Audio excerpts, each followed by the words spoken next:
Let's all go to the lobby. Let's all go to the lobby. Let's all go to the lobby to get ourselves a treat. Delicious things to eat. The popcorn can't be beat. The sparkling drinks are just dandy. The chocolate bars and the candy. So let's all go to the lobby to get ourselves a treat. Let's all go to the lobby to get ourselves a treat.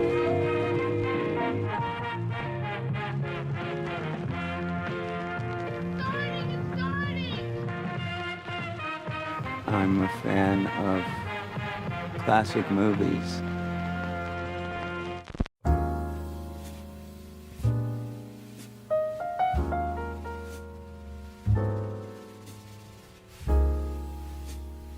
Hello and welcome to Overlapping Dialogue, a podcast of audio commentaries dedicated to discussing cinema that fascinates us in a way we hope fascinates you. We're your co-hosts, Kyle and Levi Huffman. I'm Kyle. I'm Levi. And here we are for episode Phantom Menace, I'm at. Episode 59. What are we doing?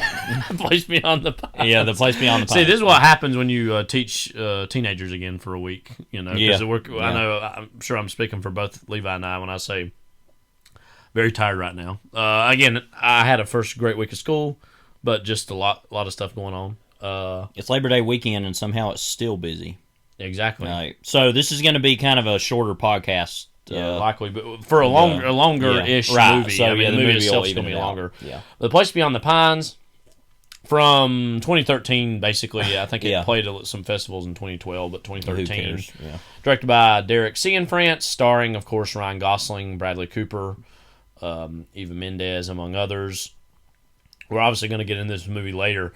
I know for me, this movie is kind of, to me, like the default setting for any time I hear the term flawed masterpiece. This is like one of the first movies I think of with that designation. Because there's a lot of greatness in this movie, and sometimes there's some things that don't exactly work, but by the end, even its biggest critics, which we read some of, respected the ambition of it. You know? Yeah, and we'll talk about that later, but I'll just say, it's just a masterpiece. Yeah, there's some flaws, but who cares? And I want to talk about that more when we get to the critics portion of when we're talking about what they said about it. It's just like a lot of hand-wringing going on about, why can you not just accept what this is? I don't really get it. And also, too, I mean, and this is true of this, sometimes flawed masterpieces are far more interesting and live in your mind more so than even a, quote, more, I won't say a perfect masterpiece, but like something that's like, oh, this is a masterpiece and it's kind of great in every way. Sometimes that, completeness doesn't dwell in your head as much as sometimes a movie that maybe has some slight complications about it, but still has these really, truly transformational great things about it, like I think this movie does. But before we get to The Place Beyond the Pines, we gotta, you know what time it is. You know what time it is. We just gotta get into that Blue Plate special. Hi, Audrey. Norma, have a cup of coffee, please. Sure. I'll have what she's having. All right! Who wanted a large pepperoni? Coming up!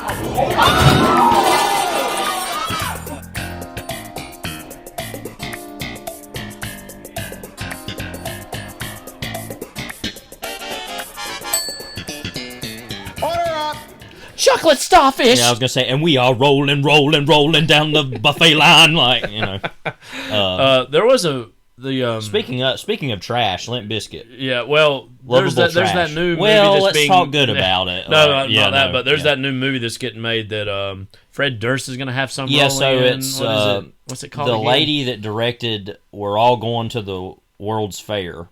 Yeah, we're all going to the Limp Bizkit concert. I think it's something Sjobernaar here. I think she goes by she or they, which is a movie. It's on HBO Max. I think it just got put on there. I'd like to try to watch that soon. But yeah, there's going to be some movie that has Fred Durst, Lindsay Jordan of Snail Mail, Phoebe Bridgers, a bunch of random musicians in. Mm-hmm. What's her name? The director. The director, Jane. Yeah, Jane Schonbrun. Schonbrun. Schonbrun? I don't know. Anyway, yeah, which is a movie I've been wanting to see. I saw for a the little TV while. Glow, which is called actually, or the synopsis, I should say. It sounds interesting. It's already in post production. Yeah. It says follows two teenagers who bond over their shared love of a scary television show, but the show gets mysteriously canceled. Connor O'Malley, by the way, is in this movie. Yeah, I think that filmmaker is really into the whole, very like millennial Generation Y era, horror,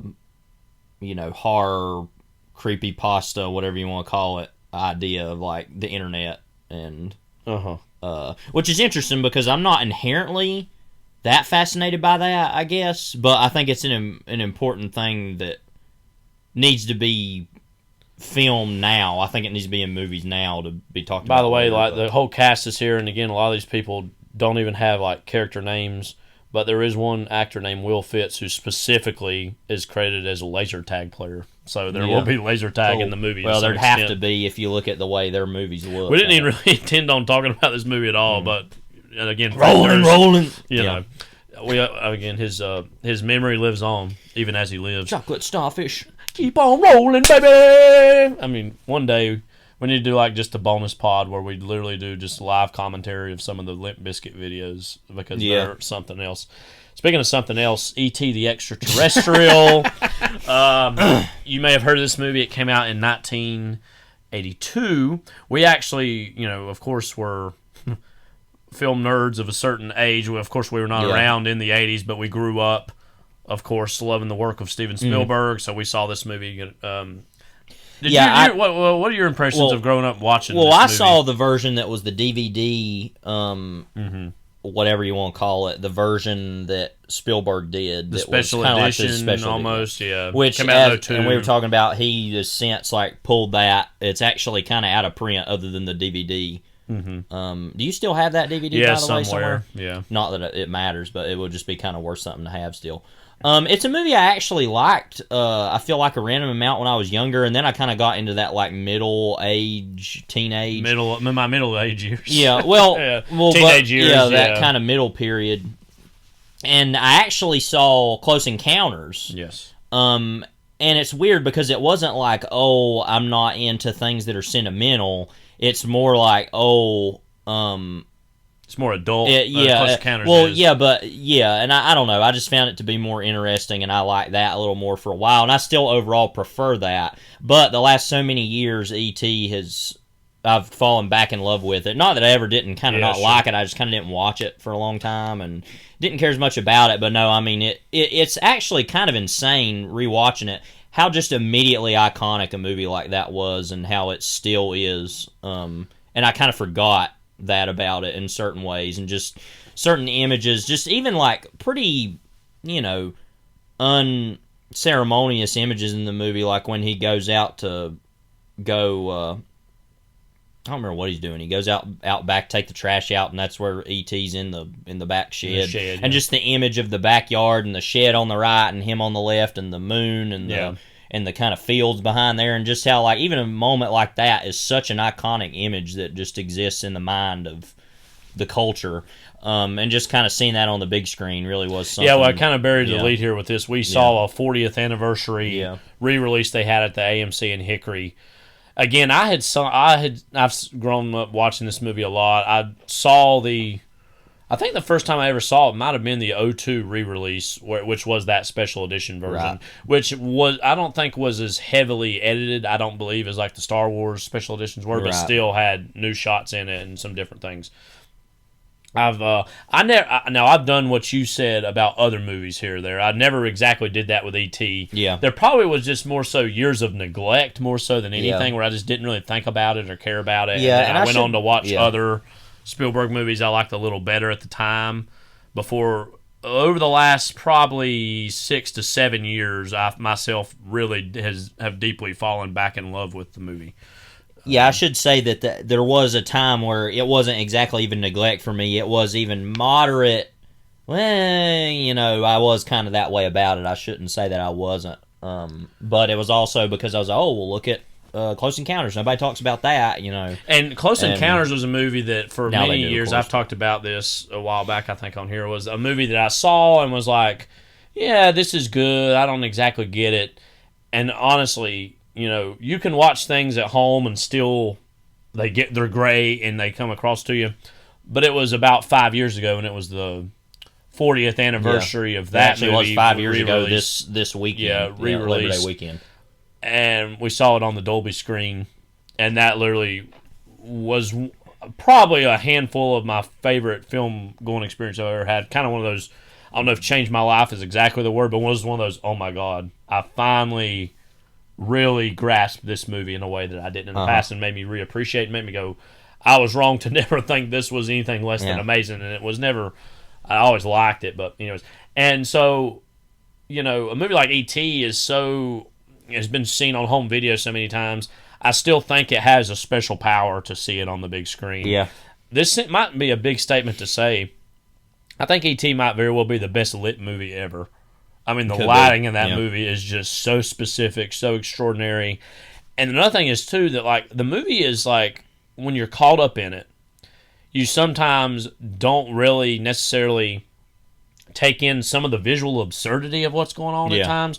There's two moments that always really stick out to me. The first is not as absurd as the second, but towards the beginning of the movie where Elliot thinks he's seen something, and he's like putting dishes into like the sink, and like he's looking outside up, and the camera's on the outside of the window, and there's like all this steam or fog that kind of like that presumably diegesis is coming from the hot, heat of the hot evaporation water, of the heat. Yeah. But it's just like, it's kind of more, of course, than would really be there, and it's a very arresting image. Another of which is when finally the government's really coming into their home, and they're opening the doors, and like people in spacesuits are just walking through the home. It's not just even, very like it's strange. It's not hazmat suits, and it's not like even those like almost like police riot gear suits that they've got on later. It's like that's a moment that I don't think about catches that. You off but guard, it's like wait, so like it's weird because it's like, okay, that's literally right when the mother realizes that E.T. exists or whatever. Which, by the way, she's like, oh, that's great when she first sees it, because she's like in shock, you know. She's like, oh, look at that, yes, like kind of attitude. But yeah, when they're coming in, and it's like, what? So literally, like spacemen are invading. Well, it's almost like it's like there's a visual irony to the whole thing where it's like, no, the ones we should really be afraid of in this circumstance are not somebody from another planet, but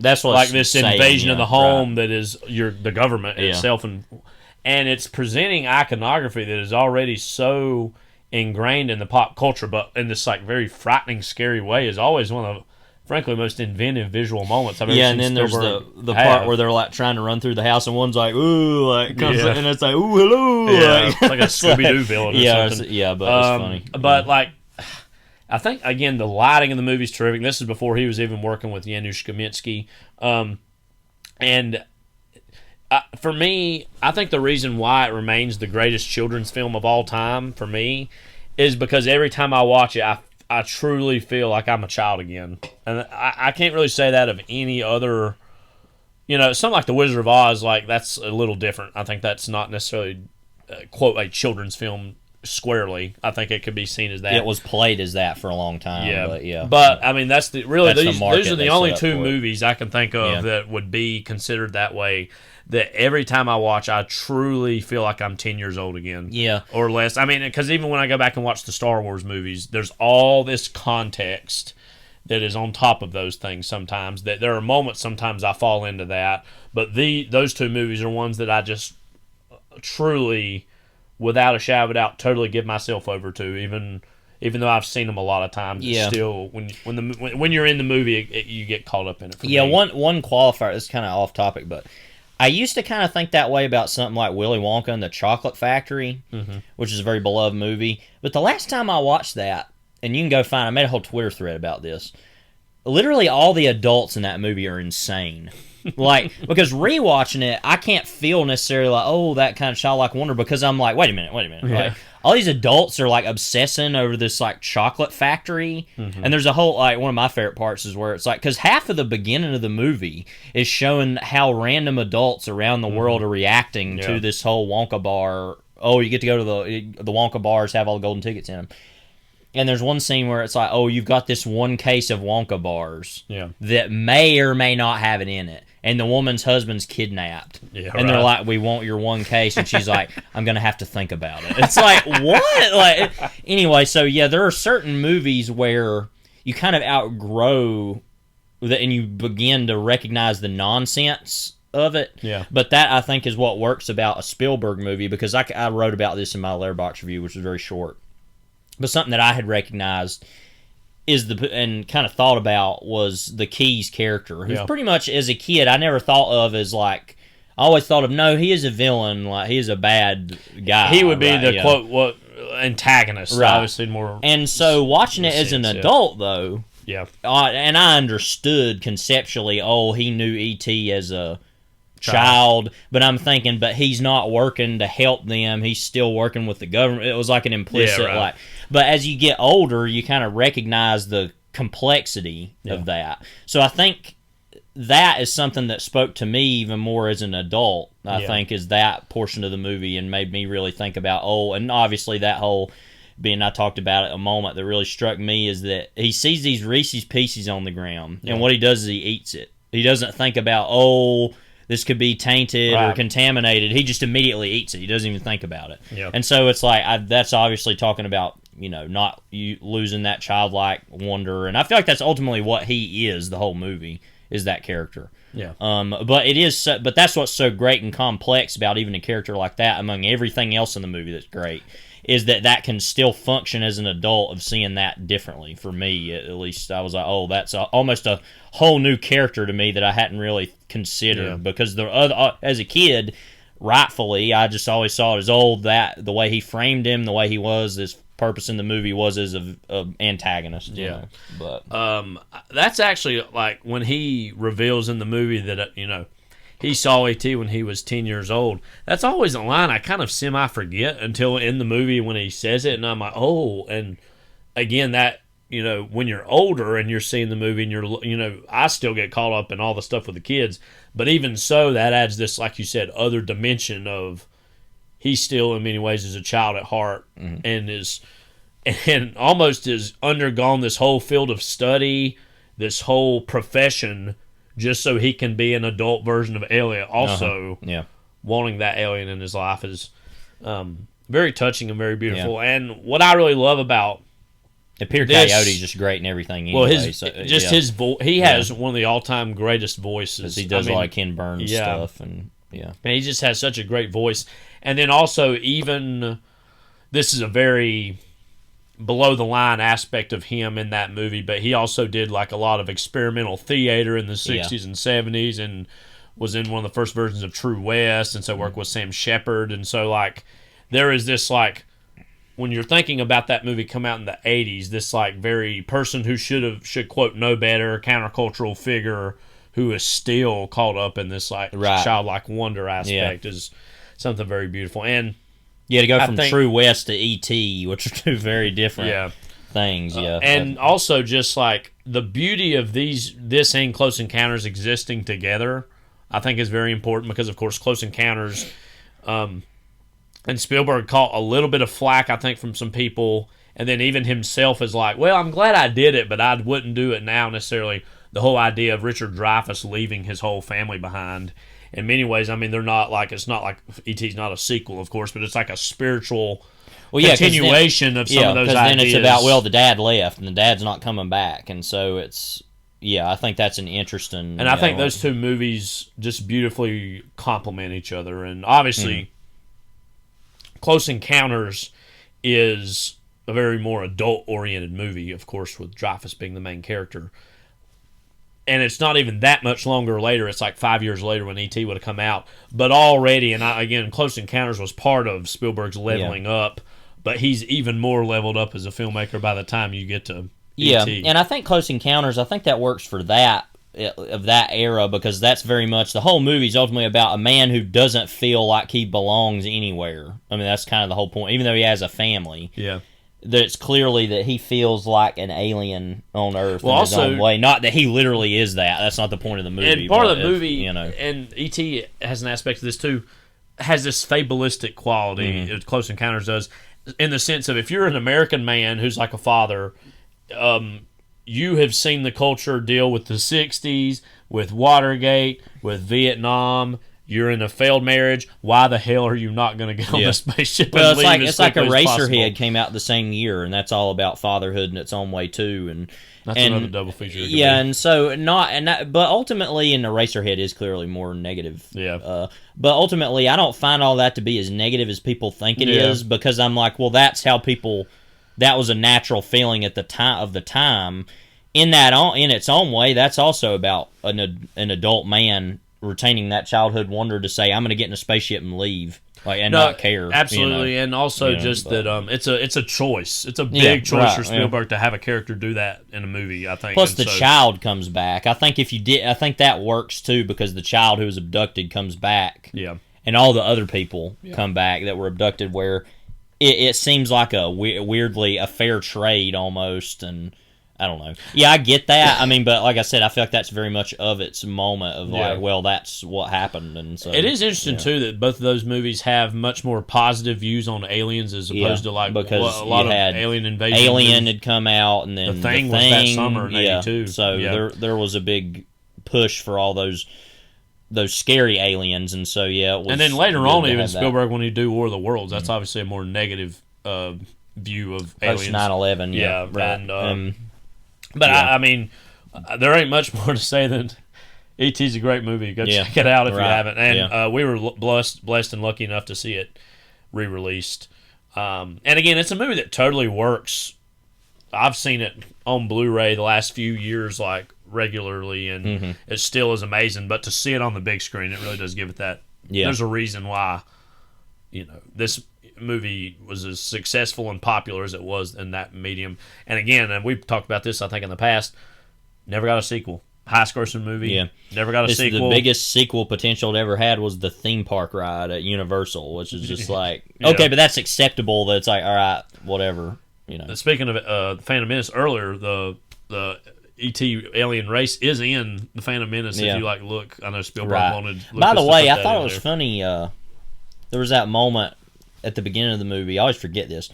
That the movie ultimately opens with, "Look at these weird plants." It's just like, wait, what? Because it's like they're botanists of some sort, and they're going to these different planets and taking plants or whatever. Yeah. And it just makes me laugh to think of. It's like the movie starts with like, "Look at these plants that they're gathering." It's like, okay, it feels like something that could have easily been cut out. That feels very like 1950s B movie to me, though. Of like just the imagery of that, I think fits it in a way. But I just thought that was random because I always forget that. It's like, oh, okay. Another E.T. factoid before we move on that I always love and adore is that it was like the first movie Brian Wilson had seen since Seconds, I think it was. Yeah, right? and we talked about that when we talked on the Seconds podcast. But yeah, but I just love the anecdote of that like the only movie that could totally bring back Brian Wilson from the abyss of all the things he was going with and all that was E.T. I just love that about it. Yeah.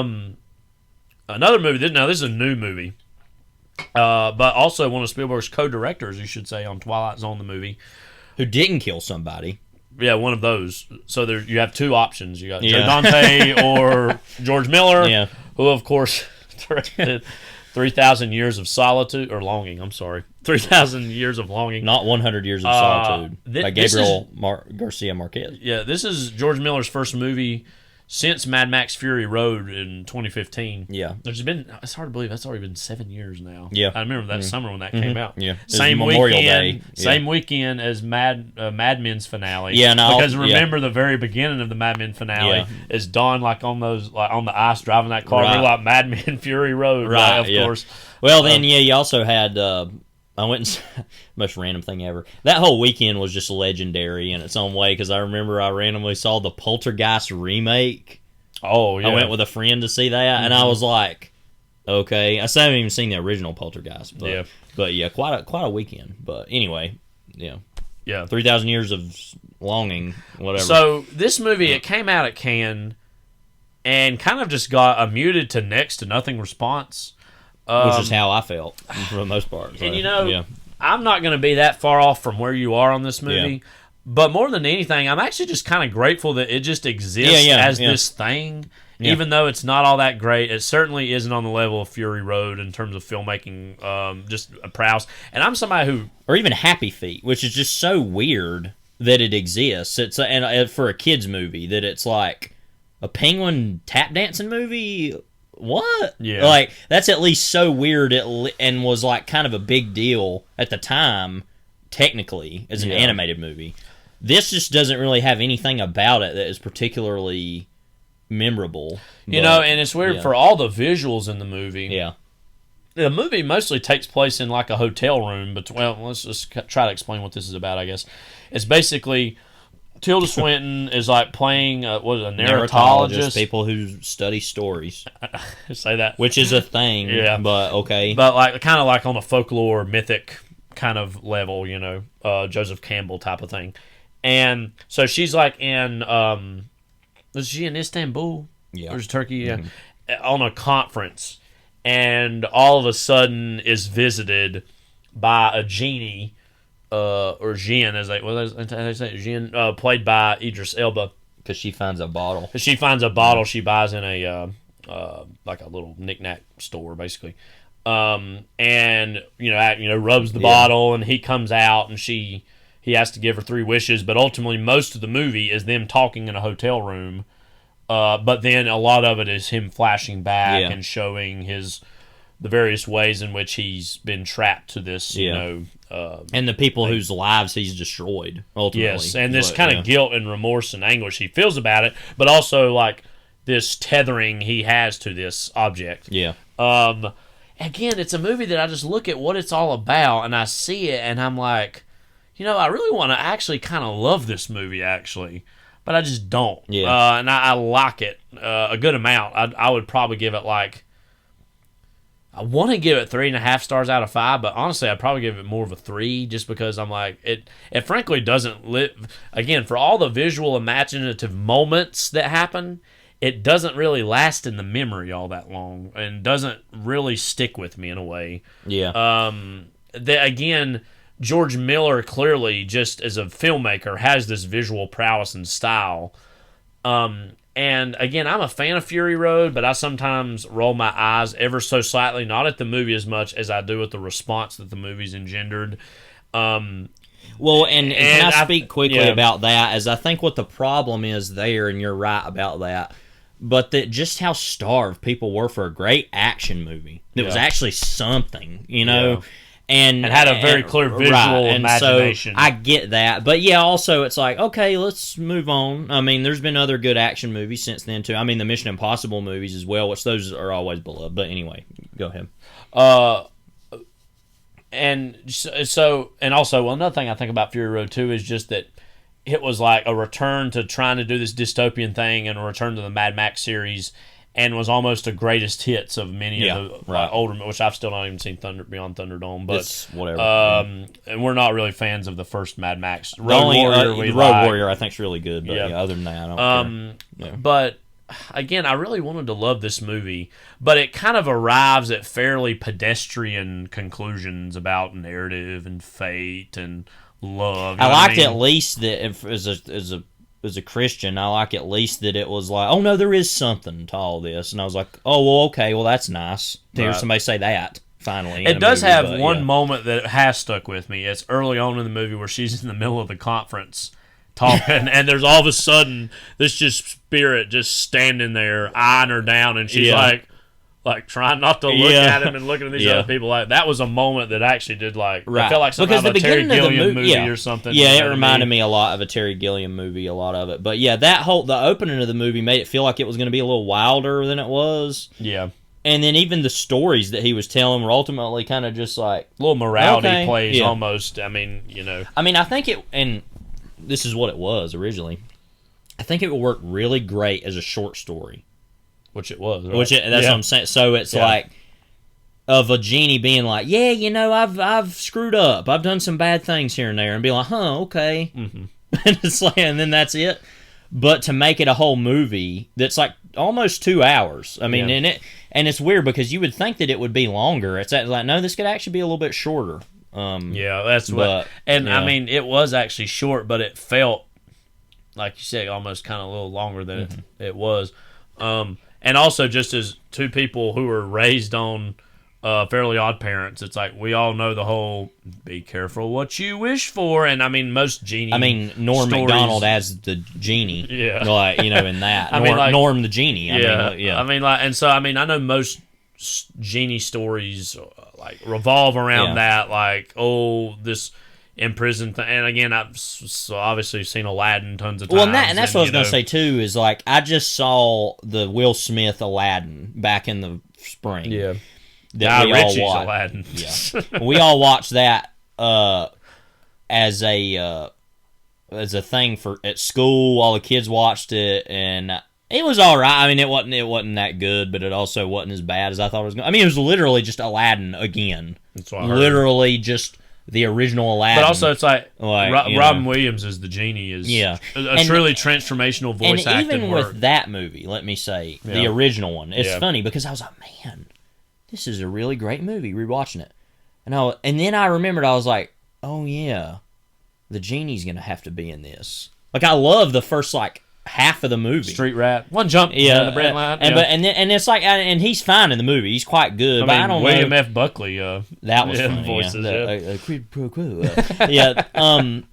And like, I like Robin Williams. Okay, I've never been the biggest Robin Williams fan, so that was part of it. But I was like, oh yeah, we're gonna have to have the genie in this. I was like, oh. Even that being said, though, Will Smith's no, like trying to trace the. No, that's now dumb. I'm curious. Did it have like these fourth wall breaking moments at all, like that did? Not as much and not as well done as you would assume. Yeah. But yeah, it had some of that, and I feel like there was honestly more of Will Smith's genie in the movie than Robin Williams was.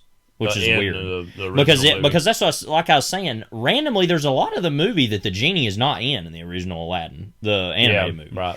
And so, yeah. Anyway, that's all just to say that having seen that newer Aladdin not that long ago, I just kept kind of thinking of that as I was watching it, and I was kind of like, yeah, we've kind of done this whole thing a million times. Obviously, this is a more sincere, kind of, I guess, expression of that. And it's interesting in the fact that it's like they're romantically entwined. There's like a whole thing, but I don't know. It's a fine movie. It's weird. It's a movie that I'm glad exists and was released and that we saw and paid money to see.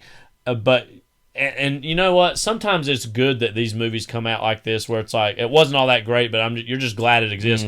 A movie like this existing and being slightly disappointing is frankly, hopefully, the mark of a bettering film culture, if that makes any sense. And that seemed like a big it's kind of like how I felt about The Northman. Yes, where and I like this better than that. Yeah, but would I rather rewatch that more?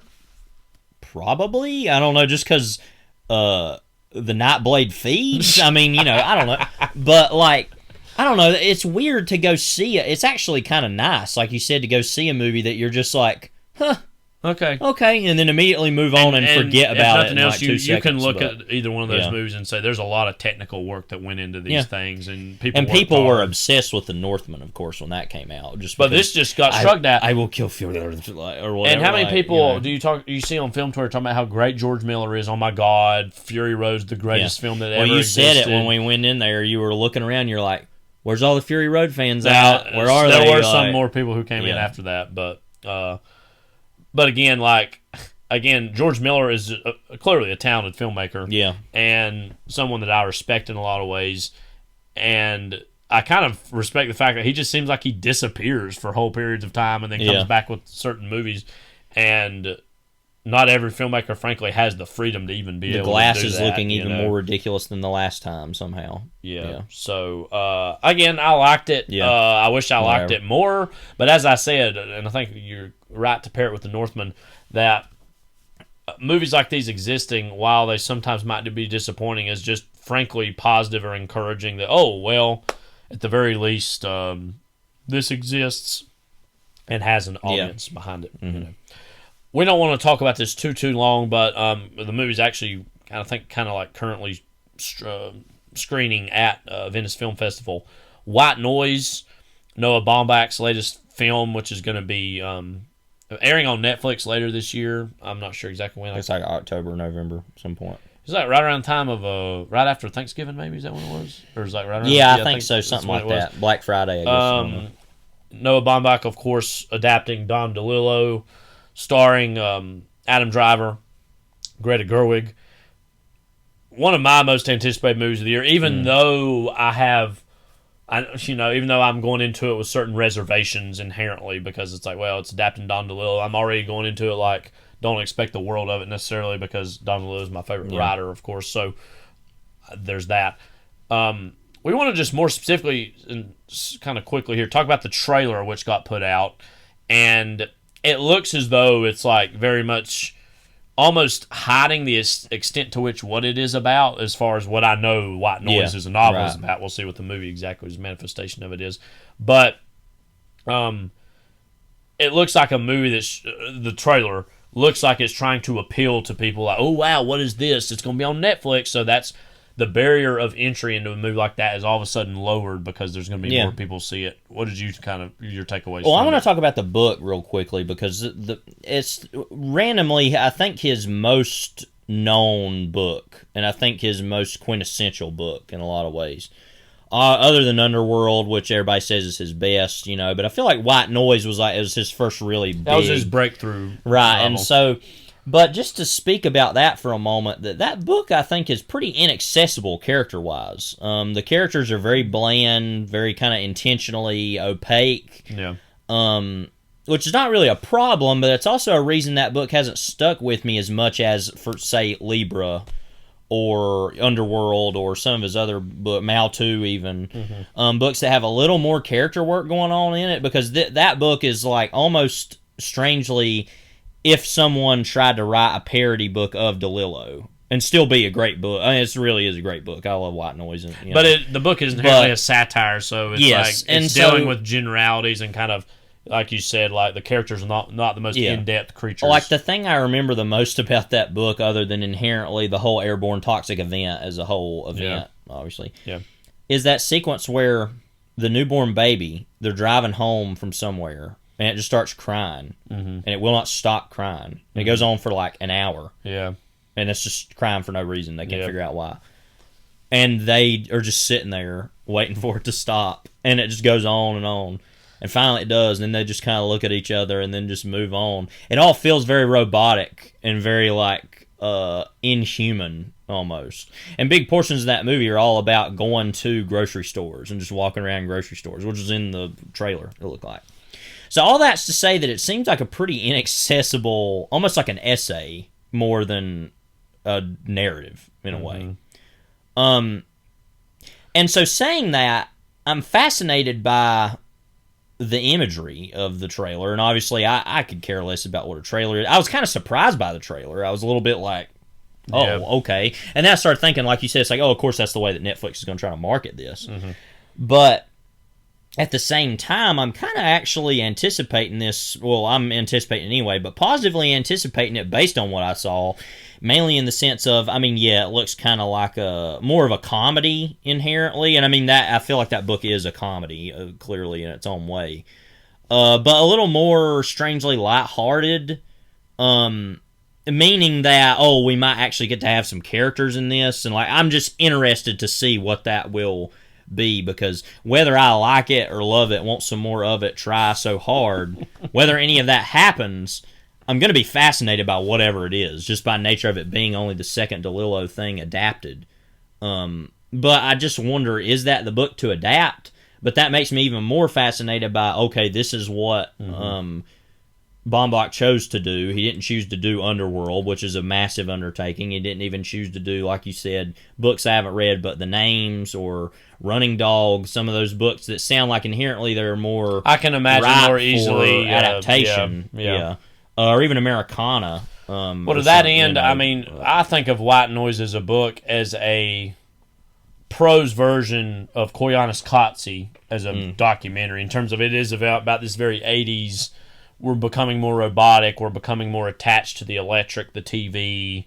Again, as you said, there's a lot of portions of that book that are about like talking about the description of grocery stores and just this like. And that weird friend that the family has that's always hanging out in there all the time. I don't even remember his name, but it's like, it's just very. It feels like an alternate universe in its own way of like, And then just the whole absurdity of like Hitler studies and again, like literally just everybody involved with it. Baumbach, like I've thought more of him in recent years, and I've always liked him fine enough. But love Driver, love Gerwig. There's just a lot of and then again Baumbach adapting DeLillo. There's just a lot of like, I really am interested to see what this. I wonder what DeLillo has thought of it. Yeah, I'm not sure. I got no idea. He's not nearly as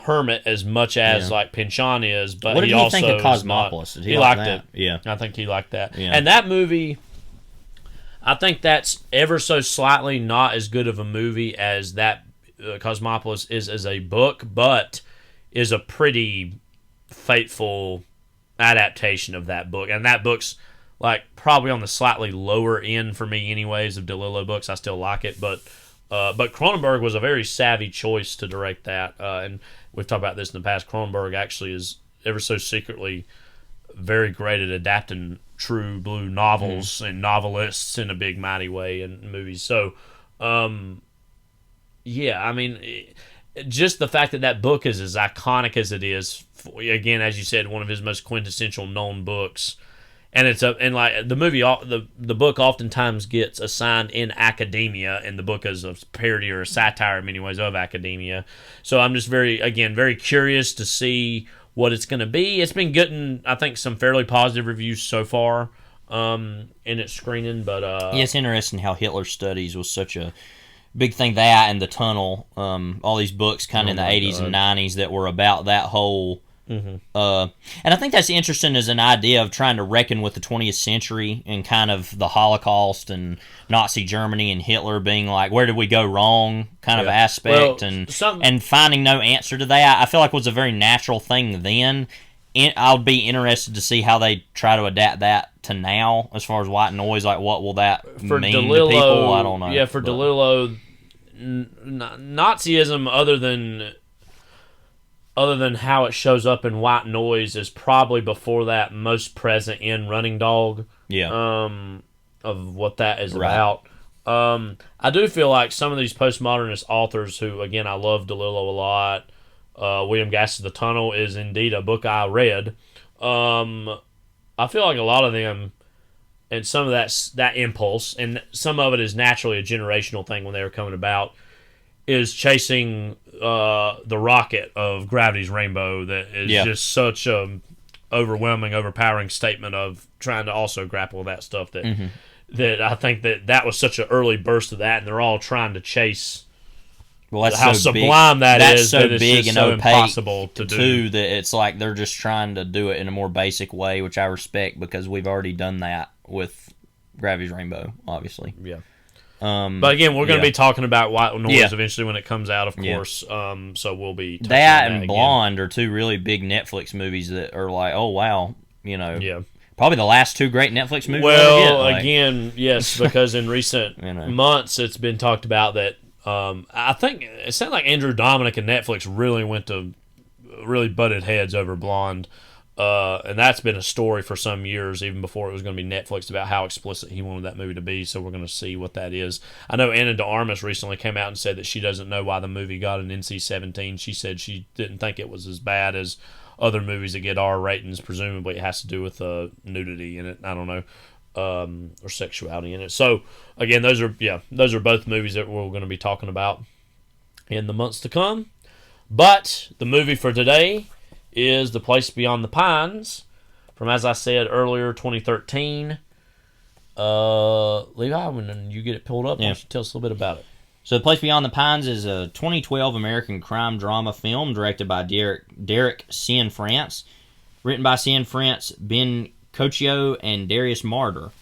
The film tells 3 linear stories. Luke, Ryan Gosling, a motorcycle stunt rider who supports his family through a life of crime.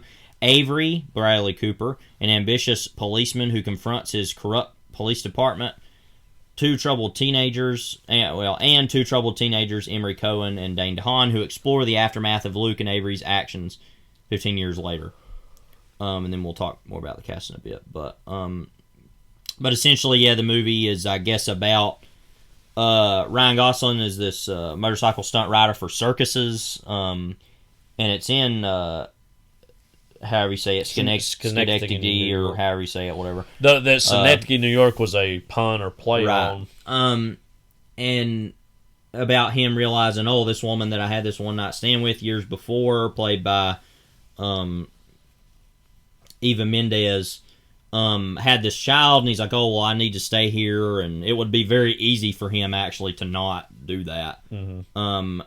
And decides, I'm going to stay here and try to make money, and the way he does that's to rob banks. And then, of course, the movie becomes something totally other than that over time. And the movie is ultimately 3 different stories. Yeah. So, let me just go ahead and say from here on out, and I don't normally say this about movies we do on here, we're going to probably enter spoiler territory fairly quickly. So in the event you have not seen this movie, I would recommend you at least, be prepared that we're going to spoil things that if you also listen to the commentary or watch it, that we're going to obviously talk about. But the part of the trick of this movie involves misdirection that it kind of intentionally, I think, leads you into thinking, especially if you listen to the trailer, makes you think you're going to go see a certain kind of movie, and it transitions into something a little different. So just be prepared for that if we spoil anything. Yeah. Cast. Ryan Gosling is Luke Glanton. Is this the first Gosling movie we've done? Well, I think we've touched on Gosling here or there. Yeah. But it might very well be. I know this is probably kind of a funny personal thing. I don't know, I would imagine everybody when they go to the movies has like someone who like ever so slightly looks like the best vague version of themselves in movies, or like is somebody that's like, if like I can like imagine myself on the screen and how I would look. For me, as a blonde-haired, blue-eyed person, it's always been Ryan Gosling's been that figure for me. But again, it's above just his looks. I just think as an actor, he's really terrific. What I really most admire about him is the choices he makes. He's not just going to be in any big movie just because. Yeah. He is something like The Gray Man. Maybe he was just trying to do like an action movie or something. I'm not sure, but he's been very intentional about the movies that he's made. This was also, I was thinking about him with this movie right around the time that he had been in. For the longest time, I associated him as he's that one like player that's in the background of. Remember the Titans? He's like he's on the team in that. Right. And then as a big of a fan as I am of him, I've still not seen The Notebook, and that's not intentionally. I'd like to see it at one point. Randomly directed by John Cassavetes' son. I always forget that. But The Notebook. What are you doing with yourself? The Notebook, I know, is just this hugely iconic movie, romantic drama. Yeah. But it was specifically in 2011. He was in Drive. Crazy Stupid Love, and The Ides of March. All 3 of those movies in 2011. That was like really arguably for him one of his biggest breakthrough moments. And for me, it was the moment I really sat up and paid more attention to him. And what I specifically love about those 3 movies are, you look at him in The Ides of March, it's a very conventional, and I like that movie a lot actually, but it's actually a fairly conventional like political drama, like a movie that was going to get made in the 90s out the wazoo, but even by the early 2010s was a little bit more of a dinosaur type of movie. Yeah. But plays like it very earnest, very sincerely.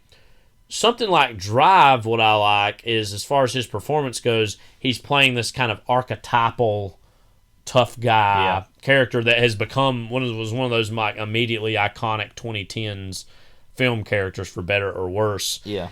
And then Crazy Stupid Love was something that just allowed him to really have a sense of humor with. Was just one of my favorite random romantic comedies. I just really think that's a very clever movie. And weird putting him and Steve Carell together. Yeah, just just that was interesting. Yeah. And then him when Steve Carell used to just admit that he was funny. Yeah, we can talk about this a whole other day. Yeah. I've got a lot of thoughts on, but that new trailer for that movie, The Therapist or The Patient or whatever it is. Paul Dano's in that too, I think. Is it Paul Dano? No. Dom Hall Gleason. Yes. Yeah. But he's like, or whatever, and that makes me laugh. Him screaming is just But that funny, was also the first time him and Emma Stone were ever paired up to be Mm-hmm. anything together, and they, of course, went on to be in La La Land. Yeah. But, again, that was just like a special moment of his career where he was really kind of engaged in like 3 special projects to various extents that allowed him to showcase who he was. Right. And I think what's special about this movie, we can talk about Bradley Cooper here in a little bit in a second too, is that, they were 2 of the biggest stars to kind of really seriously level up in the 2010s in general. They're going to be seen as 2 of the biggest stars of the 2010s. And the fact that this movie, again, part of the trick of this movie is they share like really one scene pretty much together, very famously. But like this movie will always act as a look at where they were at this moment in their careers, and they went on to do bigger things, and hopefully they'd work together again and actually have more work together. But and him in this movie, again, he got a lot of good reviews for this. Even people who were not a big fan of this movie, he gave him a lot of good reviews. Just the kind of quiet intensity that he had. But one of my favorite observations that got made about him in this movie was actually from A.O. Scott, who wrote a kind of a mixed review. Yeah. But he said something about Gosling kind of when he's robbing the banks, like robbing them with a shriek. Yeah. And I never thought of it that way, even though in the past when he's robbing the banks, like there's clearly this element of fear he has and this nervousness. And the fact that he's still trying to do this and is mostly successful, but then also like scared.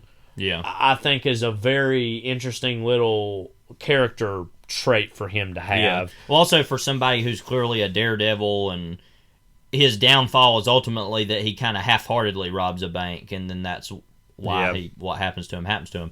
But that he's cocky, but he's also scared at the same time. Yeah, that's an interesting, and that's not really exemplified very much. It's kind of just there. In the movie, and he's a character that he's clearly a bum, a piece of trash in a lot of ways, but like you understand why he's in the situation he's in, and he's trying to do the best, and he almost knows his expiration date is nearing completion pretty much. So I love Gosling a lot. I love him in this movie. Also, even a movie I'm not particularly fond of actually is something like The Nice Guys. Mm-hmm. He's really funny in that, you know what I mean? And again, he sometimes is another actor that, not to the extent of like Steve Carell exactly, but sometimes doesn't lean into his humor as much as I wish he would, because Gosling's a really funny performer when he's in the right thing, and sometimes, as I said, I wish he would lean more into that. This character and role certainly didn't call for that, but speaking of him earlier too, again, he's been very intentional in his choices. Obviously, La La Land, that was one of the best roles and performances he's given yet. First Man, also as Neil Armstrong, I thought he was great in. And all of us are eagerly, especially me, is eagerly awaiting what his take on Ken in Barbie's going to be. Already, that looks like it's going to be something. Anything else you have to add about Gosling? No, not really. I mean, you pretty much said all of it. I mean, he's just one of our great actors, and especially to be so choosy about things always speaks to that. And I think, he's really great in this. And so, I've just always liked him in pretty much everything. And we really wanted to see that movie Lost River that he directed, which it got bad reviews, I know. Whatever. Yeah, also, well, we can talk about this later. Also, Blue Valentine, which he's worked with Cianfrance before. That's a really amazing movie and performance. That's an even better movie than this is, I think, even though I like this better. Yes. Also, he's talking about dead man's bones. I got to bring that up every second that I can. Also, Gangsta Squad. Gangsta Squad, so bad. I guess he's gonna play the werewolf. Yes. The Wolfman. Yeah, we mentioned this. So, I know he's actually really into horror-y kind of things, and that apparently he is developing Universal's. You know how they're rebooting a lot of the classic Yeah. monster movies that he's going to be the Wolfman, which hopefully that happens. And Cianfrance, as of now, is actually attached to be the director, so that could be really That cool. would be hopefully the most interesting movie. That's immediately better than the original Wolfman. There's no way that would be. Yeah, we're not any fans. worse. You especially not a Yeah. fan of Lon Well, Chaney hopefully Jr. he'll also sing Werewolf Heart or Werewolf. What's the name of that song that they did for Dead Man's Bones? I think it's something like that. Werewolf Heart. Yeah, what is it? Something like that. I'm talking about Dead Man's Bones. Let's see. Yeah, Werewolf Heart. Yeah. Yeah, he needs to just sing in the movie his own songs. 6 feet deep. All Mm-hmm. right. Anyway, Bradley Cooper as Avery Cross. I'm not the biggest Bradley Cooper fan. I mean, I always have liked him in things. I think that A Star Is Born is really good. I think he's really good in this. But I don't know. He's just not somebody I give a whole lot of thought to in reference to like Ryan Gosling, who I really love. But I kind of like that about this movie. Yeah. I think it works for the movie even more, my feelings about him, because you're so immediately attracted to the idea of Ryan Gosling in the movie. And then once, spoiler, he is killed by Bradley Cooper not even halfway through the movie. No, it's like a third or something like that. I don't know. Very suddenly. Very abruptly. Yeah. And then he's, all right, here's your lead now. And it's like, oh, I kind of don't really want, I kind of wanted the other guy that you just shot out the window. Yeah, I kind of wanted him. I'm not really interested in you. Mm-hmm. But then that's what you get. And it's like, oh, okay. And then you kind of have to adjust to that as the idea. Obviously, in the movie, he's a cop who shoots and kills Gosling. And he's treated as a hero. Yeah, but there's a question of, like, he actually shot first before he ever shot. And he feels guilt about and that. he feels bad about it. But then the movie becomes about this whole thing about the corruption in the police department of which is not at all present or Right. a feature of the first part of the movie. and isn't in the second part either. But Or yeah, third as much. that's what I meant. Yeah. Sorry, yeah, the third part. But yeah, the Schenectady police department just brimming with corruption. It's just like what, which I mean it is, that's just kind of funny just by nature of the town being a little smaller. I just think it's funny. It's like, oh my god, this is just so. But we'll talk about this more yeah. later. There's this inherent comparison. You can this material just rises to the top in terms of understanding that both of these men, while they're on opposite ends of the law, are cutting corners and are in quotes quote doing their best in the situations they're in. For Gosling, that's I can't provide for my family, and I can't even have a family, so I'm going to rob banks as a way to do that. Of course, he dies in that process. So then for Cooper, once he takes over the movie, it's all about, again, oh, well, you cannot play by the rules, and, it's weird, like, Gosling's whole character arc is him going off track and not doing the right thing. The struggle for Cooper's character is to actually do the right thing, but almost for selfish reasons, to put himself ahead. And so that automatically is a very interesting relationship between the parts of the movie. As far as Cooper goes, I'm not exactly as big a fan of him as I am Gosling, but I actually am admirer of Bradley Cooper a lot as well. Also, just the context. This was right after he did Silver Linings Playbook, which is a movie I quite like and think he's really good in. He worked a lot in the 2010s with David O. Russell, which a lot of people love bashing David O. Russell, sometimes for the right and sometimes for the wrong reasons, I would say. But his new movie looks so just like, and that's one of those. I think we said, like, are we going to see that? And we're like, maybe. I don't know. All the actors that are in it are like pretty solid, and he's worked with Christian Bale a lot too. Russell has, but the thing is, he made a lot of those period dramas that people started saying, oh, this is like Scorsese light, especially with American Hustle. That was like, I think that movie will forever be remembered to me as Matt Singer called it like the McRib to like Scorsese's like Big Mac or something like that. I don't remember. Or no, it was like basically like Scorsese is like the finest like St. Louis barbecue. And Russell is basically like a McRib or something like that. Yeah, I remember it was a by comparison. But Silver Linings Playbook, I think, is a movie that's cool not to like, but I think is quite good, and I think Cooper does a great job of that. In general, Cooper really excels at roles that are very tortured or haunted in some regard. A movie like Chef, which is kind of flawed but also good, is like, oh, bad boy chef. Yeah. Chef on the Or Rocks. Burnt, you're oh, talking Burnt. about. No, because Yeah. Chef's the Favreau movie. Yeah, Burnt. Chef's on the Rocks. Will he be able to make a comeback? It's like that's kind of an eye roll worthy thing to me. But Bad he does boy, a really good the whole job archetype that. of the bad boy chef It's is laughable. literally a 2010s. Like people look back at that and go, "Wow!" I don't know if Anthony what Bourdain trash, that's is a part real of that. person. Like Yeah. kind of fostered that. And in well, some then way. you had also Gordon Ramsay Yeah. too, and yeah, they're not Bobby Flay. I mean, come on, you know. Yeah, something else with Cooper. I or was the gonna owner bring- of Chipotle, whoever that guy was. Another thing with Cooper is a movie like American Sniper, which is a movie that I have mixed feelings on, but I think he's really great in. I think he could have or maybe should have won the Oscar that year. Actually, he's really great, and so I think a lot of Cooper. And then A Star Is Born came around, and that's a movie I was pretty hyped for and really really loved. But again, he really excels at taking unlikable or sometimes like emotionally opaque characters and bringing them to life. That's one of his unique skills as an actor, I think. Yeah. And this character's no exception. Again, he does a really good job of making a lot of characters you don't really like likable. Yeah.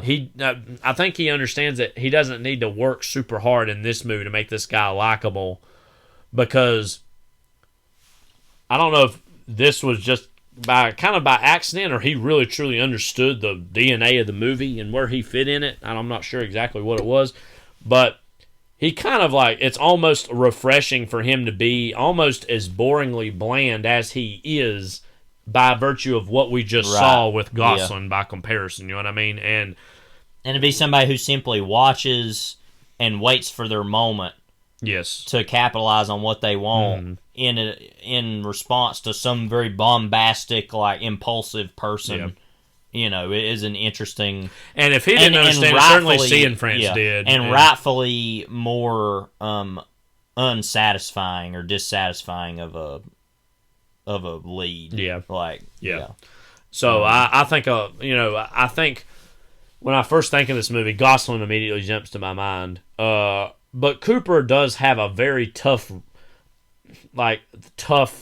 puzzle piece to make this movie into, and I think he does a really great job. Yeah, because he's at kind of that, the middle. Like I say, he's kind of the middle of it, because then the rest of the movie can function of him just kind of barely being in it at that point. Yes. But yeah, he kind of has to totally take that on in the middle. Eva Mendes is Romina Gutierrez, who is the kind of, I guess, sort of ex-girlfriend of Gosling's character, the mother of his son. She's been in a lot of stuff, obviously. Actually, the last movie she was in is Lost River. Yeah, I think she's basically said she's kind of almost retired from acting because she's basically just a mother to their children, because she's with Ryan Gosling in real life. I'm not sure if they met She's in making Holy this Motors, movie of course, too, and then the Fast and the Furious movies. What is that? Last Night. Bradley Cooper, is that who that is? No, no. Who is that? Okay, yeah. Is it that? No, it's not. Who the hell is that? Sam Worthington. Really? Yeah. Oh wow. Yeah, okay. Like, wow. I guess he's going to be back in the black here in a little while. Yeah. A couple months. But yeah, she's been in a lot of stuff. Also, Bad Lieutenant. She's like rarely gotten parts as meaty as this. Yeah.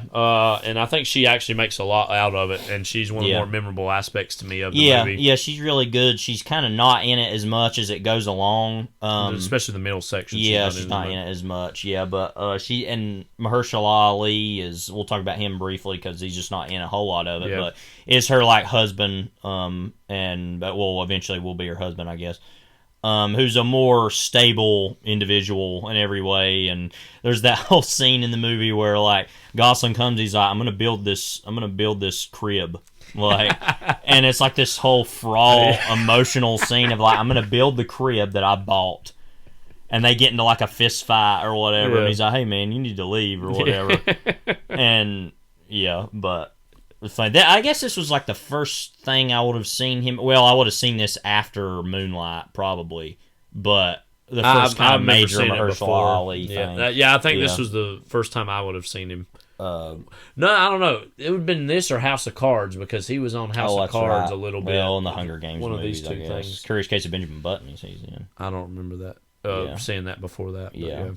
But True Detective, wow. We won't even go into all that. Yeah. True Detective. Dane DeHaan and Emory Cohen. Dane DeHaan is the son of Gosling.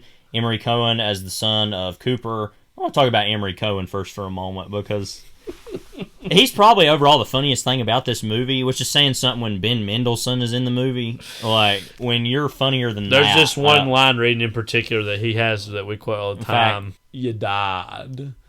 It's your effing It's your effing died. I mean, we'll see how much, again, we're exaggerating it, but I remember the last time we really saw this, and I was like, really hit me more so than even the first time. I was like, what is he doing? Like, and that character is like takes drugs, so it's like, okay, that makes sense. I mean, he's clearly a totally morally, ethically, knowledge-worthy, knowledge-based, bankrupt individual. Like, and it's also interesting too, as far as I want to talk about Dane DeHaan a little bit more in a second here, but both of these characters, which again are the third section of the movie, like I was going to say the third half, but the last third, are the sons.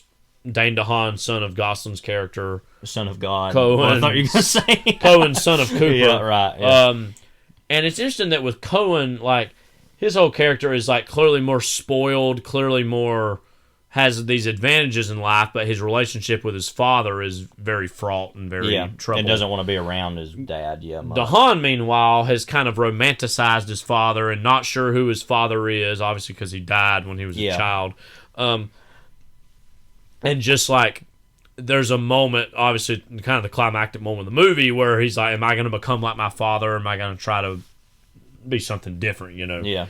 And Dane DeHaan, to me, was interesting. When this movie was coming out, I remember he was one of the up-and-coming faces of the late 2000s, early 2010s. He was like the Green Goblin randomly. And he was he was in Chronicle. Yeah. Kind of villain of that. I guess he was in that show 000, which I wanted to watch. It was a drug. I think he was in that Valerian. Yeah. And Cure for Wellness, I think you mentioned. Cure for Wellness is a really good movie. And I think that was like one of the best, most stable movies he's been in terms of like, oh, wow, this guy could actually be a lead actor in a movie, like if it was more so offered to him. He's still working, but... He's going to be in Oppenheimer. He's going to be in Oppenheimer, yeah. He was in that, The Kid is Billy the Kid. But it seems as though... The Boxcar Children's Surprise Island. Computer animated adventure film. Yeah, it's computer animated, all right. Tulip Fever, which is literally one of the most pretentious looking things I've ever seen. I think that movie, when it came out, kind of got roasted, almost as like built as Oscar bait, and then simply got like kind of... It was probably one of the last Harvey Weinstein produced things that there ever was. Yeah, but anyway, yeah. But it seemed, I'm not going to say obviously he's still working and being in things, but it seemed like there was a window where he was really getting pushed to be like a next big lead white actor, basically. Yeah, I think he's really good in this. I mean, he is, and and I think, again, him and nobody's really good in Amazing Spider-Man 2, so I'm not even going to talk about that. But this and A Cure for Wellness are good. Like, oh wow, see, he's in these things. Like, he should maybe graduate to be in some bigger things.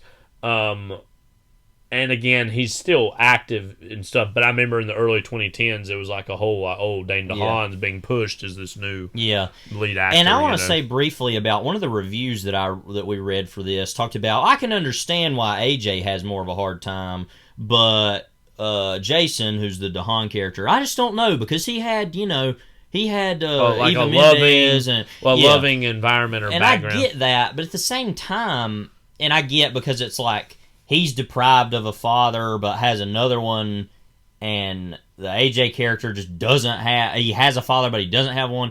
But I don't know. As I said, he's so privileged, and I don't know. I don't see that. I think that's way too neat of an assumption for someone to make, because if you're inherently lacking a father that you've been told these things about who was a criminal, and I don't know, that just seems like it's clearly this is the way it's engineered to be correctly, and I found that to be kind of a disingenuous criticism, in the sense of, oh, I get that. It's like, no, I totally don't get that character, but thanks. Okay, yeah. I mean, now I get it in the sense of, yeah, he doesn't totally have a father. He's similar to another AJ that we know, Soprano. Yeah, ultimately, that's what it is, I think. And it's like, yeah, and his father's a piece of crap and doesn't really care and is just a politician, ultimately. But I don't know. I just don't really buy that. Well, anybody knowing that their father was killed or is dead and grows up, that's going to have an impact on anybody. And who seems to be actually a more well put together individual inherently. I mean, he becomes friends with this guy, but it's ultimately a lot of the things that he chooses to do in the movie are by nature of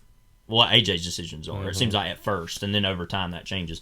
But no, that's something I wanted to mention, though, just because it tries to equate those two characters, which I think is fine. I mean, they don't have to be, exactly. But to kind of say, well, it makes more sense for him, it's like, no, it's dumb. Because like somebody who talks like, you died. You died. I'm just like, good evening, you died. Good evening, died.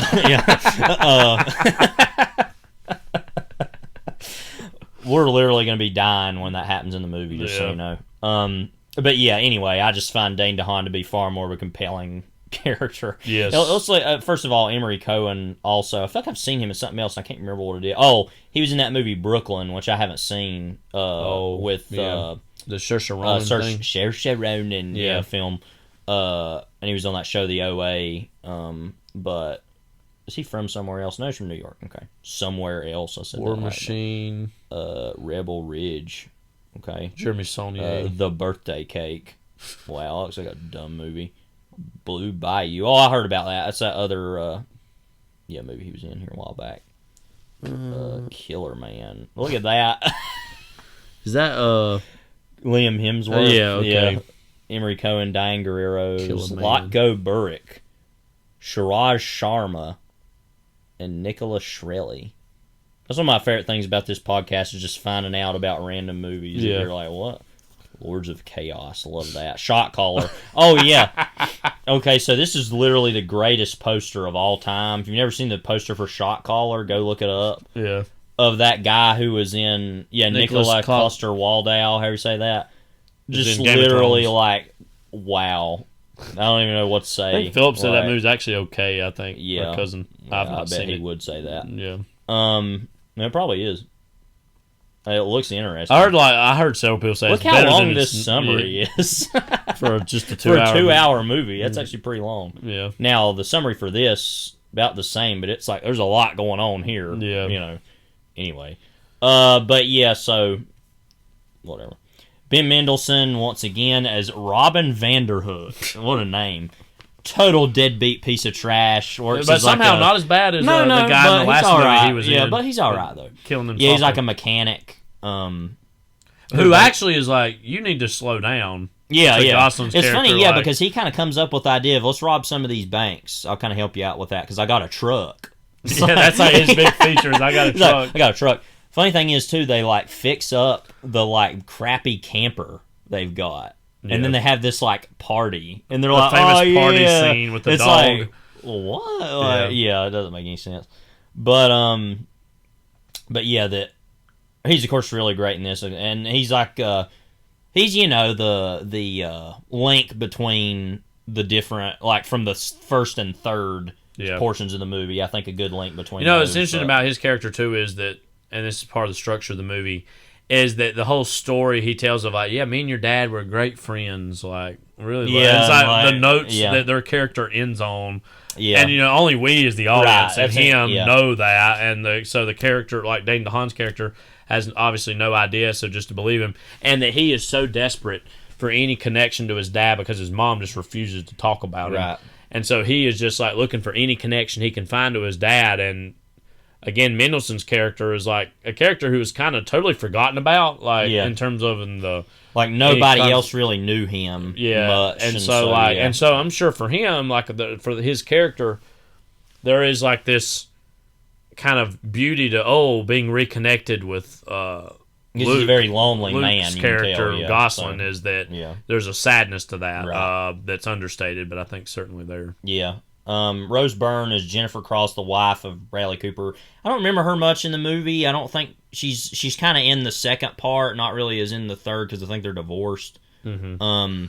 I think she's like challenging Cooper's character a lot about maybe how ambitious he is, and then eventually when you get to the third part, they've divorced and they're not together anymore. Rose Byrne is a good actress. She oftentimes though gets stereotyped, like say a Rebecca Hall, as just being thrown in as the wife. Yeah. She's the wife character, and again, I think Eva Mendes, her character in the movie, gets more mileage and opportunity to be not just that, the girlfriend. I do think Rose Byrne's character does kind of fall a little bit more into the wife character. And eventually they don't stay together, but she's good in general. Yeah, and Mahershala Ali we kind of already talked about. Bruce Greenwood as District Attorney Bill Kilcullen. I had to look at that to make sure I was seeing it. If you ever and obviously this movie has a great cast anyway, so it's like just throw Bruce Greenwood in there, by the way, and you're just gonna have a great movie already. It's like that he's like, basically his whole part in the movie is interesting because he's like the district attorney who ultimately Cooper goes to and is like, hey, listen, like I got all this information that can put all these people down, maybe even put you down. I'm gonna have to put you down as what's his name? That guy who I don't really like plays Loki. Oh, Tom Hiddleston? Yeah, Tom Hiddleston doing his impression of De Niro, and I'm going to put you down. Yeah. I don't really like Tom Hiddleston very much.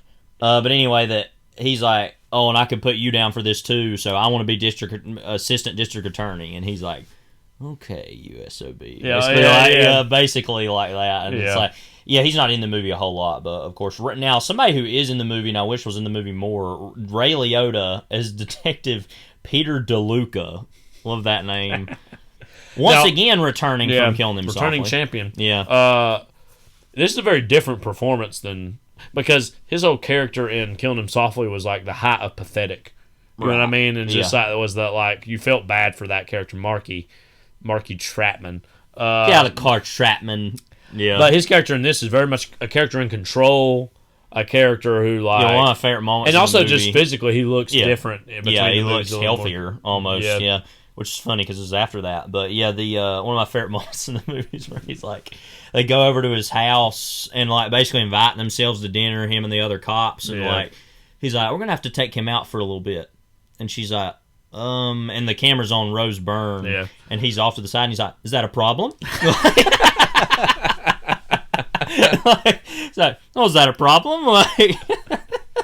He's a great little villain for that portion of the movie. Yeah, because he's not even in a whole lot of it. And then there's that scene where he's like, come on, let's go take a ride. And like takes him out to these woods. And he's like, wait a minute, where are you going? Like, it's clear he's like going to try to have him killed. Movie should have had some like 15-minute epilogue of just him and Mendelsohn having a scene. Like, in jail. Yeah, because he's probably still in jail. Mendelsohn gets put in jail for like indecent exposure or something. I don't know. Of him or his dog. Because his dog has some indecent exposure in this. Yeah, well, him and dogs, very profane true. Killing him softly. Efforts around this time. But stop this. I mean... what I love, though, about... Like, I love it. He's just batting 1,000 at this point. If he's like, stop this, and is there a problem? Like, he's lying. What I love is these back-to-back years is that these are two really good movies he was in, and that they're very different.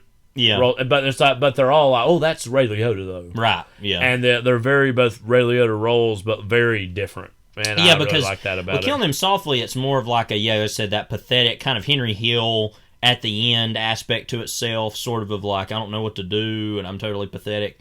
This, it's more of like just more of those stereotypical kind of roles for somebody who gets to that age and now I get to be the big bad. Yeah. But it works for him because he normally never played that. Even in something like Copland, he wasn't really that. He's kind of a pathetic character in that too, in his own way. It looked like a total cocaine addict in that. I haven't even seen that whole movie. That scene of him like pointing a gun with a cigarette in his mouth. And he's like, it looks totally on edge, like insane. Like a Frank Miller character. Yeah, or just Frank Miller. Yeah. It doesn't look anything. It looks like Frank Miller with hair as Kingpin, basically.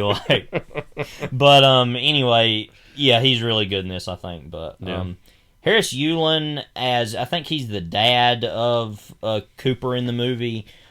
He's been in a lot of random things. He's in Scarface. He was like in that scene. He gets shot and killed. Oh, of course, yes. yeah. He's in a lot of stuff. He's in Night Moves, the Arthur Penn movie. Yeah. He's in a bunch of stuff. Yeah, they didn't have a picture of him here.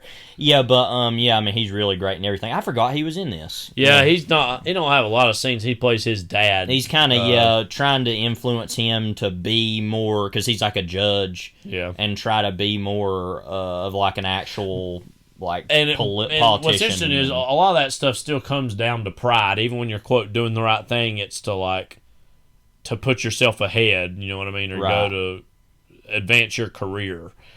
And so even when you're doing the right thing, are you doing it for the right reasons, or are you doing it for the prideful reasons? Yeah, that's what the whole Cooper section's about, anyways. There's a movie called Candy Mountain that he was in, where Kevin J. O'Connor is the lead. Oh my God, he's one of the immune. Directed by Robert Frank, who wrote a book called The Americans. But yeah, that is like a road movie, kind of like a 60s movie, sort of like those 60s road movies, I guess. Okay. I have to see that. And then there's some movie called Good to Go, also known as Short Fuse. Art Garfunkel. Starring. As a beat journalist pursuing a murder investigation with the Washington, D.C. go-go scene. In the backdrop. Look at the poster. Jump to the beat. And it's like... What the hell? What a random movie I've never heard of. I've got to see this. This is just insane. Anytime that Art Garfunkel's acting in anything anyway, you got to see. But the Washington, D.C. go-go scene, I didn't know such a thing existed. A story purchases and publishes it with the title Nurse Murdered at Go-Go, Music and Drugs Blamed for Violence. Okay. Watergate Complex.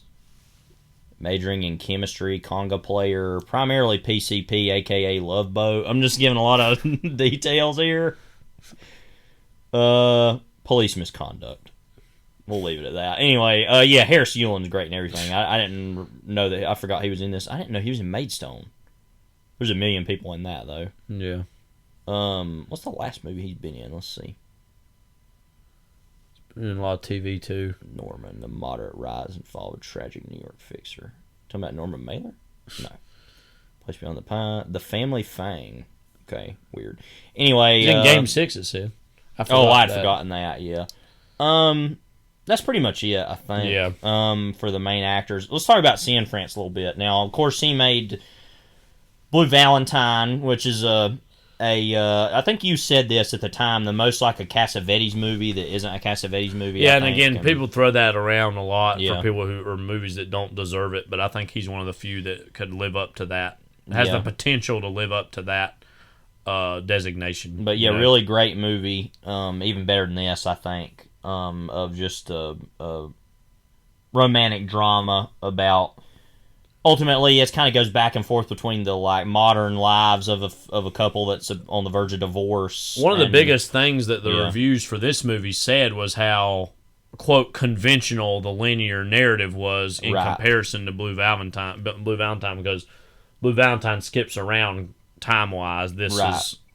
This is experimental in its own ways, but as far as the plot of the movie, it's going forward pretty clearly. You know. Of course, he made this, then he made The Light Between Oceans, which is a movie that was really good, but incredibly kind of forgettable to me. Yeah. It's at least in comparison with his other movies. I thought it just felt kind of like any other, historical drama. Yeah, just kind of like romance, historical romance. Then he wrote, and we still haven't.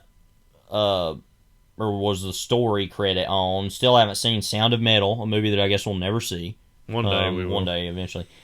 And then something that we really liked a lot. I know this much is true. The TV miniseries, which is an adaptation of Wally Lamb's book.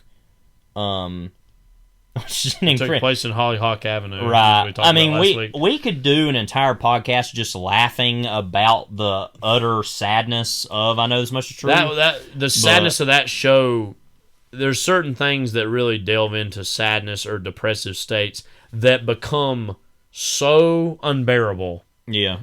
You cannot help but laugh. Yeah. But they become hilarious after a certain point because it's like, you can only stay in such a mindset for so long before you're like, all right, this is that show literally, and this isn't a spoiler, the show literally begins with one of the twins that Ruffalo plays in the show, the one who has the mental problems, cutting his hand off in front of children in a library, like with a machete. It's like, wow. And it's like, you can only laugh because that's the first thing in the show, and you're like, okay, sure. But yeah, no, we I wonder really, how many people like watching that first week just like nope and just turn yeah, off. they're I'm done with this. Yeah, I mean, no, we really quite love that show a lot. I feel like that was the last truly great HBO show that I've seen. Yeah. And that was like, was that back in 2020? yeah, it was like in the summer of COVID. Yeah. I remember. But Ruffalo, of course, was outstanding in that. Yeah, and Rosie O'Donnell was really good in Yeah. that. It had a lot of great performances and just looked really great. I mean, it was him doing a TV show, so ultimately. In the best way, yeah. Yeah. And he's supposed to still be making that Empire of the Summer Moon. He's supposed to be making the Wolfman movie. But in general, I think what speaks to me most about Derek Cianfrance's movies is just the utter desolation and sullen nature of life that he delves in, you know? Literally every single thing he makes is just like life totally sucks. The one that's like probably the quote most upbeat would maybe be Light Between Oceans, but even that and is even like, that's about like our baby has been stolen. Yeah. Like, So not really. or like This movie ends on a kind of a mix to maybe slightly optimistic note, Right. but even so, what it takes to get there. Well, is this movie obviously inherently dark. being kind of a crime movie, it gets by more than some of these other movies on the nature of being, this is a little more like upbeat in quotes. Well, it has more of a thriller nature to it. Well, to that like, point, this is the most genre movie he's right. made. The rest have been straight up dramas. I mean, Blue Valentine is one of the great movie endings ever anyway, but I remember that's a movie I cried at the end of, you cried at the end of. I know you told that story about when you watched it on Netflix. You want to tell that real quick? So so at the end of that movie, I watched it through Netflix streaming, and that again, I really love that movie, and like you said, I like this a little better, but I think that's his best thing he's done so far.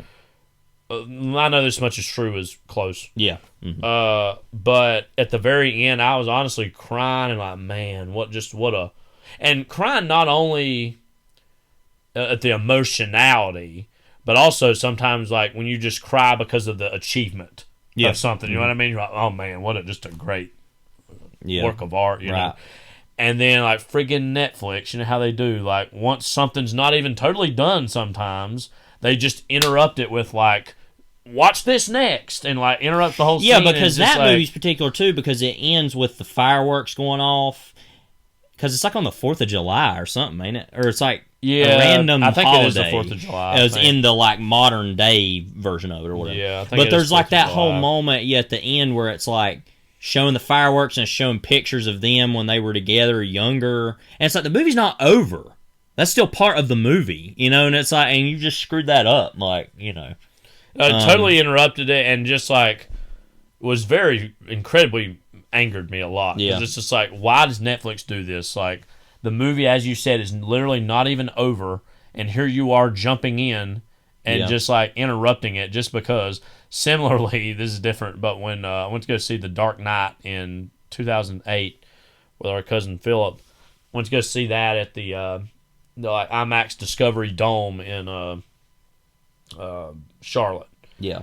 And you know how that whole movie ends, like a Dark Knight, and it's like that last shot of him, a dark night, and like like the goes all black, and then the Dark Knight title card at the end, and then that music, that great Hans Zimmer score, and then immediately the lights come up. And there's like this pre-recorded voiceover thing that said, "Thank you for being at the IMAX. Now get out. No, get out." Basically, is what basically what. So bye bye. But bye like, bye. Yeah. As Toy Story 2 told us. But it was just like one of my favorite things in any movie, by the way, is that and I love Toy Story 2 anyway, but at the very end it's like, oh, you've sat and watched all these fake bloopers and it's like, all right, bye bye. Oh, they gone? I just think that's funny. But anyway. But that was times that's been frustrating. But like and so I kind of, when I think about the movie, I want to laugh, but it's because thinking about that stupidity of Netflix there. But and also just like you said, there's about his movies in particular, there's an inherent comedy to all of it because it's so bad, the things that happen. It's like that scene in that movie where he goes, it's probably like the best scene in the movie overall, where he goes to the where Michelle Williams is working as a nurse and he's like freaking out, and he hits the doctor or whatever. And it's just like so bad. It's just like you're just laughing. It's very intense, and you feel like you're a fly on the wall. Thinking you're not you supposed feel to like be you're seeing. like a patient, and you're like, "What's going on?" Like, what's going on? And then it's funny that he like goes outside and takes his ring off and throws it over in the grass. And then he's kind of standing there, and he immediately goes to look for it. And he's like looking through, and and like he can't find, he doesn't find it. I don't think. And then she's sitting there waiting on him to get it to drive home because she's lost her job essentially because of this. Yeah. And anyway, that's just that whole movie is one of the specifically that movie I think about sometimes has some of the funniest stuff in one of the saddest movies ever. It's just like wow. And you can say that kind of the same about this, but inherently there's a little bit more. I don't actually think there's as much funny in this movie as there is in some of his other stuff, just because I think it's so serious, some of the implications, but I don't know. Maybe some of the Leota stuff we were talking about. And inherently you can expect it more. I think it's not as unexpected. But I swear, I know as much as true is just another level of like, oh my god, this is so bad. It's a lot of little stuff. It's like Domenico. Because I was telling my mom about that last night. Our mom last night, I was telling her about we were doing this movie, and I was talking about how depressing that show was, and I was like, and then randomly Rosie O'Donnell is in it as like the caseworker for the brother, and she's talking to him, and his real name is Domenico, the normal in quotes Ruffalo character who's like an alcoholic, by the way, and he's like his real name's Domenico, but he goes by Dominic. But she calls him Domenico all the time. And she's like, Domenico, listen to me. Domenico. And he's always freaking out. And he's like, I need you to do this for my brother, or whatever. And she's like, Domenico, we're doing all we can. Or whatever, And then another thing about that show, we just talk about that show forever, but is that there's that whole episode of like what we called the Italian Jerry Seinfeld, which was like it's like their ancestor several generations who's like I'm not even kidding, literally one of the most evil people ever in anything I've ever seen. Just the way he looked. I mean, he's like if Daniel Plainview was just an Italian immigrant who came to America. Like, he just inherently is a foreboding, but he's not really small. Yeah, he looks like a rat. He's like an impish person. Yeah, but he's just like an incredibly evil man. Yeah. Like. And then and that's what's so great about that is you realize this family is literally cursed because that woman put a curse on him or whatever. Yeah. And anyway, it's just such a fascinating TV show. I recommend everybody watch. I really want to read the novel. I've bought it recently. For cheap, but I want to do that. But yeah, and it's very much a Cianfrance product. But anyway, that's all to say that I think he has this very particular emotional palette that I just find very watchable, and that's very much what I'm just interested. When I see a movie, I'm like, that's what I want it to be ultimately in its own way. And also that there's going to be an unpredictability to it. Yeah, and I think that's why he to me is reminiscent of Cassavetes, is because when you're watching a lot of those Cassavetes movies for the first time, you're literally like, I don't know where this is going, and I'm really excited by the possibilities of this, and I get that feeling from his work too. Yeah, and also, and he's not even one of my favorite directors necessarily, but he's as far as right now, but he actually would be randomly. I just don't think of him that way as much. But anytime he also just doesn't put out a ton of stuff. So anytime he makes something, it's kind of like Jonathan Glazer in its own way, where it's like, oh man, the next thing. You know?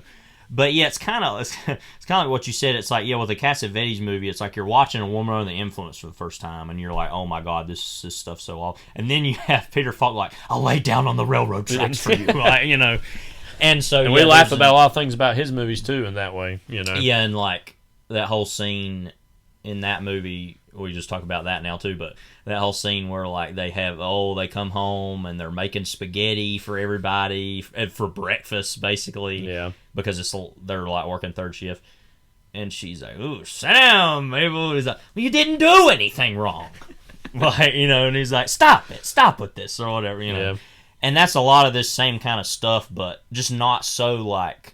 It's weird. It's not as maximal in its absurdity, but it's just so bad. The stuff that people do and the way they act is so extreme that it's like you can only laugh. And I think like him and Gosling are really close. Cianfrance and Gosling, because they've obviously made these together, and hopefully you're going to make the He looks a lot like Ryan Gosling too. And I think he probably sees in Gosling actually like, well, what guess I'm seeing too is like, oh, you could be an avatar for me. And I think in this I way, think that Gosling fits his movies really well too, because he's that type of actor. Well, he loves modulating between these tones and colors. I think that's very much in his wheelhouse to do that sort of thing, and so I think he's a really great match for that. Mm-hmm. I want to talk a little bit now though about the movie and the whole idea of a movie being novelistic. That because for the longest time, like going back to film criticism in like the 40s or 50s, for a movie to be described as quote novelistic was like the highest compliment you could owe it, because it was like, oh, that means it's like that film is not purely giving way to exact audience expectations or genre impulses, and that it is like becoming this like not just purely a drama, but like this lived-in ecosphere of story and narrative. And again, this movie got compared to a lot of, said it was novelistic or like that. And, another movie around this time, which I think a lot of, clearly it's kind of my favorite movie, The Master. Obviously, even Paul Thomas Anderson, different filmmaker, but that also has like this, this lived-in nature to it. And I think it's really a movie, like, we've talked about this before, a movie that is specifically like in the 2 hour and 20 minute or up range, but specifically that 2 hour and 20 minute range is like just a very enough special of runtime to make you uncomfortable, basically, in the right way. That's frankly the most uncomfortable runtime you can have. Yeah, because if you know something's 3 hours, you're kind of settling in, and mentally you're like, this is going to be this long. Wonder Woman: The Influence, that's another one. That's like two and a half hours. It's about that. That's like one of the most exciting ways sometimes. Now, when a Marvel movie's 2 hours and 20 minutes... That's what frustrates me. Now, I can put up with the drama that is that. That is an actual movie. Yeah. A film. Yeah. The cinema. Yeah. But, like a movie that's just like... But those movies can get cut down and don't need to be that long. But, this, though, there's an inherent feeling of like... lived-in quality. There's a little bit too much going on here, but I like that about it. It's like, And the way like a great novel can be, too. Right. And strangely, out of all the filmmakers that get that thrown at their movies the most is somebody who that shouldn't be as much as Quentin Tarantino. Of his movies constantly get, it feels kind of like a novel. And then, like, there's this narration and these chapters and these different parts to it. And that's fine, because I love Tarantino's movies. But... that's something that gets thrown his way a lot, particularly like The Hateful Eight, which is very much like Agatha Christie in the West, sort of thing. But that... or Kill Bill movies. Right. But now it seems that with this movie, there was inherently people like, it feels kind of like it would make a great novel. Instead of a movie. And it's like... and that's where this partially is going to get into what I'll talk about later with the way that critics reacted to it, is that I just don't really get the problem with that at all, because... this is the story he wants to tell, and we've talked about this before, and we'll talk about it again at the end. One of the most affecting moments in a movie I've ever had is and it's really impressive when you can make a movie that has a pace that feels longer than it truly is, of like, okay, this movie's only 2 hours and 20 minutes. It's not that long. Like, it's not like a 5-hour movie. Or 3 hours. But when you get to the end of it and you see that picture that was taken of the only like family picture they ever had of Gosling, Eva Mendes, and what would be the young Dane DeHaan back in the movie, and you don't ever see the picture. But also too, the picture's folded. Right, it's got creases, it's got indentions into it, and you don't ever see that picture in the original part of the movie. The picture's just taken, and it's from a different angle. And then when you actually see it, and like I said, you almost feel like, oh, I forgot about that part of the movie. Or even a weird thing happens also where you're like, I was there for that. Right. In the terms of, as an audience member, you saw it happen in the movie. And I think that's like, I remember when I first thought that, and then kind of was taking a step back and like, well, I wasn't there for it. But like, again, that history that the movie nurtures. Again, to do that in 2 hours and 20 minutes is very special, to like create that feeling. And it's something that's very hard to do. And that usually only novels can do. Yes. And so that, I think, is what is so impressive about the movie, even for its faults, which there are some of, and we can talk about them in the movie as we talk about it and here in a little bit. But that it doesn't really matter, ultimately, because it's like, no, movies never do that. Like, never. Very hard. And I mean, I think like something like The Godfather, has things like that about Yes, it. You know, that has even more time though. And it's also about a storytelling economy too, because it's true that the movie is longer. It has a lot of stuff going on, but at the same time, you can do all that so economically within that amount of time. That is inherently a storytelling economy, even if people don't think so. Because if you're able to elicit those emotions with so little amount of time, you're packing a lot in there. And some of that has to be implied. You can't get and you know, that's a problem that some people have with the movie, I think, is that there's a lot of implication and a lot of happenstance and coincidence that has to happen for it to guess what? It's a story line up. But it's a movie. It's a narrative. And so but we'll I would talk agree about with that that more in a minute. But I feel like this is one of the best versions of the movie. The movie as being novelistic. Because, there is a relationship to this, between this and when people describe television as quote cinematic, don't you think? Because now television is in the position where if you call it something quote cinematic, or it's like an 8-hour movie or whatever, that is the highest form you can give. But then you look at, you know, something like I Know This Much Is True. Soon it'll be TikTok is like television. Like what? How further down can we go? You know, it's like video games or movie or video games. And I say this as somebody who, again, cinema is my favorite art form. So obviously know that. We're in episode 59 of a film podcast, so I think you would know that by now. Really? What? Like I Know This Much Is True is very clearly it would not work as a movie. It works best because it is television. Because it takes time between, and again, this speaks to how we mostly try to watch TV, especially new TV, like giving it a week to go. Can you imagine binging I Know This Much Is True? Like I don't think you would be able to take that. Exactly.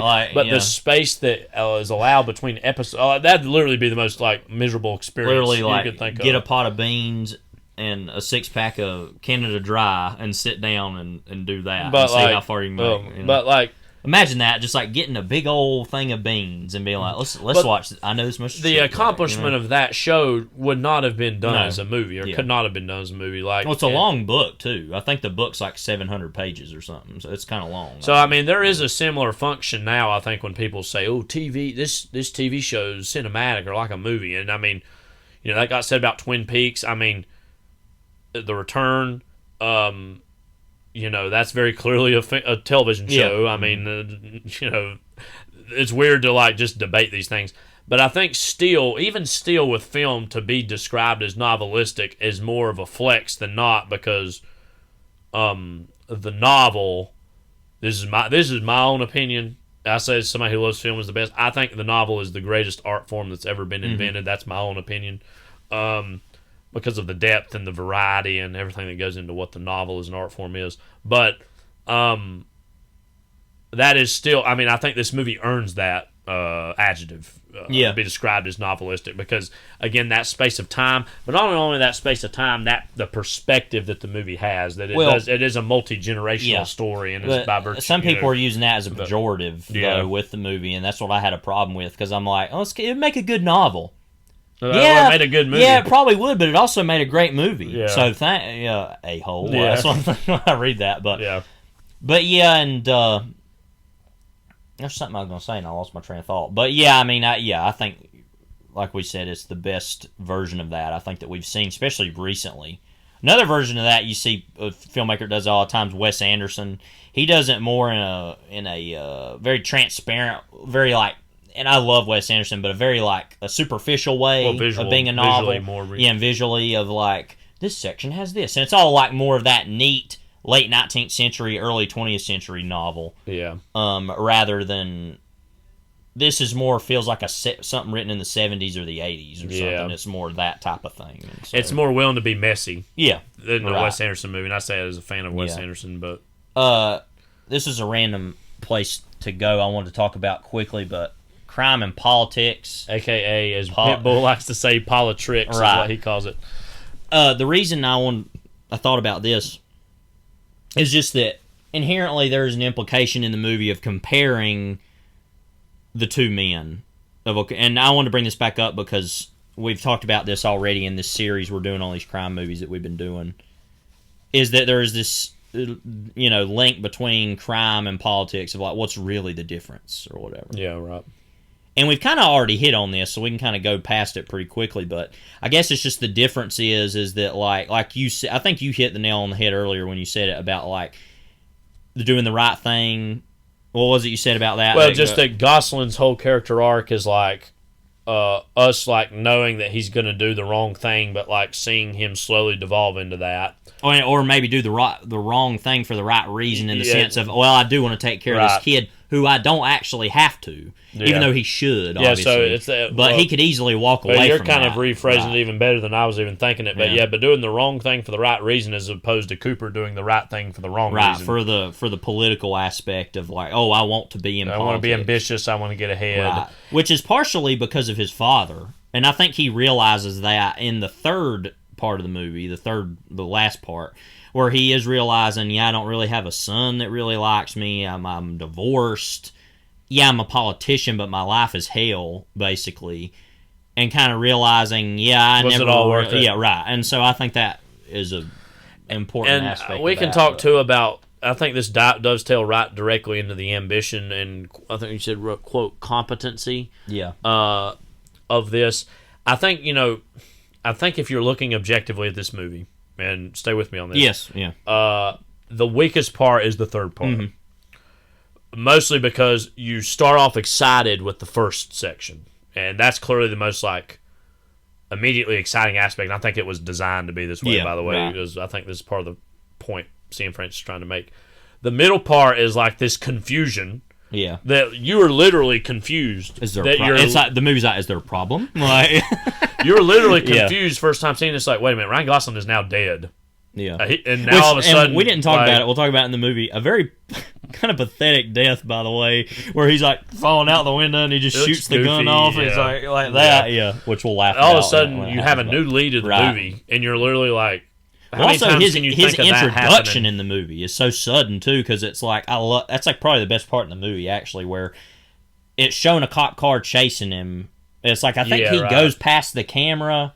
Yeah, it's like he's sitting in the car and he goes past the car and he turns around. The camera turns and it's like, oh, Bradley Cooper's in the movie now. Well, literally, it's like it's his movie now. Right, it's literally the perspective of the whole film. And the movie is already the perspective, like I said, is already changed before he's even dead. And I don't really remember any of the reviews bringing up Psycho in any way, but I mean, this is a very Psycho-esque change of point of view in terms of what the movie's about and how it obviously evolves or changes.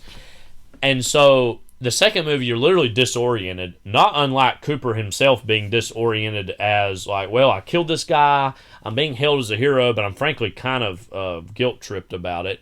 But then the whole confusion of, should I do this thing that's going to hurt these people for myself? And then he wants to give the money back to Eva Mendes's character, and she doesn't want it because they find that money. Because they were looking for that money so they could have it. Yeah, they were going to take it as like right, just, and so they were just like, well, we're going to act like we're really looking for the evidence, but we're just going to steal it out of the room. And even Mendez even knows that they don't have a warrant to be here, or they don't have any legal basis to be here. And then the third act, which again, it just lacks it inherently lacks the novelty that you're thrown at with acts 1 and 2. But the third act is literally tax time. It's literally like, all right, now we're going to deal with the legacies of those other two men's decisions that we've seen. As our old friend Brian Malcolm would say, tax time. We played Monopoly. But yeah, no, you're right about that. I think, and that like you said, that's an intentional denouement. I think, and this is true of life. It's true of movies. We just don't like facing consequences to things. And the third act is literally is the consequence of everything that came before it. And so that inherently, as a viewer, models us into being disappointed by it. Yeah. I think that is almost inherently part of the design of the movie, is like to be partially disappointed, partially like let down, partially like there's secret parts of ourselves being exposed by this not being as good as what the past versions of. And so while I think it's the weakest, it doesn't matter because, like... That's inherently written into the movie. It's part of the DNA and the architecture of the movie, but also, like, even though it's flawed and not as great, again, it goes back to that flawed masterpiece idea, is just that what came before it and the ambition of what all this is trying to be, for me, forgives the failures of the third act. And you think about it, would you want to see 2 hours and 20 minutes of the first part of the movie? And ideally, in my head, I would think I would, but that would run would dry. You really? That would run out of steam. Would you want to see 2 hours and 20 minutes of the second part of the movie? Again, I could imagine a version maybe doing that, but ultimately it would run out of steam. And, of course, you wouldn't want to see 2 hours and 20 minutes of the last part other than you died. I mean, imagine 2 hours and 20 minutes of you died. That's you effing died. But, yeah. In some ways, you're paying to see 3 movies that happen to have an overarching point to it. And so, that's what I was going to say about the whole thing. Like you said, is like that people, all the reviews, it was like, the movie is so ambitious. The movie is this, the movie is that. And it's like, but I don't know. I mean, it's this whole hand-wringing. And I get it, sometimes when a movie like that comes out, people, we've lived with this movie for a while. We love it. We're fans of it. But, like, I'm just inherently kind of angry when I read those reviews because I'm like... What do you want? What do you want from... Like, and I get it because they have to watch... And I try to think as a critic a lot because of the way people criticize things because it's like, oh, it's just another movie to them. Well, but, in many ways, 10 years from now, what are people going to be saying about 3,000 years of long? And there's going to be people that are probably thinking what we think about this movie about that, And so, admittedly, and maybe I'll feel that way eventually, I don't know. But... It's just weird to me because they're making all these... But it's clear that you can read every one of those reviews that they're like, there's something to this movie. They feel uncomfortable by it. You can tell while they're writing it. They're perturbed by it. Yeah. And they're like, it's ambitious, but I don't know. Yeah. And they feel like they're like... It's almost like a visual representation. It's them like leaving, but they keep kind of looking at it like they're like... Yeah. Wanting to It's like, what's behind that dumpster outside Winky's? Right. Like, Yeah.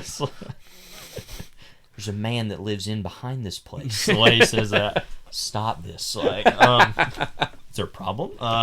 But that's that whole movie in a nutshell. Mohan drives like, is there a problem? Like, it's like, yeah, there's a few. Is that, you sure you won't join me? But yeah, that's just what frustrated me with each of those reviews is people like basically on the level of saying that it was great and it's ambitious, and it's like, I get that, but there's no other movie like this, especially now. Yeah. It feels very much like a movie you'd see in the 90s. It feels like, this was a movie that was made in the crime, that kind of crime movie era that was made of these really ambitious movies that were made. But it was made, and it's like, okay, just to leave it as it was ambitious. Yeah, it's probably ambitious because it's also great. Yeah. But I don't want to be too hard on these critics because, like you said, I get it, whatever. Yeah. They see a lot of movies and whatever. But I don't know. I just found that said so many times it started kind of getting under my skin because I was like, okay, you keep making these excuses for why not to love a great movie, it felt like to me. And I say this to someone who thinks and believes that Blue Valentine is a slightly superior movie to this. A lot of them were talking about that also. That was really great, and this is not as good. And admittedly, I saw this before I saw that movie. But also, and I say this is weird and counterproductive in some ways, but Blue Valentine is just a more immediately understandable and, quote, safer movie. I mean, I think what it's dealing with is intense ideas and feelings. But you've seen a version of Blue Valentine before inherently. And that's no criticism of Blue Valentine. It's kind of a Noah Baumbach movie, but... like also a Cassavetes movie, but like putting some slime on it a little bit of like a very I don't mean that bad, more working class Baumbach movie sort of, and But I think that movie's just like putting the stank on. It's easier to categorize a movie like that in your head, and again, that's no criticism because I like it a lot. Than it is this because this is literally wanting to kind of piss you off a little bit. Yeah. And I remember the first time seeing it being so shocked by the turn it takes in the first third, and then even by when the second turn happens that goes into the final third, I was like not as surprised, but also like, all right, what are we doing now? Like there still was a sense of disorientation with it. And again, like you said though, it's like critics talk all the time about wanting to see something new, wanting to see something different, and then they base it too much on. Now it's this thing, now it's that, and they think about, it doesn't work or whatever, and I think that way too a lot about the way that most movies are supposed to have the structure, and they do this thing, and normally I do think that way, but even for movies like this, they all have this sort of structure, and this tries to go against that, And yeah, maybe is some of the, now it's a revenge thriller at the end. It's like, but I don't feel that the movie didn't earn that, personally. A lot of people acted like, that's kind of too sudden. Like it was just thrust upon the right, movie. it's like, no, I mean, we're all dealing in these tropes that exist anyway, about the wronged son who lost the father, getting revenge on the man who took the father. I mean, it's all very basic. It's not that almost complex. biblical, yeah. And I think that's what some people had a problem with is, now it's doing that. And it's like, but that's all this ever could have led to anyway. I mean, the movie feels to me inevitable in terms of the plot and by the end of it. And I think people were somewhat just annoyed by the AJ-like figure of AJ at the end of the movie, too, of like, this died, guy, you know. And I get that, but it's like, but that the whole point is that's what the sins of each father are kind of almost it's weird. It's almost like an opposite. Like that should be more the son of the Gosling character, and he should be more the son of Cooper. But that I think also belies the inherent kind of caring and thoughtfulness of Gosling's character, which isn't as remarked upon in the movie anyway. Yeah. That I think is there, and the kind of emptiness and baseness of Cooper's character too. So I think it all fits and it all works. Is ultimately what. Yeah, I mean, like I said, this movie to me is the for me personally the textbook definition of a flawed masterpiece, and flawed even is a little bit strong of a word for what I mean. I guess it's a flawed masterpiece to me is the movie that has like certain A++, 10 out of 10 aspects of it. Yeah, but also has things about it. You died, but you died like. It also has things that maybe doesn't work, but I think part of the things that don't work about the movie were either intention or designed in such a way as to that part of the brilliance of the movie comes from certain flaws the movie has. Yeah. And sometimes, often case, that's more interesting than a movie that, quote, does everything right and is, quote, perfect in a conventional sense, which there's no movie that's truly, truly perfect. But, you know what I mean? Like, just... Yeah. And so, like, when I say that as a big fan of the movie. And I think the reputation of the movie has grown a little bit, but it's still not even, like, killing them softly, I don't think, exactly on, like, film Twitter in terms of a movie that people I think they make a great double feature, too, just because they're around the same time. They both have Ray Liotta and Ben Mendelsohn, but they're pretty different movies and about very different things and have very different dispositions because... Obviously, Killing is a very cynical, political movie, whereas this is also about politics. Yeah, but is about you died. But it's ultimately. Like quote novelistic, but it's about you died. You died. Yeah. I mean, I guess Killing Softly was novelistic in the sense of it was literally adapted from a novel. Yeah. It's actually interesting too that I always forget this that the screenplay you name the names. It's like 3 different people worked on it. Yeah, and I wanted to look about that because there was actually a detail I thought was really weird about this movie. That first of all, he was inspired by the Cianfrance by the 1927 silent movie Napoleon, which uses the triptych 3-screen technique to play out multiple stories at once. Okay. So says the birth of his second son reignited the idea. I faltered. I was thinking about the son of the seventh son. Yes. And he started to think about being a father again, responsibilities involved. They got me thinking about the fire I felt inside me, which had been with me as long as I could remember. It helped me do many things, but it was also many times a destructive and painful force, he said. Yeah. Said he was inspired by Call of the Wild. What ancestors had to do for survival. That reminds me of I think this much is true also. Or I know this much is true. Yeah. He met Ben Coccio, similar interest in books and films. They began writing a screenplay. Then they had Darius Martyr join the project 4 months before principal photography began. So they kind of just had people come on, I guess. Anyway, it says here, the thing I thought that was most interesting, he was still working on Blue Valentine, which stars Ryan Gosling. In 2007, Gosling told him about a fantasy which involved, quote, robbing a bank on a motorcycle and then making a very specific getaway. Cianfrance told Gosling, "You got to be kidding me, I'm writing that movie right now." Shared numerous identical ideas. Be another opportunity to work together again. Cianfrance envisioned the story to be about fathers and sons' masculine identity, reinvention or transformation of the self for a man over a period. Took me a long time to get that out. About legacy, what we're born with and what we pass on. It's about the choices we make and how those choices echo throughout generations. As a classic tale of the sins of the father being visited upon the son. But yeah, and of course the movie, it says Cochio came up with the title from the Iroquois translation of Schenectady, The Place Beyond the Pines. It's a very poetic title, I've always thought, too. I actually didn't know that was a translation from Native But anyway, American. I just think that's funny that it's like, hey, I got this idea for like this guy riding around robbing stuff in a very specific getaway. It's like, what? Like,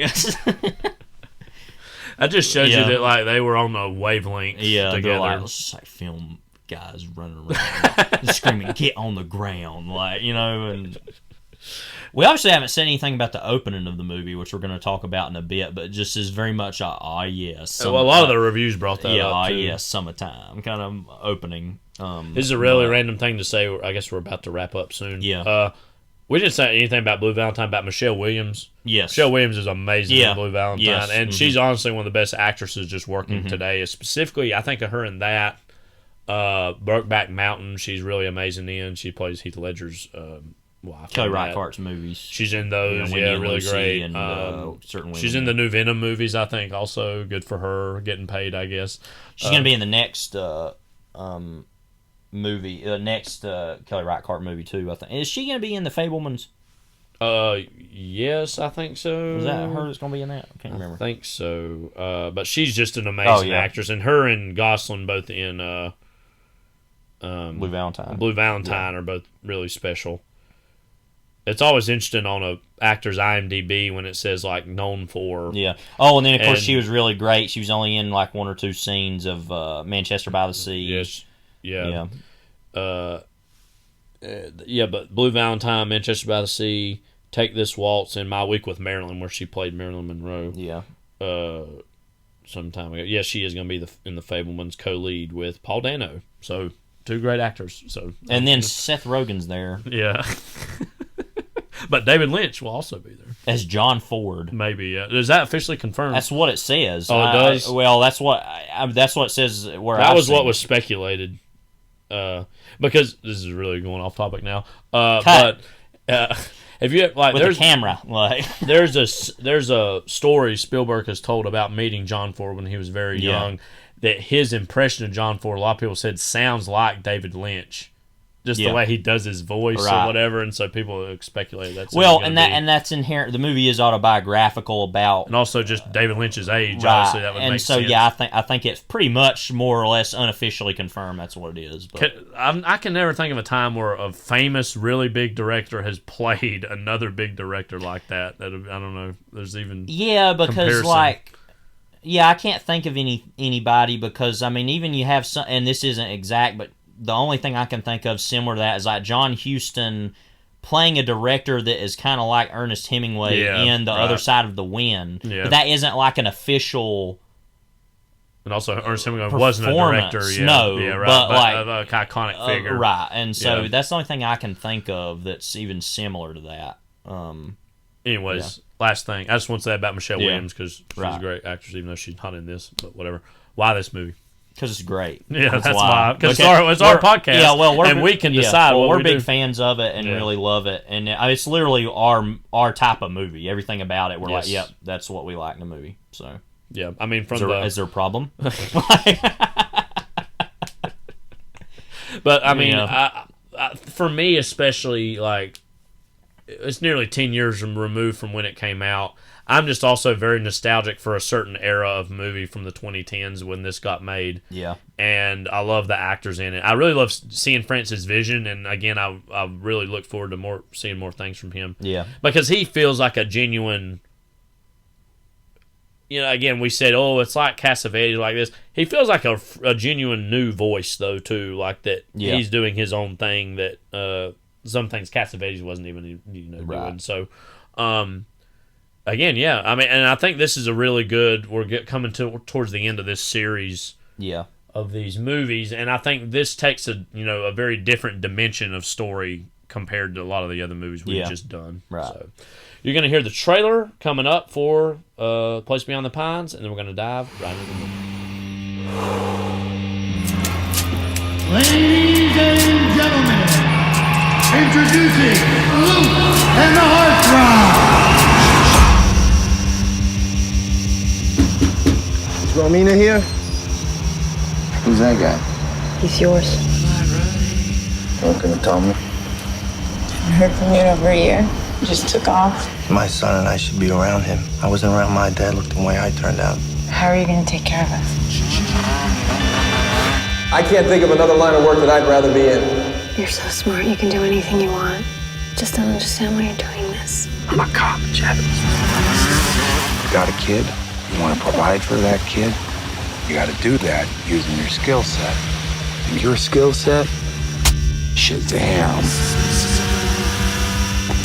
All right! Everybody wants to live, put your hands in the air! 105 in pursuit of suspect. 104, I got a visual on a motorcycle.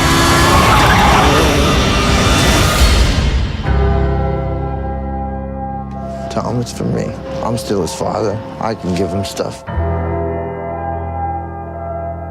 Hey, I'm Officer DeLuca. We're here to search your house. What for? We're looking for the money that Luke Glanton may or may not have given to you. 14 grand. The lion's share is going to our hero. This is your problem. This is our problem, and I'm bringing it to your attention because that's what I should do. I want to do 2 in one day. Yo, get up! I'm not going to let you bring us both down. There's a way out of this. You're not going to like it.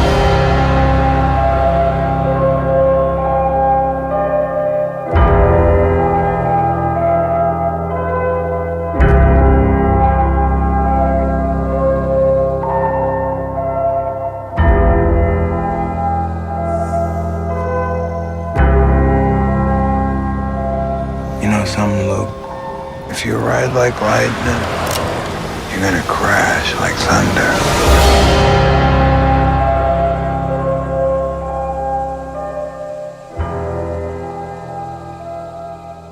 And here we are, we're back. I've always had a fondness for that trailer, mostly because of, again, going into the movie, how it primes you into thinking or assuming it's going to be one thing, and of course we're going to see how it's and not. then when it's not, it's like, is there a problem? Yeah. The rating is, of course, rated R. Language throughout. Some violence, teen drug and alcohol use, and a sexual reference. Just one. Just one sexual reference. I don't even remember where that comes in exactly. Isn't every human being a living and embodiment of a sexual reference? When you think it's about like, we're all here because, well, you know. Well, this movie especially. Yes, it would literally. be because literally the whole plot. Maybe he just said, maybe he just wanted to throw that child. in. Or just this whole movie's about, legacies, fatherhood, like the sins of the father. So we're watching this off the Blu-ray. Yeah, this is the it's Focus Features put it out, but it's a Universal distributed Blu-ray. by Universal. So it's a very crappy Blu-ray as always. And we say that as people who have watched a lot of Universal movies on here. That's right. Yeah. We will, and this will definitively let you know by episode 59, we are not in their pocket that their Blu-rays are garbage for the most part. Like, the menus suck. They're always, and it's weird. It feels like they made all of their Blu-rays back in like the early 2010s, and then they just stopped making them. Right. And it's like, it seems like every one that you get, they haven't updated them at all, and they just like sit there and exist. It's just really weird. So we're gonna hit play in 5, 4, 3, 2, 1. I'm sure this movie's streaming somewhere, but I'll actually look and see real quick. Go buy it. Mm-hmm. Go buy it. Just do it. Cianfrance needs that bacon. He's probably literally. That's a last name, by the way. I've never heard of. Yeah, since Sidney Kimmel. I was like, was that Sidney Pollack and Jimmy Kimmel's love child? Like, speaking of love child, which Sidney I think's different than Sidney Pollack spelled, but whatever. Yeah. Well. You know something serious is going to happen when. It's actually not streaming anywhere right now. Okay. But well, I guess you could pay to rent it, but yeah, you could, easily, but okay. Just the concept of verisimilitude, or like, what is your opinion in general on the long take? Because I feel like we've talked about people like to make generalization.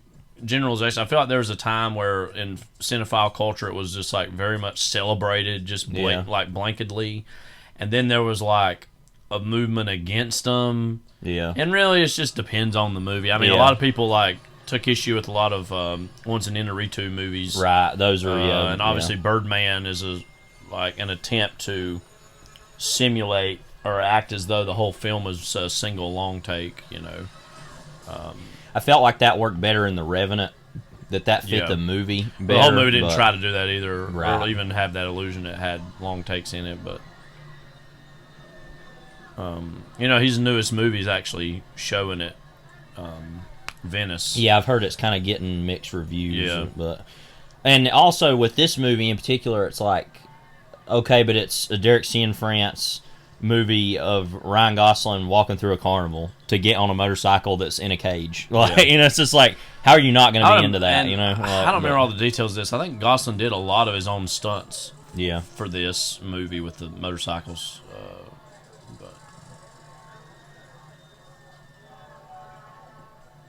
But yeah, I mean, this works clearly, but that's just the whole thing that I think a lot of people not liking it is performative. We probably have talked about it on here before. I just don't remember because it's probably been at some point. But. Yeah.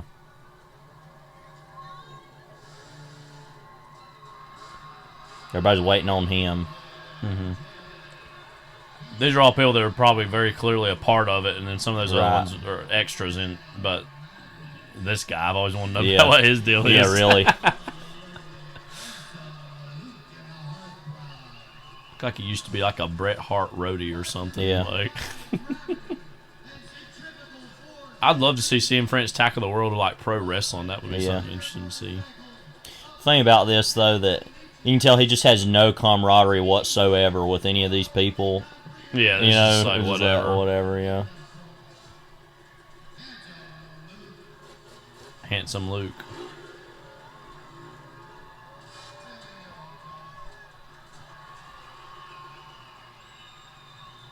This is very like, wait, why do people do this exactly? Yeah. It's just like, oh, it's like cool looking, like, but this is a very upstate dangerous. New York thing to do. Yeah. Yeah, now they gotta get locked in. Make sure they're in there.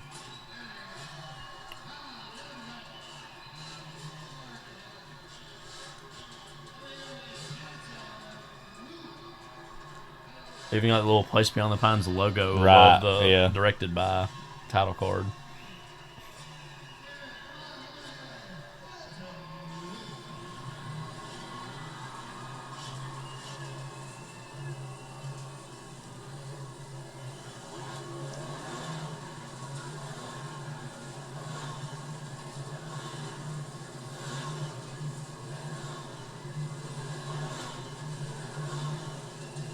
That is just like totally insane. Yeah.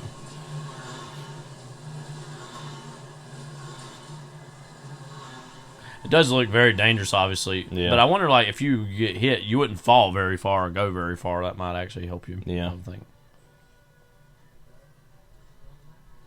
Imagine being a parent standing off to the side and your kids go to get an autograph from a guy who looks like that. And the worst thing is he's got a Metallica shirt on. Yeah. That sets the... What kind of sicko? I mean, you know. As Iggy Pop said way back when. Y'all remember that, you know? It was episode, what, like 3? Yeah. Or 4 or whatever. Switchblade 327. I bet that's like his favorite movie. Well, Snow Day. Of course it wouldn't be because, you know, he wouldn't be around for it. But that's the biggest tragedy of his... Children laugh and squeal. Yeah.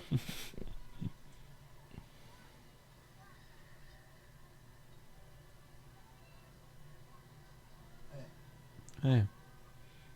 One thing I do like about Universal Blu-rays, and we talk about this, is that they move the subtitles around. Yeah.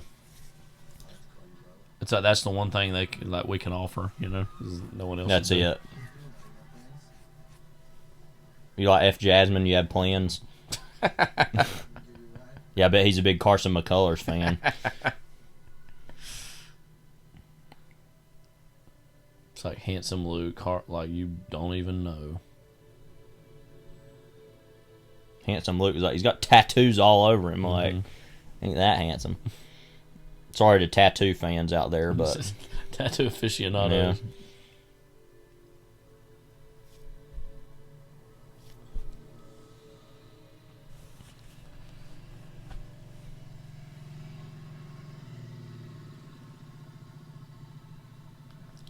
I know I've heard Gosling talk about, again, we've said he's a big horror guy, like loves Halloween, all this stuff. He said that one of his biggest fantasies as an actor was to like play a character who people went to Halloween as, and he said Drive was like the biggest version of that for him. But I wonder how many people have ever went and was like handsome Luke Glanton, you know, from this. But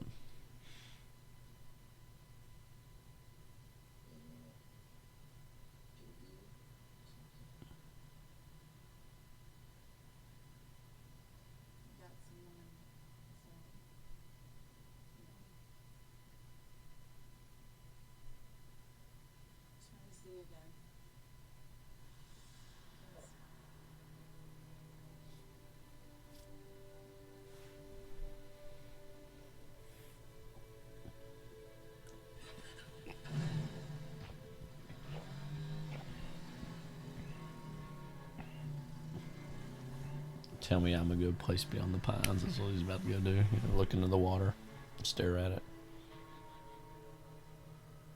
Like, kind of upstate New York's always looked beautiful. I mean, it's reminiscent in some ways to me of the mountains here, I guess, like Western North Carolina.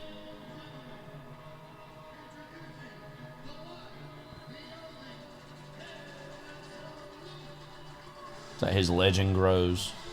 Handsome Luke and the Heartthrobs. Yeah. And it's just like the same shows last night. Did it again. This is one of those last one perfect shots that are up a lot on Film Twitter.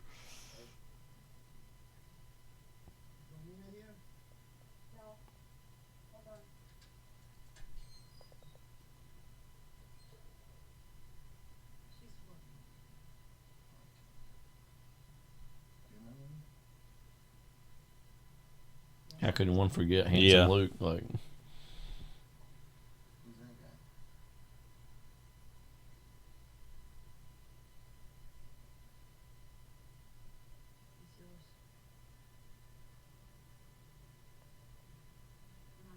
Like, do what? A real old S. A real old S. What up? Like WADDUP.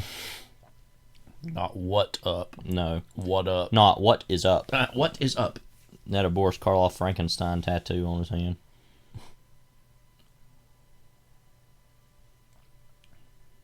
A child. But I myself am a child, is what he's thinking.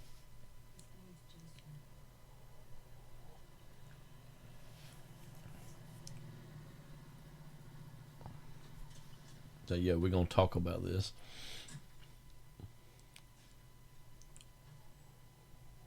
Yeah, that 90s Pepsi logo there. And that's something that kind of the first time you're watching this, you're not really necessarily noticing that it's a slightly older. I mean, it's not even drastically, but just slightly older time period. Yeah. Because there's also just a lot of small town America that still has that look. Anyway, well, that's what I was gonna say. Is most diners look like they're from the 90s still? It's like basically whenever they were built or rebought by somebody. It's like there was that where our great aunt and uncle lived. There was that bottling plant that was right there near it that they eventually tore down. That had that same Coke logo on the side for like ever. It was like from the 90s. It wasn't that old then, but like, you know, that one like the bottle being popped open. Mm-hmm.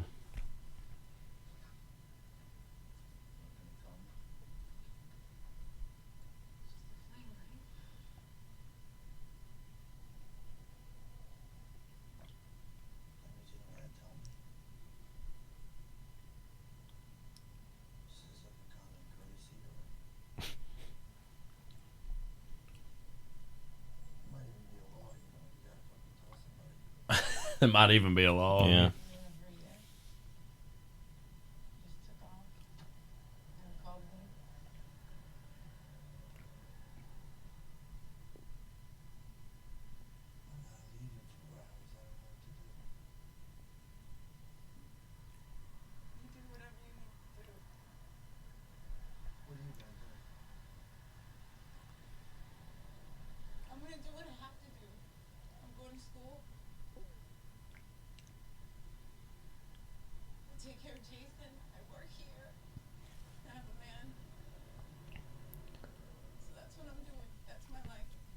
Mahershala Ali, he's not the stepdad. He's the dad who stepped up. Yeah.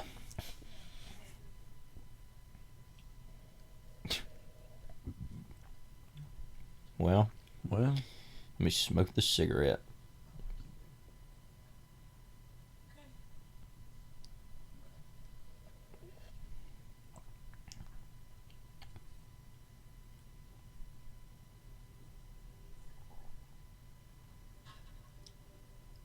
Just thinking, where can I go buy a crib? You know, it's like, Yeah.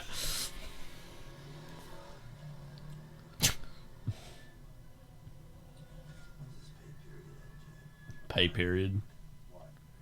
Jack.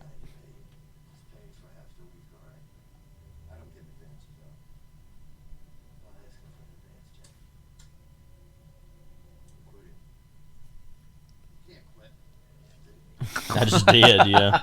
I love that's all that there is to like. Yeah. No more of that scene. It's just like, yeah. So you get the idea. Yeah. You can't quit. What do you mean? What, are you gonna keep me here? Like, yeah.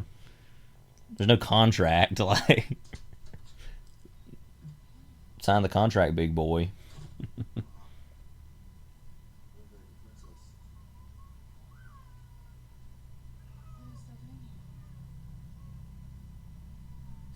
Is his shirt inside out? Yeah.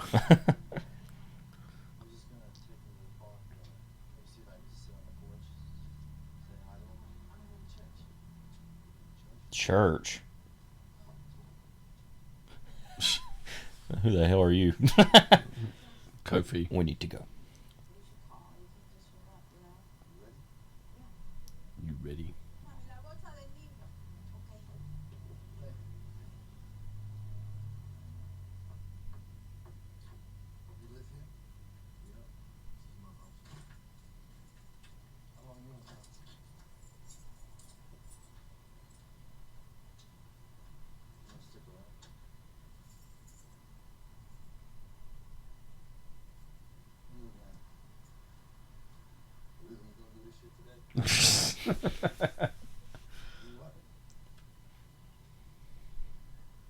How bent that cigarette is.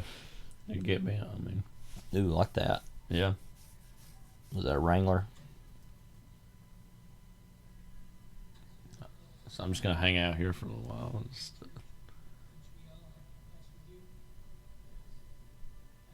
So he does go to the church, and he's like there, like very ornate looking church. Yeah. That's what I'm saying. I think it's kind of funny about this town is it's like, how big is it actually? Like, Yeah. you know, I just wonder. Like,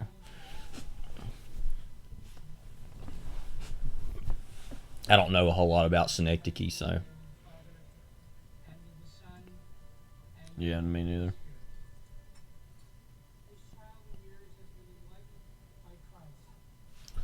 I might do just a little bit of research on it just to see here.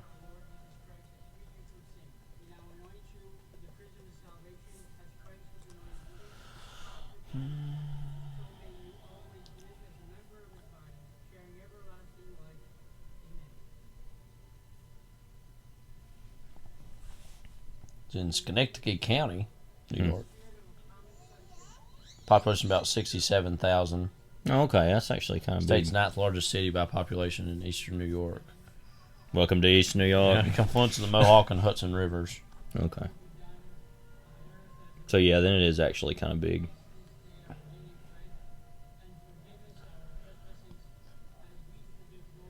Yeah, it actually looks like kind of big, you know. Yeah, Biggest yeah. area.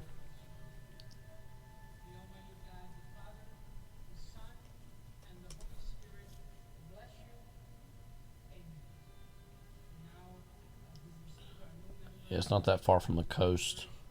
Yeah. Well, actually,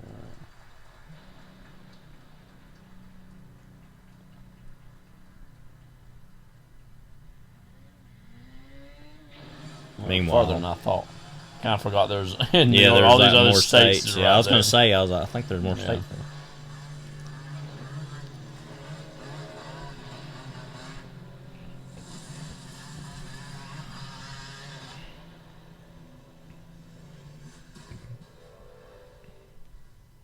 it's interesting that with this character, there's not a whole lot of backstory immediately given to what kind of person he is. Obviously, he talks about later that his dad was garbage, but you know, meanwhile, love this total appearance. Yeah. Like, he's like, oh, I will race him. Like, cool. He's like, I'm a deadbeat too. If they met on like deadbeatforums.com/Schenectady, like just the Yeah. regional, you know, deadbeat The regional innocent. uplink. Yeah. Yeah.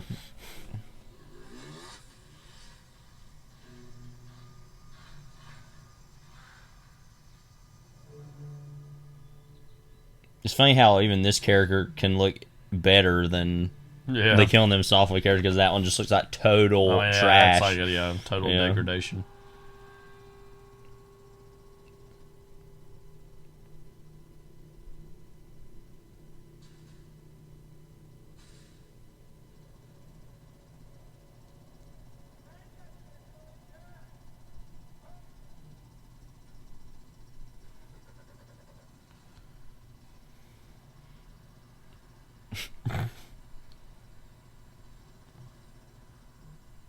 I smoke too.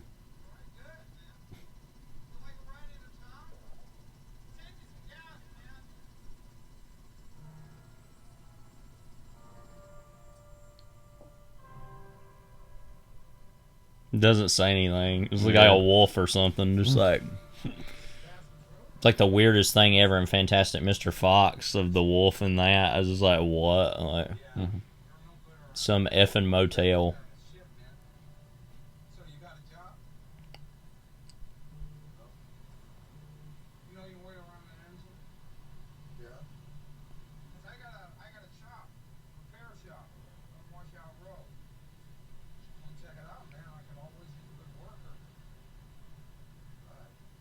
All right, cool.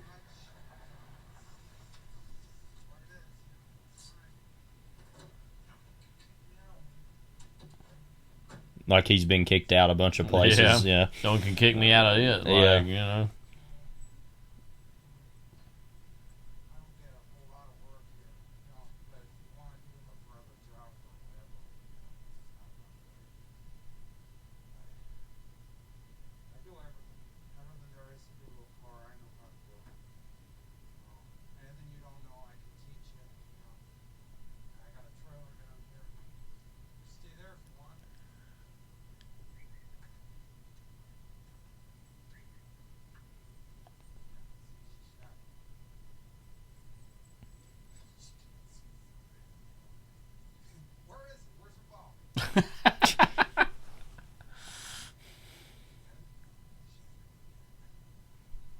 There's like 40 minutes of deleted scenes just of them hanging out here. Yeah. Like,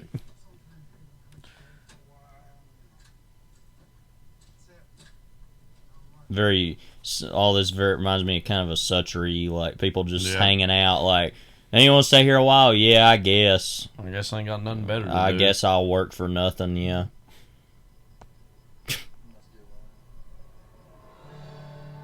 Take a ride. Yeah.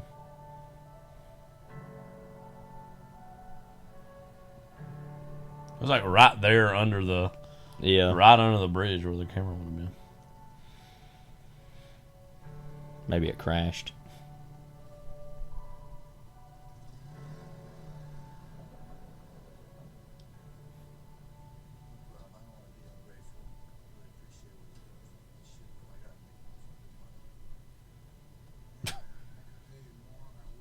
What? A guy got a geese thing.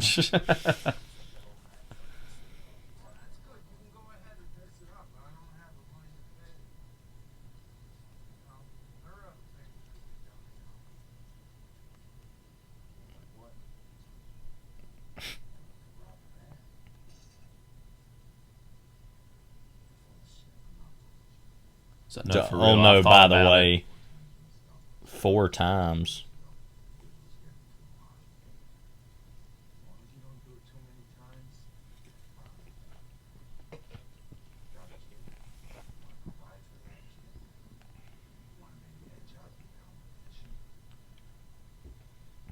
Then rob a bank.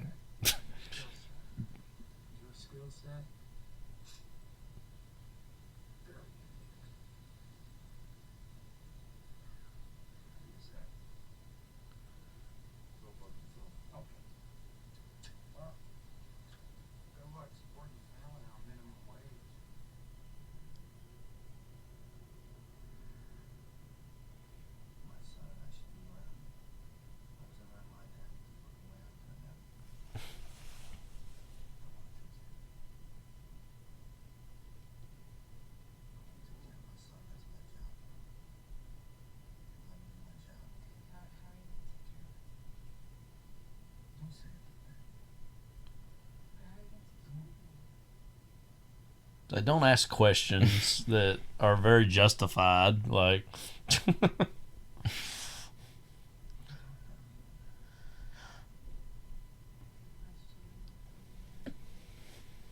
don't be a child.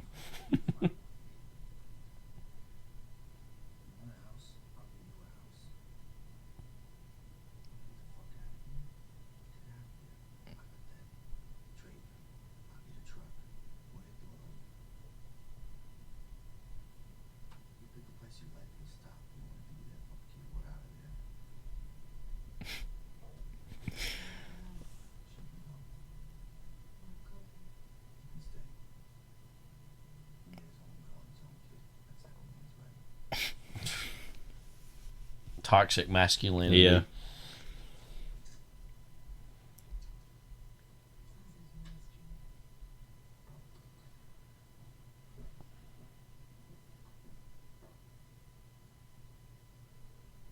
Can I get the pie? I want the pie. So he wears all his shirts inside out. Who would do that? He's different. He's built different. A drive moment. Yeah, it's like it's a real tell me I'm a good place beyond the pines moment. Tell me I'm a good pines. He's just sitting there. Mm-hmm. Yeah, in front of a bank you're gonna rob. That's a good idea. He's acting like we can't see him. Yeah, I know. It's just like we see everything you're doing. Like, no, he don't like being vulgar. I know.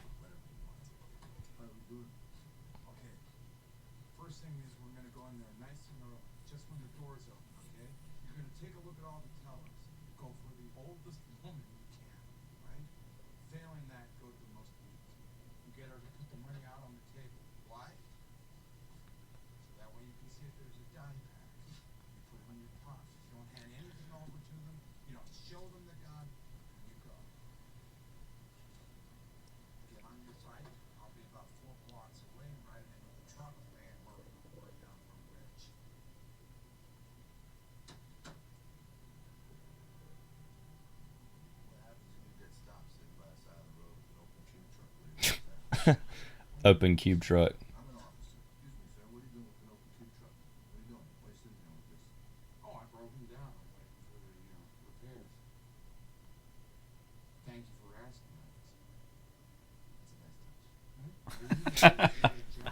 I should have a little acting school they set up. Yeah, what happens?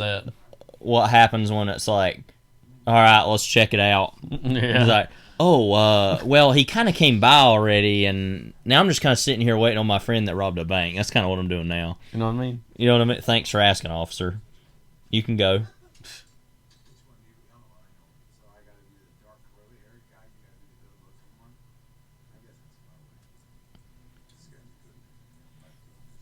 I've not seen a lick of Starsky and Hutch ever. Mm-hmm. I've not even seen that Owen Wilson, Ben Stiller movie either. Maybe not Ike Mantini. He left. Cool. Vintage robber stance. Uh-oh. I think you're getting serious.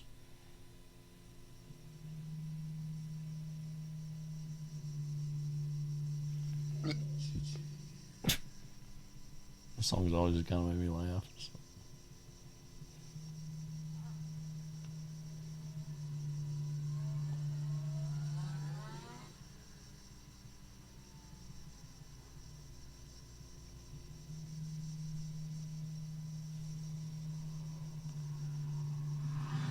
A bank that has a tilting logo or rotating logo. Yeah.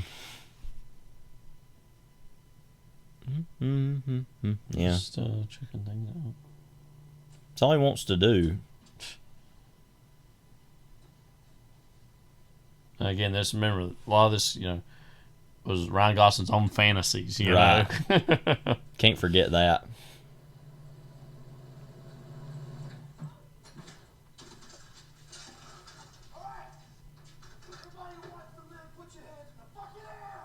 Hands in the air.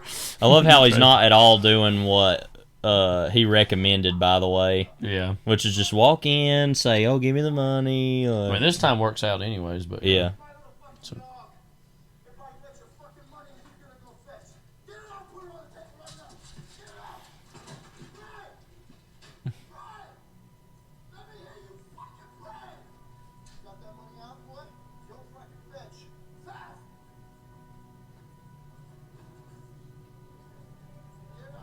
Lovey's like, well, I can't get the dog back home to play fetch, so I'm gonna get this guy to do it. Yeah. Meanwhile,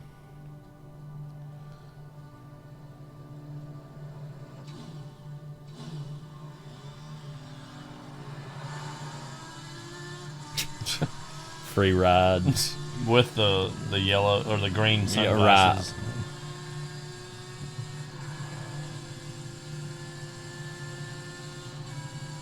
Or me like copycat crimes this spurred like people seeing this movie. Probably like one. Yeah, like one. And it failed miserably. Yeah. I mean, like he does eventually, you know. But yeah, the person like didn't even see the end of the movie. Like this, Yeah. point, oh, this is a great idea. Leave, and like, Yeah. I was like, well, maybe you should have stayed and watched. Like for like 20 more minutes. Yeah. Or even just generationally, the effects it Right. has. You know, Yeah. It's not even you die, but like scars your child for life. Like Bad boys for life kind of situation.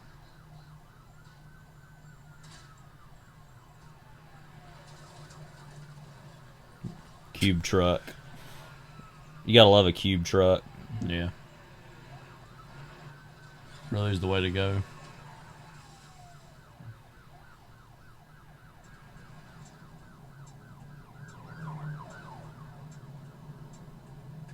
That was pretty successful.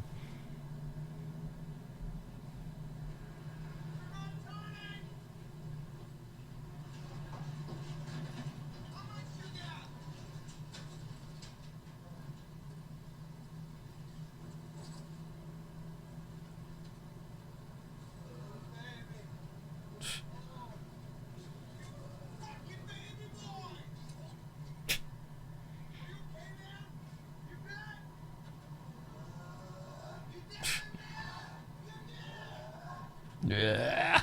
Wretches.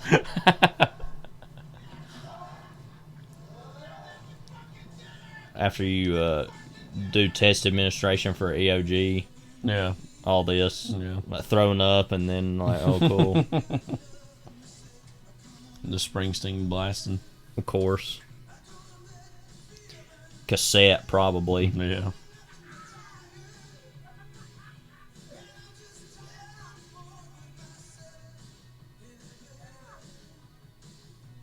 Wow. This is the good old days as far as this Yeah. movie's going to be concerned with.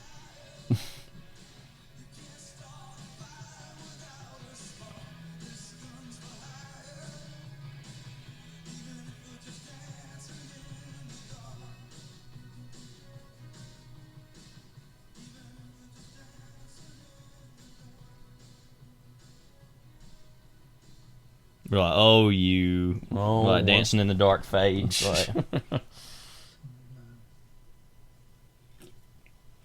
He's a child.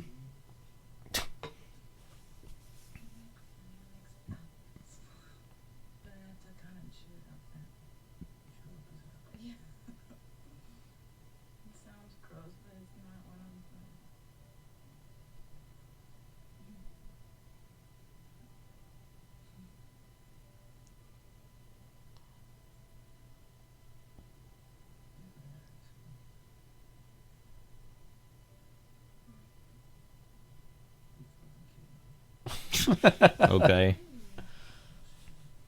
Like Boaz, he's not a baby. What kind of house are you running?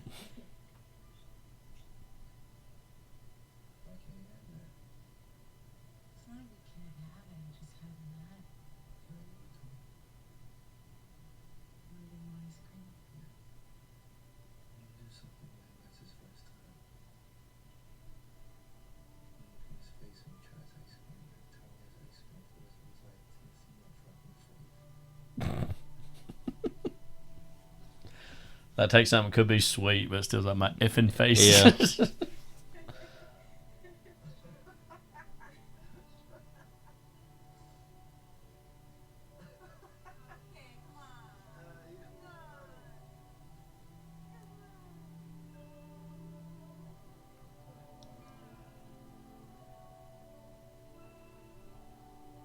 I don't want that. No. Get out of my face. As Vlad would say.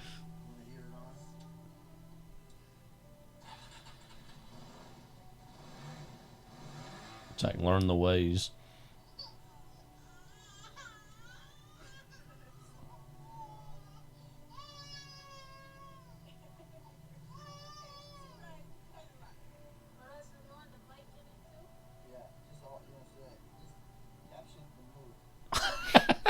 What are you, a director now?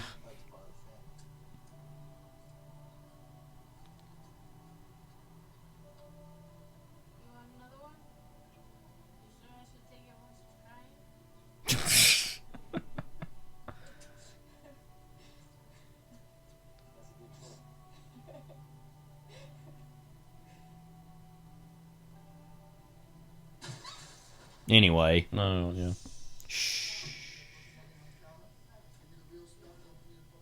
Looks like it's becoming more performance art for him at this point, you know.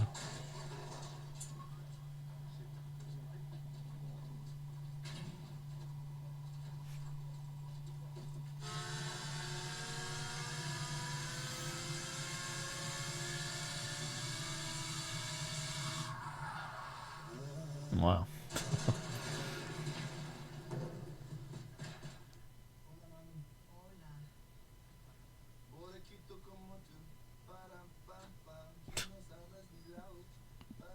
Like,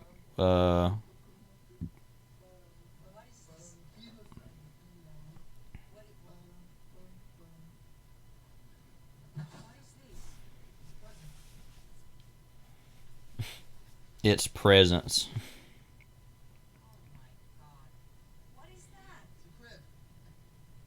Jason gurgling.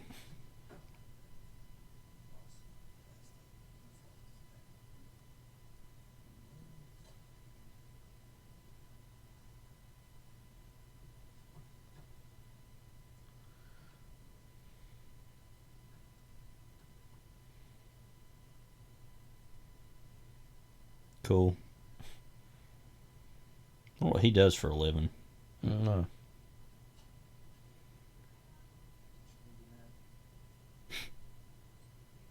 Whatever it is, at least it's a real job. Yeah, he's actually something, yeah.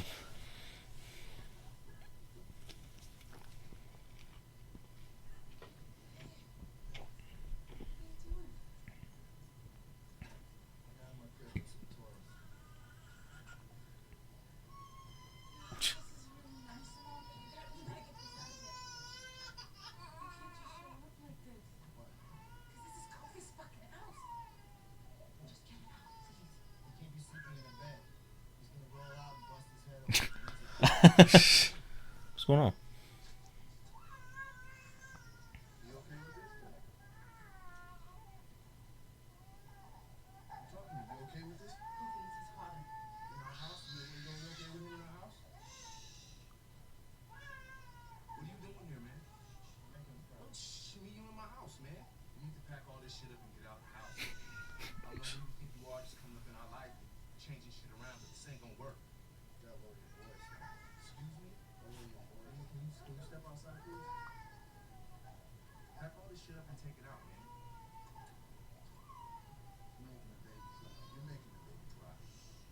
You doing it. You're doing well, probably the baby's crying because it's just like a baby. But, you know.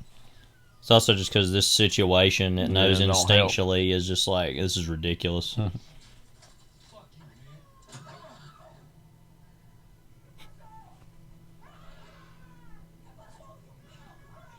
Our house phone was ringing at the same moment that happened. That's why I laughed. But it was like, oh, okay, phone's ringing. Great.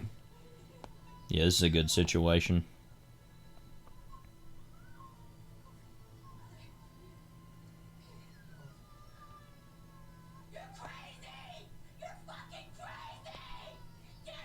He's not refuting it. Tell me I'm a crazy place beyond the pines.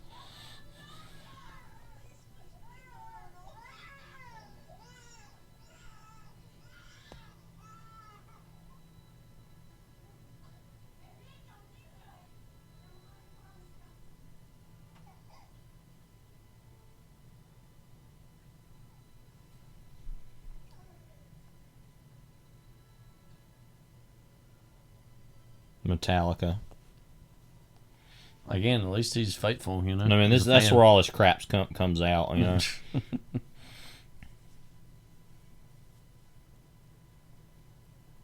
St. Corleone would say that's where all this Irish crap comes out. I mean, he's helping the baby sleep, so I mean, in effect, inner Sandman. It's over. I mean, yeah, it's gonna be over. The sirens are always approaching.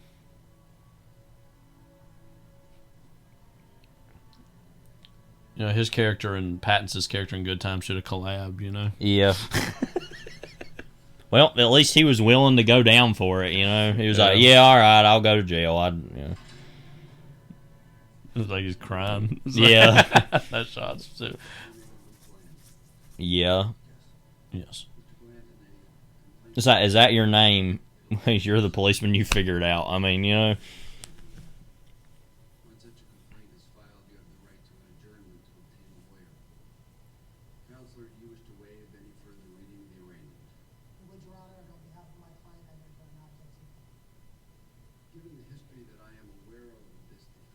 He clearly looks like a not guilty defendant.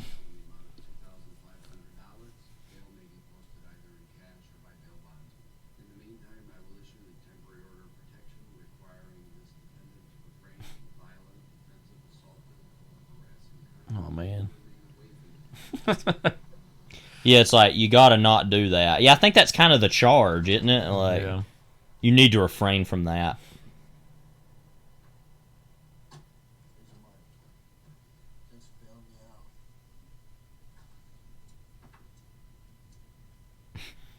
Looks like he's in a little bit of a better spot now, you know? I want to do 2 in one day.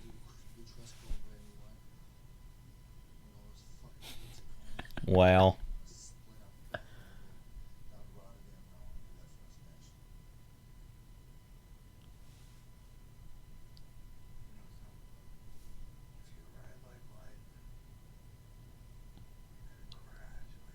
That trailer line.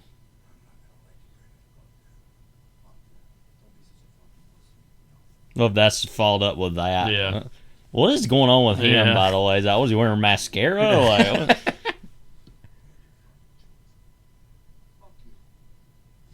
okay. Those got that fish on the wall, like he caught that, you know? Yeah.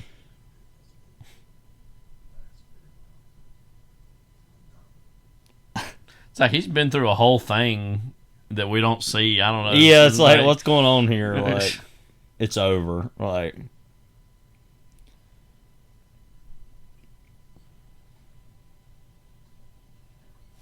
it's like, was he kidnapped and like look at that shot.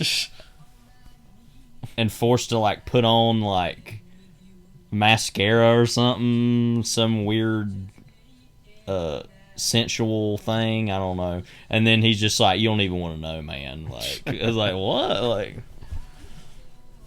I had a kid I have at school was sitting in the car rider line the other day, and there was this real beat up looking black van that was driving out real old, and he said, oh, there's a Kidnapper 9000 over there. I just thought that was so funny. Like, no offense if that was you listening. Yeah. They won't know. I mean, you never know. Anyway.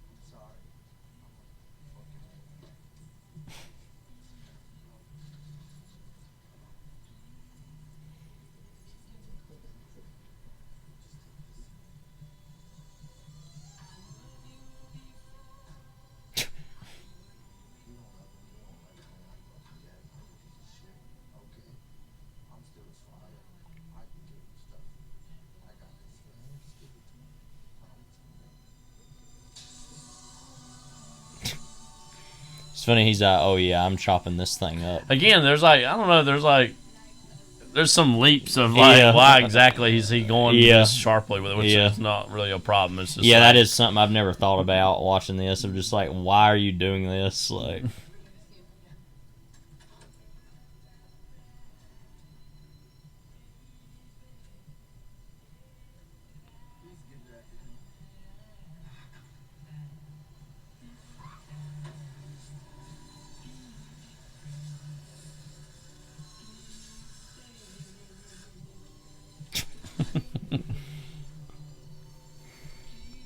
bro, you getting banned from his the group chat. Yeah, it's like his life is over. Literally, I mean, like, still wearing that Metallica shirt. I think that's what the problem is. By the way, It's Levi's theory on his. Yeah. Yeah. It all stems from that. I mean.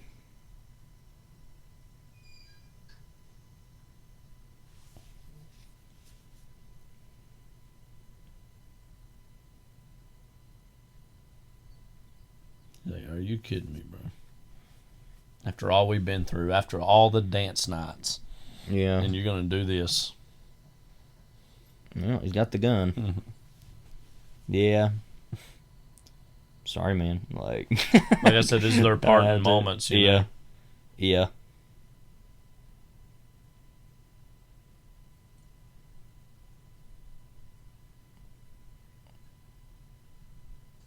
I love it. It's like you do that to somebody, and then you are just gonna sleep. Like, yeah, like he's not gonna do this. A version of this.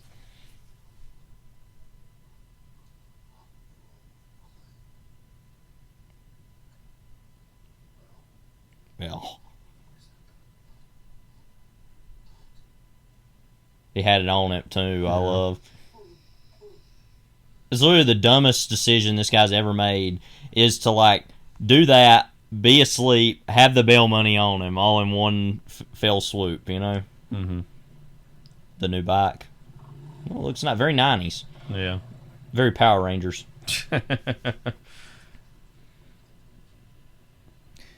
That's what should. You know what I would love is the house he goes in when he gets killed here in a minute. Yeah. If Power Rangers would have been on TV. Yeah. And it's like that's playing while or like that's going 90s on. X-Men. Yeah.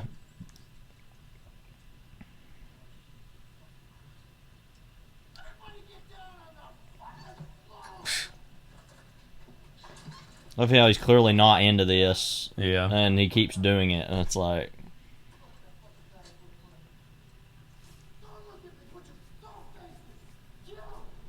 Don't even have his glasses on. No.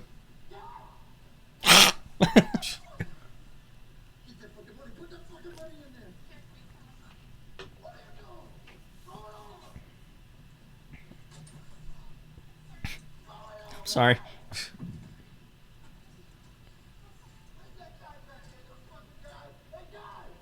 Hey, guy.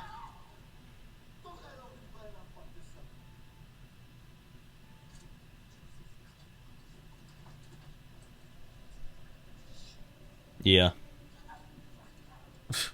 Indeed.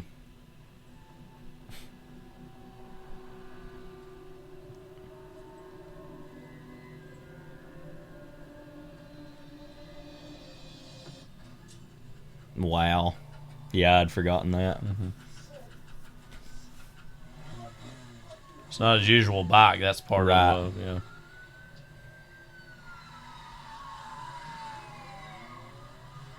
Usually they were never this close to being right behind me either.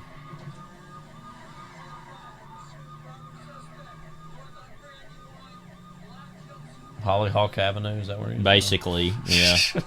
Domenico. Cemetery. That's where he's going to be soon. He's taking a visit, you know. He's like, oh, I like this. That's like picking him out of spot. Yeah. So bad.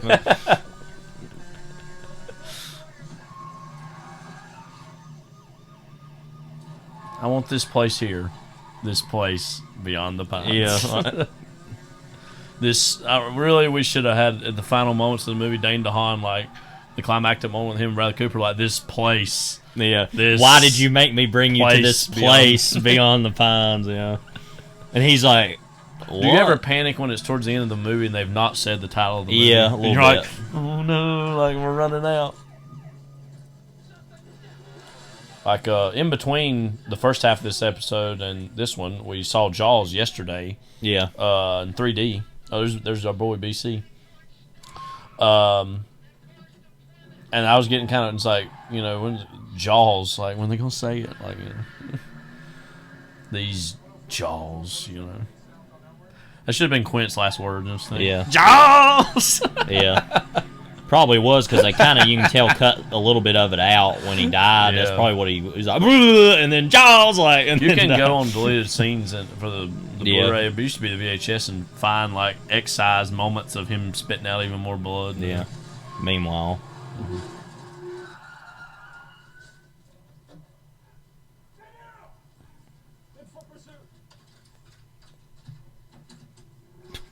Can't even get up. Like. Yeah, he's like, oh, he's in this now. Yeah, all Like, by the way, okay. Bradley Cooper. Yeah, lock the door. What are you doing? This movie, was BC. Now it's, before Cooper. Now it's AC after Cooper. AC 360.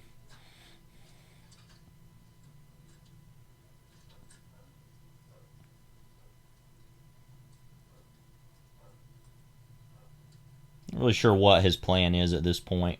Mm-hmm. That should be like a picture book for kids. Is like ABC Cooper. It's like A for Anderson, B for Bradley, C for Chris, Yeah. D for DB. Yeah.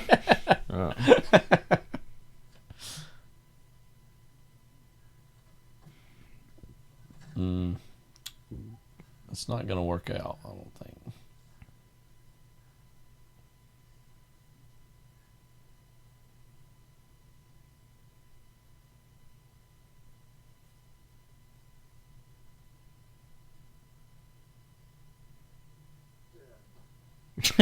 Get out of here. Get out of your own house. Yeah. He knows he's at the end. For all the good you've done me. Yeah. Yeah, might as well. We know we're not going to be riding the bike again.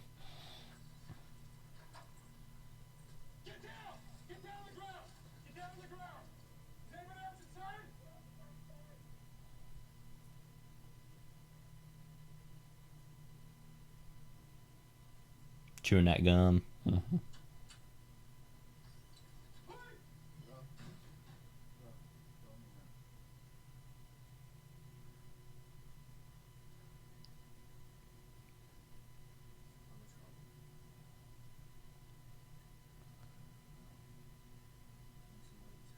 Some lady. Yeah. Real, you are such a super lady, and I am so Such a lonely. super lady, yeah.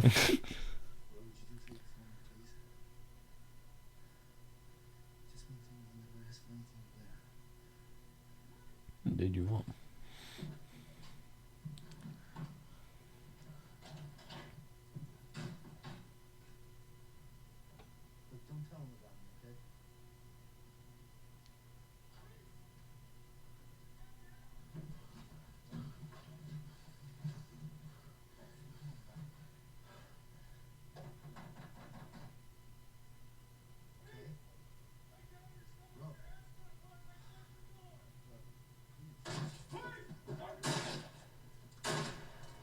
He did get at least one off. Yeah. Just, We talk about that all the time and joke like if you're ever in that situation, you gotta get one. Yeah, get one off. Yeah.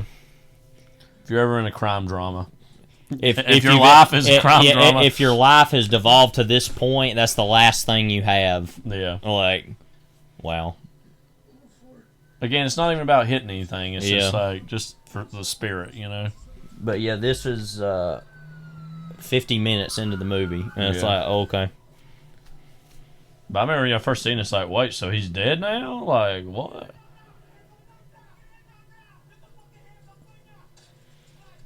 I think he's dead.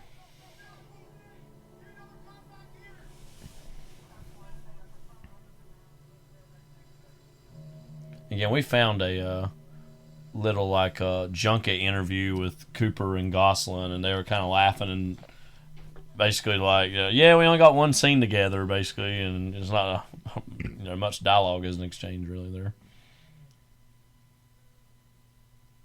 You died. My dad. My dad. That's my effing dad.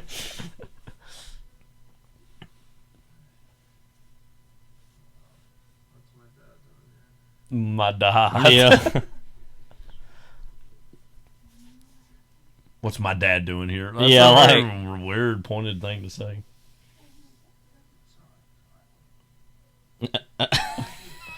That's something specifically Gosling and Cooper Yeah, they were laughing about him because they're like, this movie's very funny. Yeah, it's like not. I mean, no. I mean, we've been laughing Yeah. most of it, but I guess they're like us. They're just like Yeah. Actors probably think most of the stuff they do is actually pretty funny. Yeah. I know I would.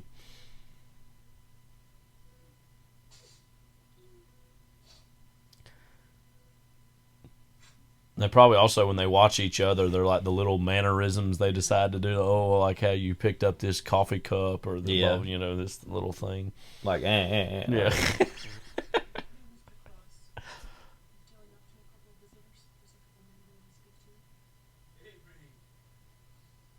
Whatever that name was. Wizardbowski or Wizard of Wester Place Bowski, I don't know. Oh, that guy. Yeah, he's on Boardwalk Empire. And of course, I mean, he's probably walked on a boardwalk. Bruce. Yeah. That mustache. Yeah. I always forget that because, you know, most things is like, nope. Literally, this movie's like, this actor, this actor, this actor, this actor. Like, okay.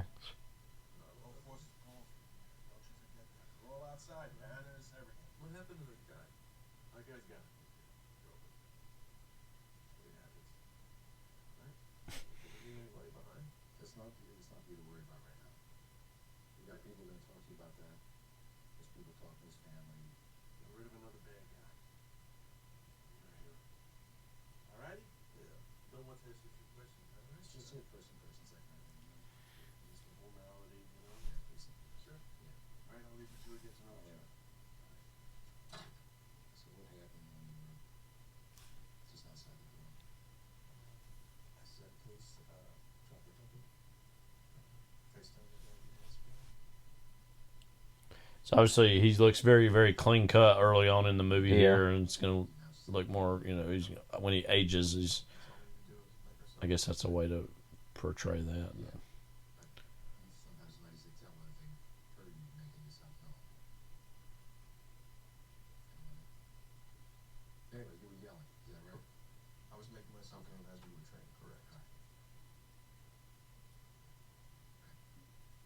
He's thinking about it. Like, How can we spin this?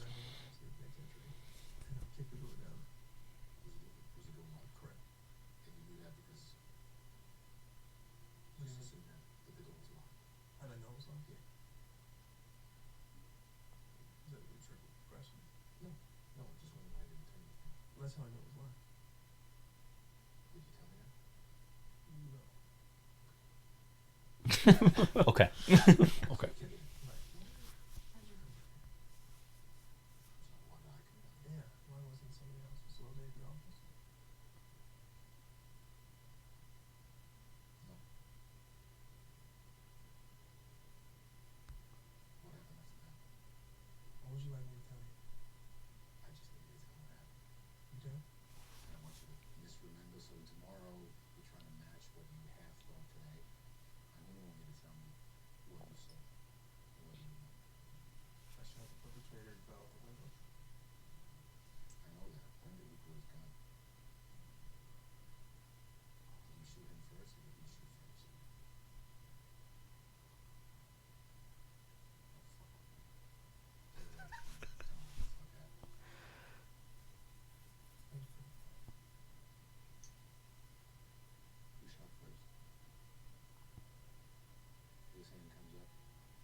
Definitive lie told. Yeah.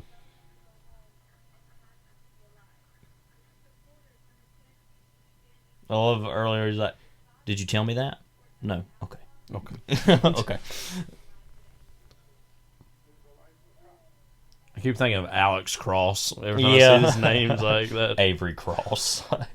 Which I've never read really, or isn't that whole series of books? I think Something, yeah. And The then- Moto Bandit, by the way. But we used to laugh all the time. I know me and our cousin Phil, I think you did too, about in the trailer for that. So Alex, you're gonna want to.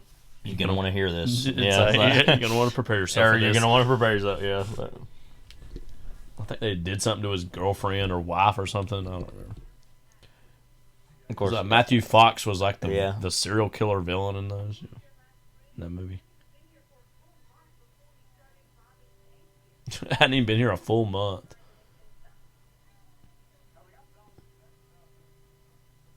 That whole moment in the Edge of Darkness trailer. Craven! Yeah. So loud, like.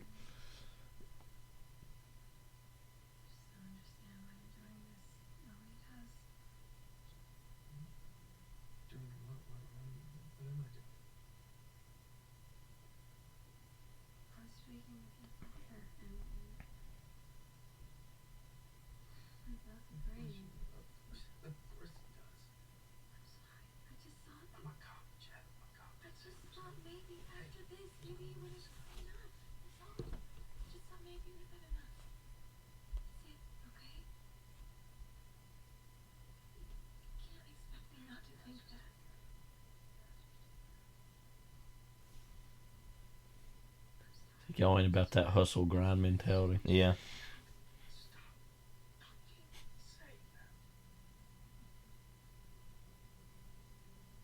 Cool. All right, Bubby. Anyway. Have you been replaying the incident in your mind? Nope. I haven't thought about it one bit. You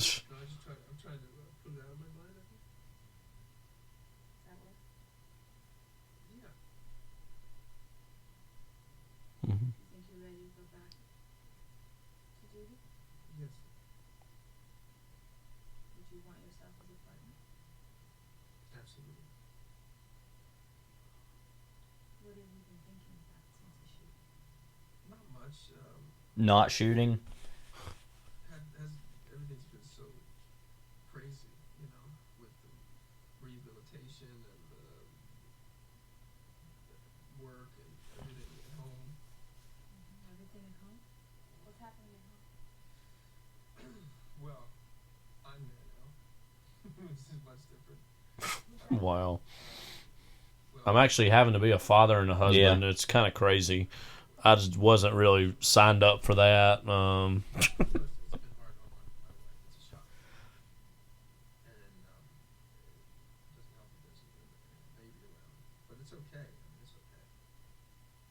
Yeah, it's great. Well, I just mean with everything that's going on, I'm just trying to get all this in order before I can take care of that. It's been hard. I've just been so. I like to call my lawyer. Yeah, like, why? He feels like he needs a lawyer present for his therapy sessions.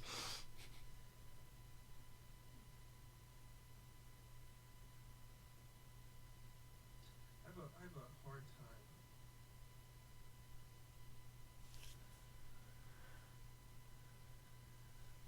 looking at my son. And that's something new. Okay. You know, I saw in the police record that this perp also had a 1-year-old son. His name is Jason. You been thinking about this? It's never crossed my mind. It's never Alex crossed my mind.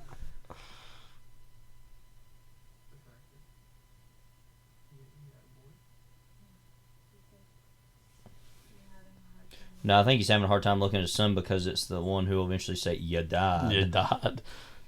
Had died.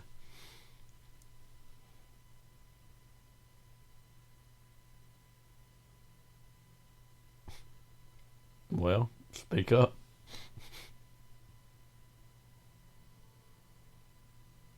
Is that an answer? I guess it's his own yes. Yeah, it is. But... Okay. Okay. I mean, we got to think of all like Bradley Cooper's parenting moments in cinema, most famously American Sniper. The Him, fake baby, again, yeah. he gives 2 performances in that scene. It's pretty breathtaking. Right.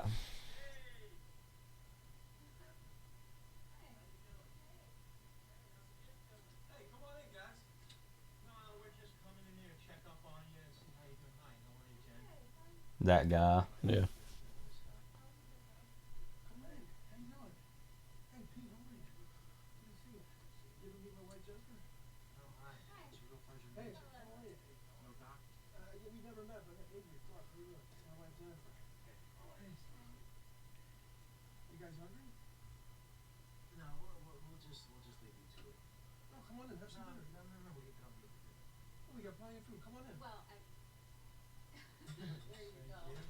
Well, actually, we don't, but.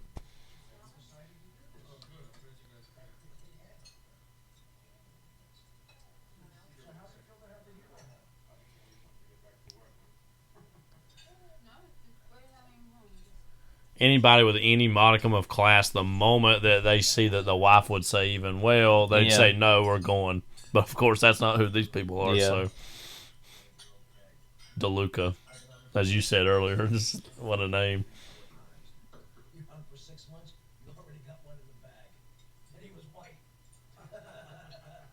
Wow. Jeez.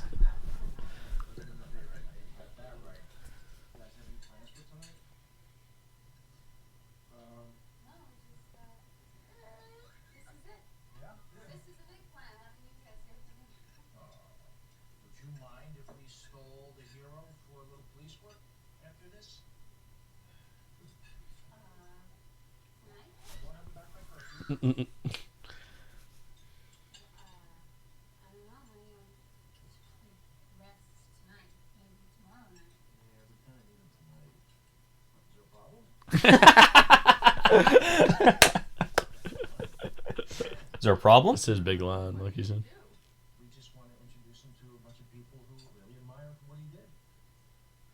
Was that the Order of Dirtbags Yeah, he's going to like... be inducted into tonight?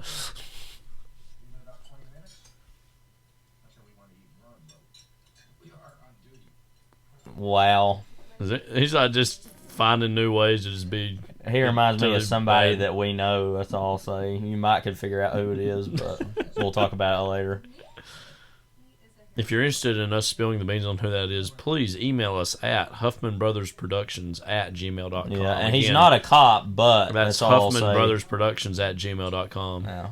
He's not a cop, but he is associated with that thin blue line. Yeah, somewhat.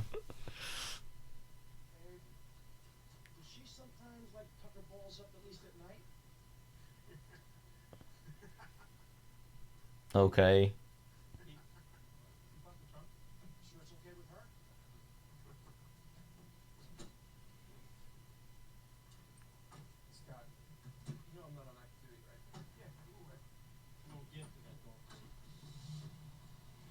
Okay.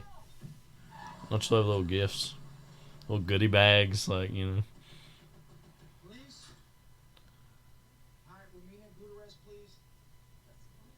Gutierrez. Gutierrez, you mean? Like...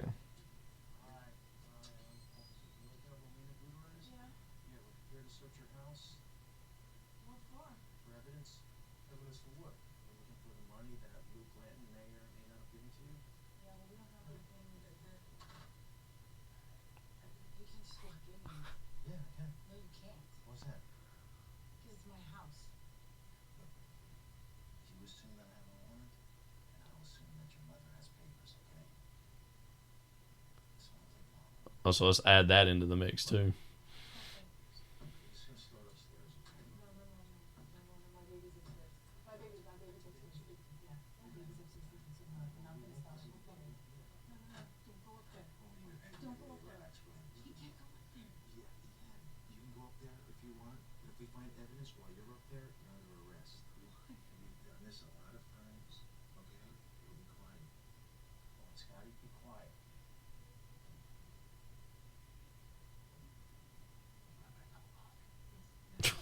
So he just goes around people's houses, like, let me have dinner, let me have coffee, like. You got more spaghetti. You know what I mean? Spaghetti and coffee. The Parmigiana, you know what I mean?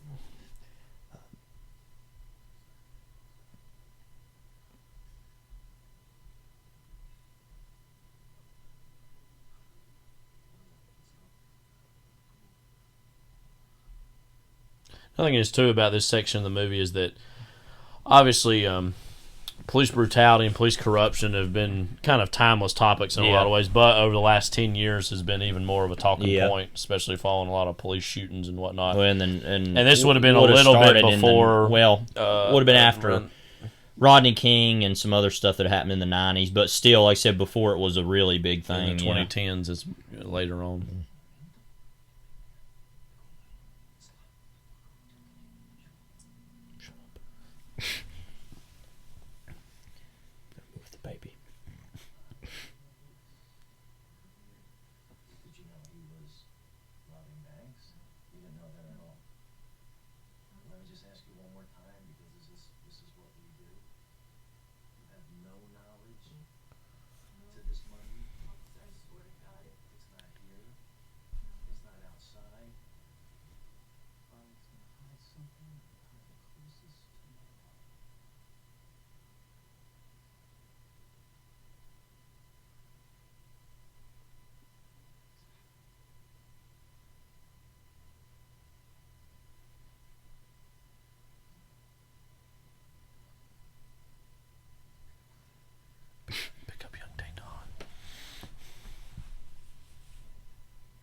Well, that was where it was. Yeah.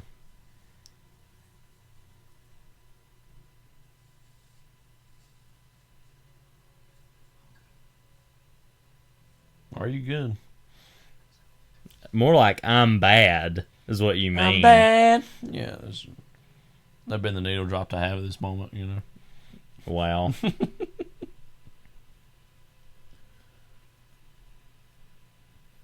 Again, sorry for seeing France next time. If you have the stones, you'll do it. Yeah, really. JK, Derek. Is there a problem?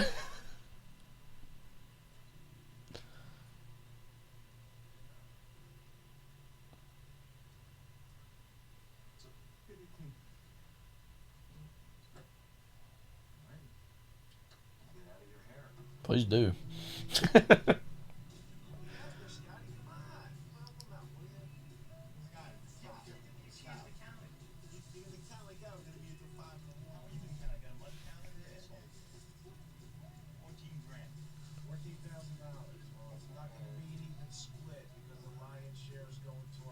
Going to our hero. Yeah, that voice. Unofficial hazard pay.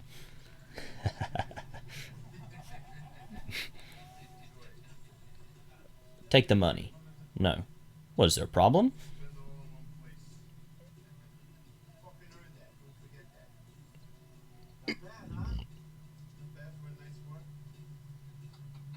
It should be said at this point he does feel genuine guilt about all this, but again, and he does eventually turn these guys in, but again, it's for his own kind of selfish reasons too, but for personal reasons.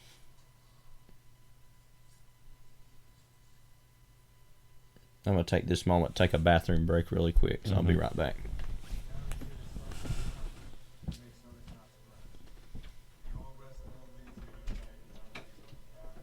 As you can see here, his wife from the window sees up to something strange.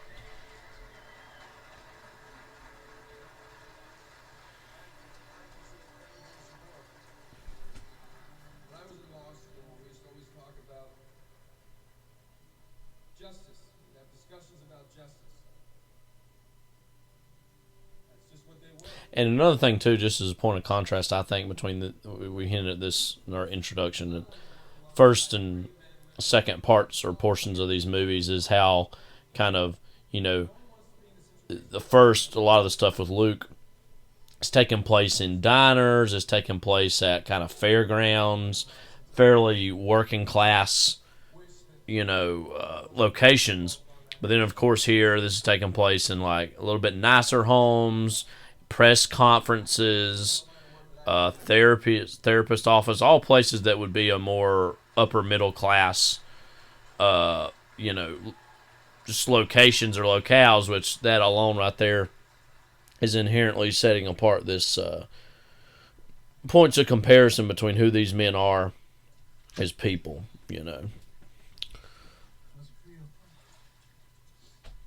Now we get to see him and his dad kind of splish splashing.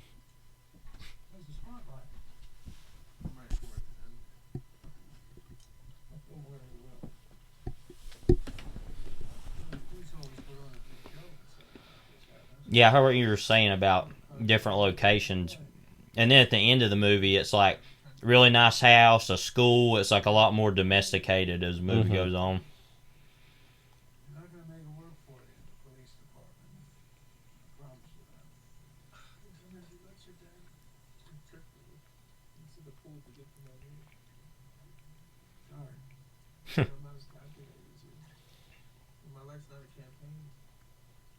What was up with the lighting on his face there?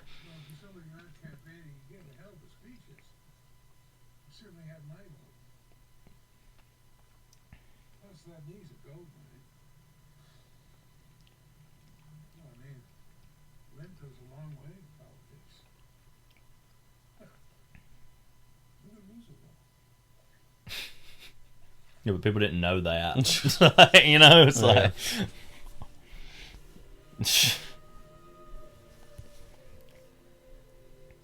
Somebody said in one of the reviews, I think, about his coat, it looks so bad, the whole movie. It was the 90s. Yeah. Plus, I kind of like that look, by the way. Screw you, like... Sorry, you're a real, quote, fashionista, end quote. Like...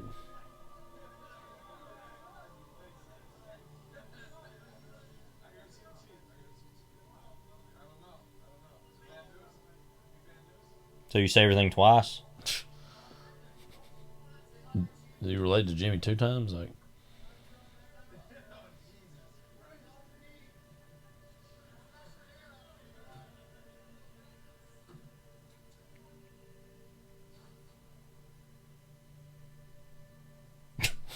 immediately, like, all right.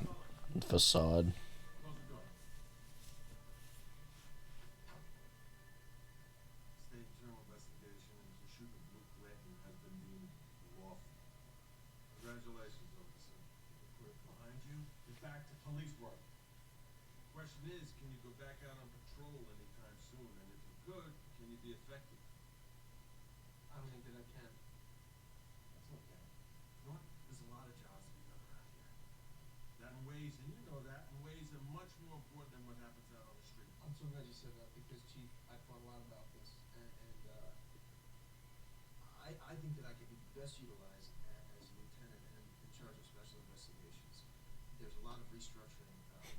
Oh, whoa, wait a minute.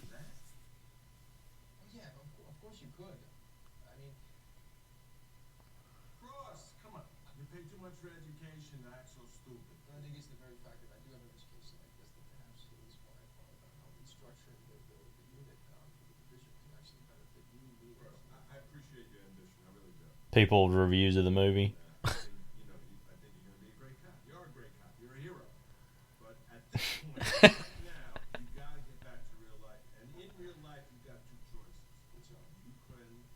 Not 3. Yeah. Not 3 sections.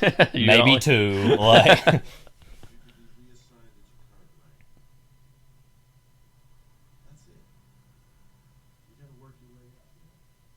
You work the evidence lockers, Person whistling tune.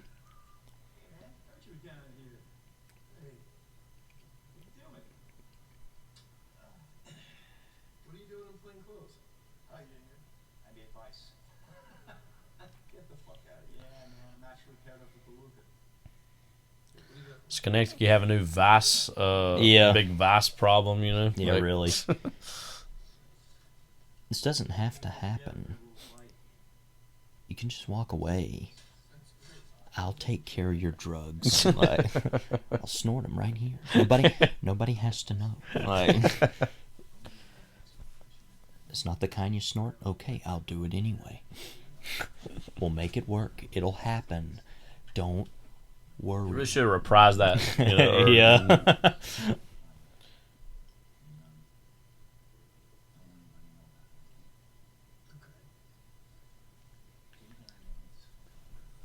Okay.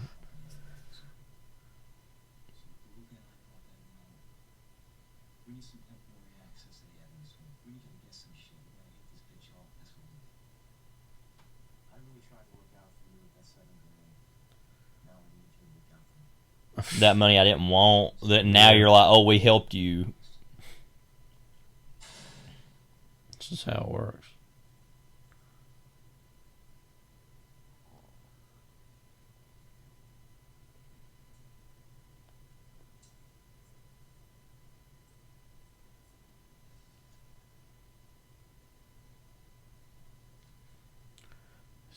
It's been raining here all day. Mm-hmm. It's just still pouring down. We need that rain, though, you know. I'm actually kind of glad I was going to wash my Bronco today, and I was just like, yep, you just do it, whatever. You do it. I need you to do it. I need you to do it. I need you to do it for me. Take care of you doing it. I take care of your doo-doo. And that sounded like Vincent Piazza or something. Yeah. Take care of it. Take care of your duty. Are you on duty? Yeah. There's a picture. Makes a reprise. And then it'll make a final reprieve. Mm-hmm.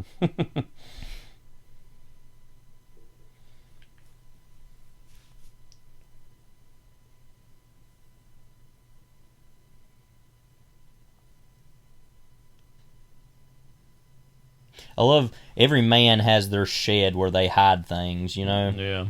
The dirty secrets they have, you know. Love it's like 90s $20 bill, you know? Yeah. Every era has its $20 bill. Which is yours,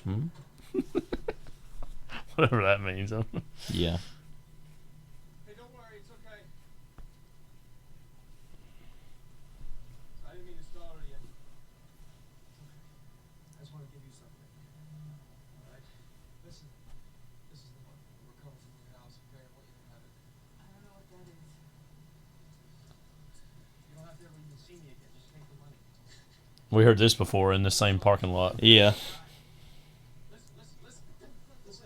Fucked up my son's life. Therefore, you fucked up my life. Get the fuck away from me.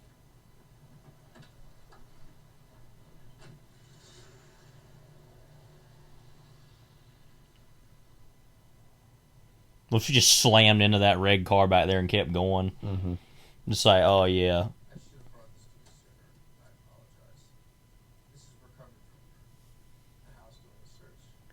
That's the interesting moment, too, that he was actually originally going to give it to her, Yeah. but then he's like, well, fine, I'll do this.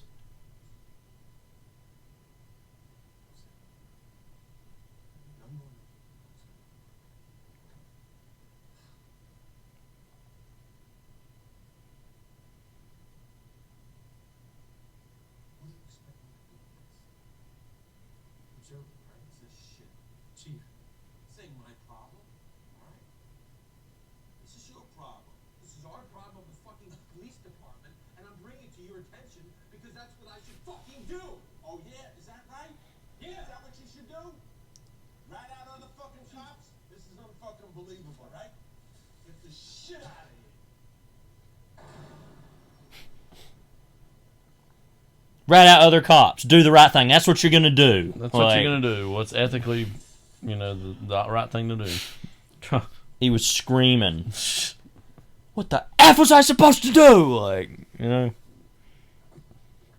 You know what I mean? Him and Keitel's character from Bad Lieutenant, they should have collabed in the same way that, Robert Pattinson's Good Time character and Luke Glanton and this should have collabed, Oh, well, what could have been? Wait, who collabs with who now? So, again, Pattinson's Good Time moving character on. And Luke from this. Yes. Saying him and Bad Lieutenant. Oh, okay. Harvey Keitel. Well, that was a quote from Reservoir Dogs. Yeah, but, I know. I was just thinking about him, though. Meanwhile, that music. Yeah. It's like we are looking at you and my gun is here. It's like, okay. I'd give him the finger. Just for giggles, you know? Mm-hmm. Just for a gaggle. It's worth a Google, as they say.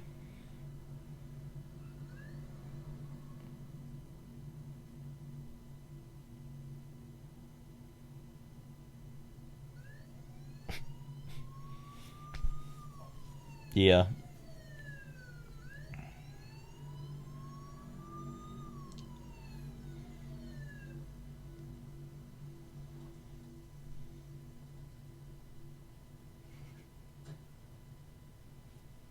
A little saunter. Yeah. His eye here. Mm-hmm. Like he's hiding a little bit.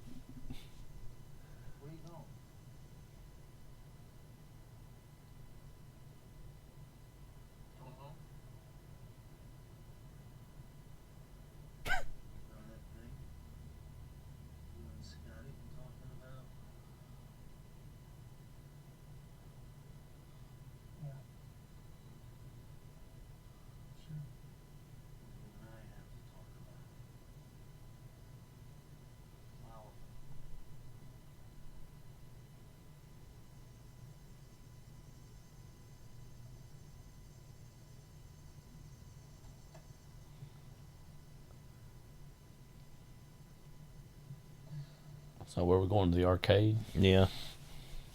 Going to the local Hickory Dickory Dock, like, because I smell a rat. Like, it's just the, you know. In this case, you should be the rat, but you know. Yeah.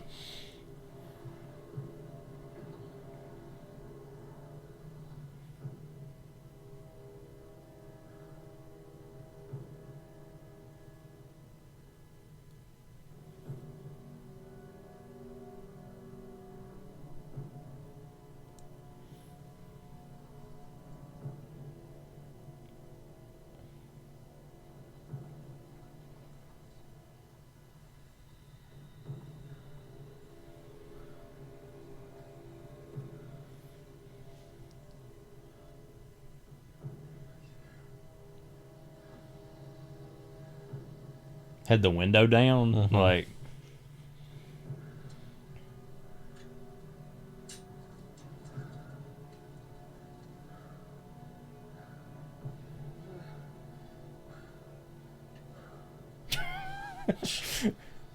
How slow he's driving too. Mm-hmm. Taking his time.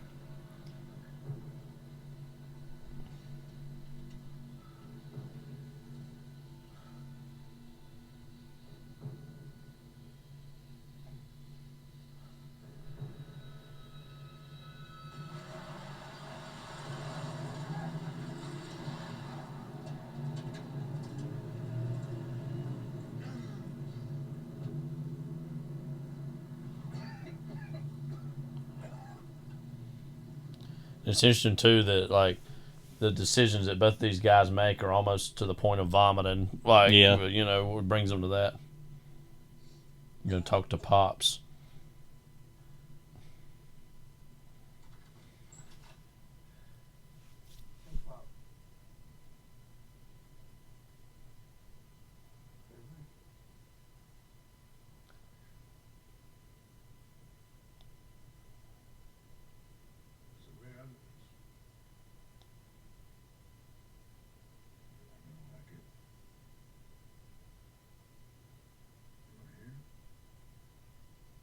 And in the same way that all these other collabs should happen, this guy should have a collab with Robert Duvall from Widows. Yeah. Probably old friends. Still the precinct. Anybody there still trust you? Scott. Let's start with Scott.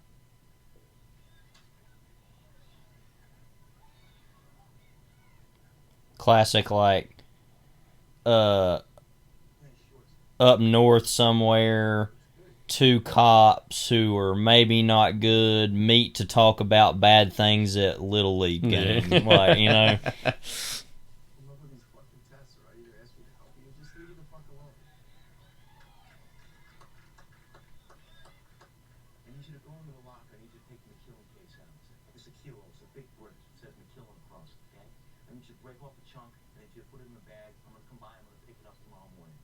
Somebody asks you, hey, why is this lighter? You say, hey, you know what? I'm a rookie. I made a mistake. You're a squeaky clean fucking lawyer with a Medal of Honor. Nobody's going to question you, okay? Well, we replays that later. It's like, hey, I'm a rookie. I made a mistake. It plays again. Like.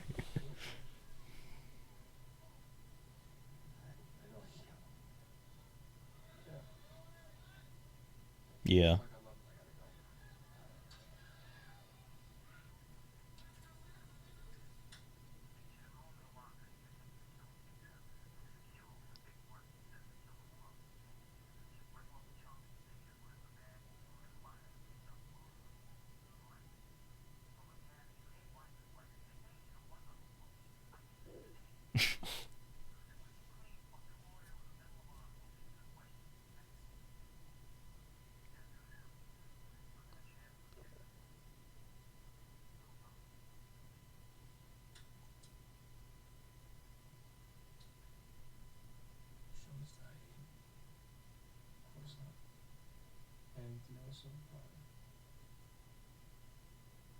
No, cool. Yeah. Awesome. Yes.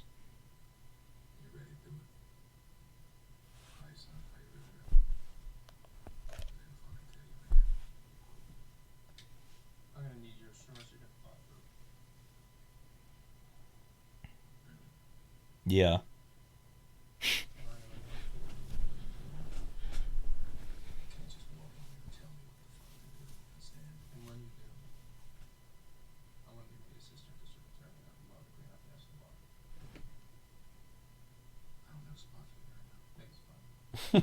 Well, you'll figure it out, you know. You can say no.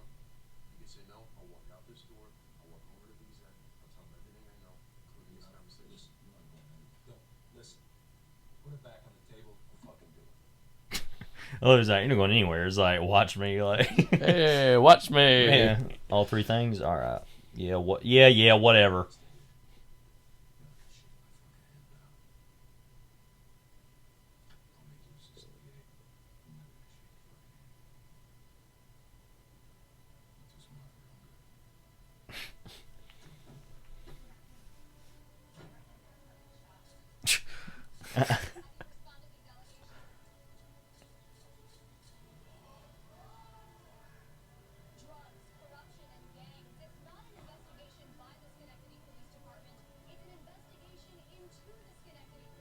Oh, is that? Does it ever say the place beyond the pines? It's like, well, it says Schenectady, so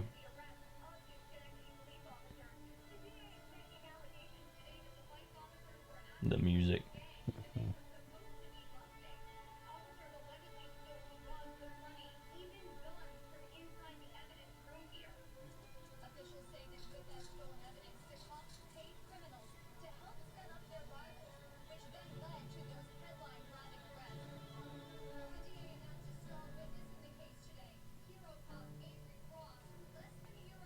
This is some music that was in There Will Be Blood. Yeah. Moto Bandit. Handsome Luke, the famed Moto Bandit. Infamous, excuse me. Excuse me. No question. Meanwhile. All right, part 3. You died. Yeah. Coming up. About 15 years later, like, oh, okay.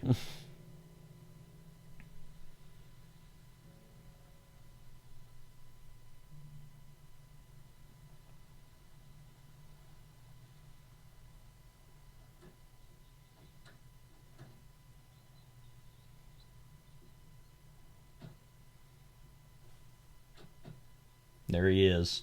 Mm-hmm. You died.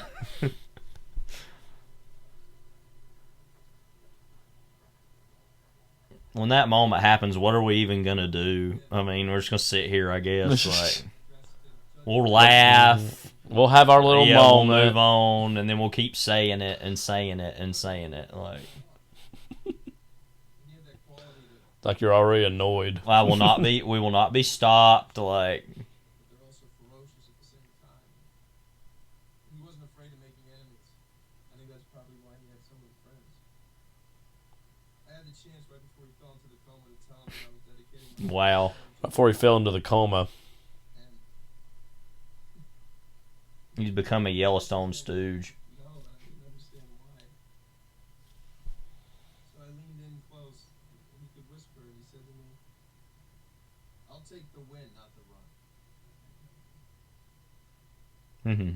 That was my dad. That was Al. And this is his toy barn. Yeah. Yeah, really. Son, you want to come with me? Son? Son? Hello? Sure. This is your father. I'm your dad. This is your dad. This is Lancaster dad. Dom. It's your effing Dom Cobb.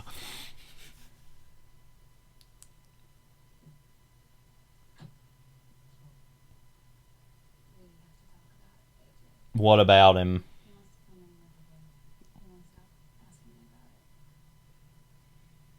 Really? I guess that's a good idea at some point. I think he needs you. I think if he doesn't come in with it, he's completely wrong for us. Wow. Let's just work out, it's not an ideal time. I mean, what am I going to do with him? I don't think he's right for me. I just don't think it'd be good for him or anybody. I mean, come on. You know that. No, well, you can tell him that. Jennifer. What am I supposed to tell him? I just don't. Why are you doing this right now? You can tell him that. Tomorrow we're gonna head to Buffalo in the morning. Wednesday's How to Burrows in New York City, and then the Al Smith dinner at night. Al Smith dinner. Mm-hmm. Yeah, real New York kind of lifestyle going on. In Queens, he's gonna do an event on environmental issues. Talking about some of the protecting the sound and some of the environmental stuff. And then Thursday. You're my dad. You're my dad, but I don't know my dad.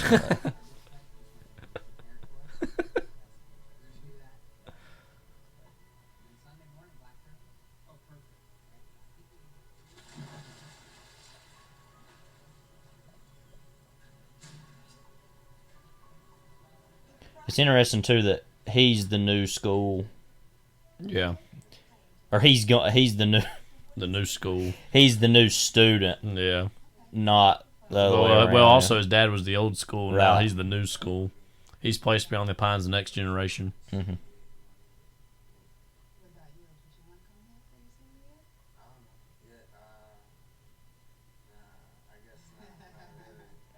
you know anybody yet?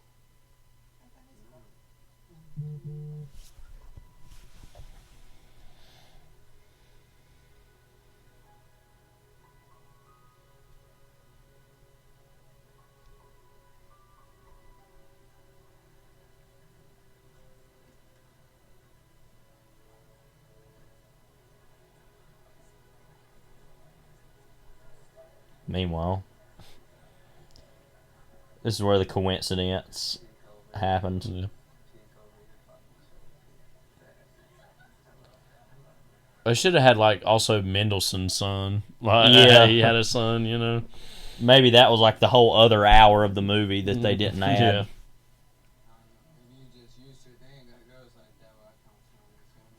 No.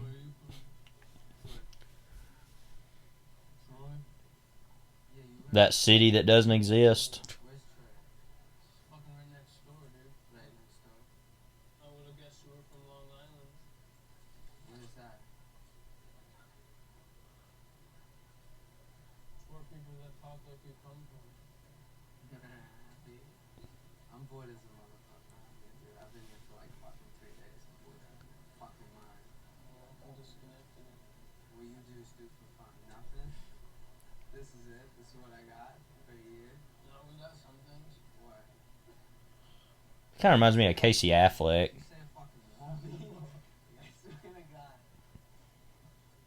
You should play Casey Affleck's son or something. I personally also love the thermal shirt with t-shirt over it. Yes, so. yeah. I'm not even being kidding when I say Yeah. that. I actually do that. So.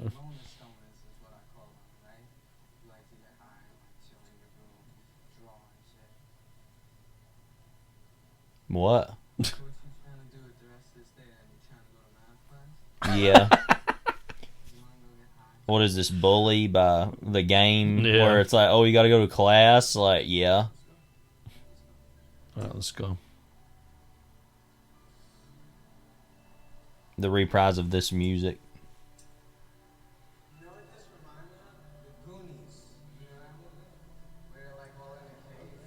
Yeah, this is a lot like that.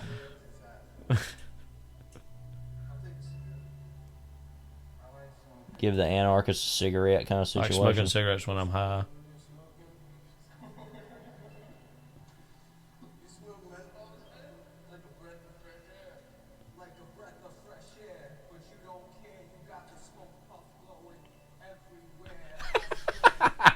So stupid. He's like, this is lame.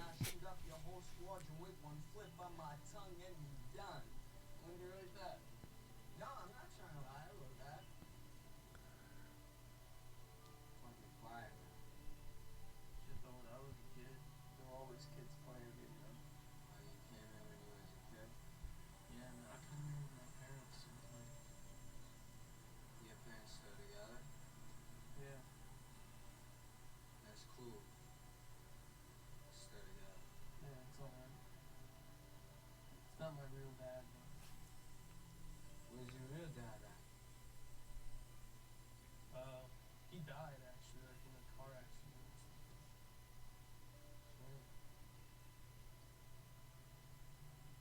Yeah, this is kind of buzz, dude.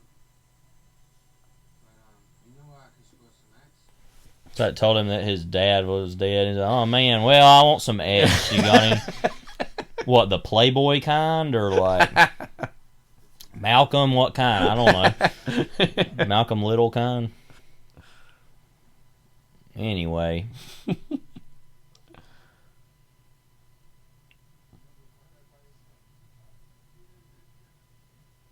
Yeah.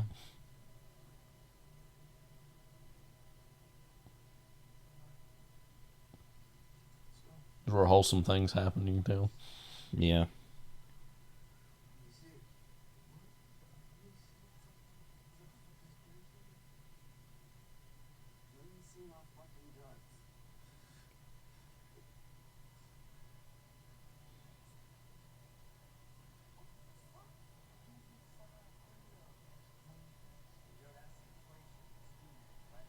Ski neck.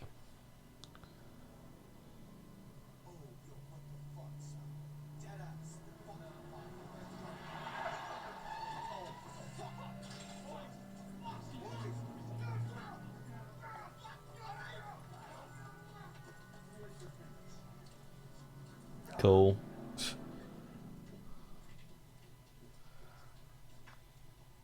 Brought an ecstasy from Schenectady. Oh, listen. A couple of beat cops and a crack in the pot. He's still there, huh? Yeah. Sit on it. Looking he's older, more yeah. dignified now, though. Mm-hmm. Did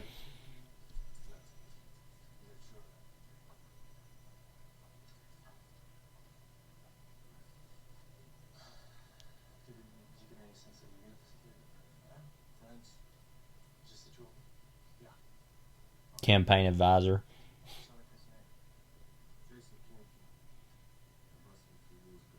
What's his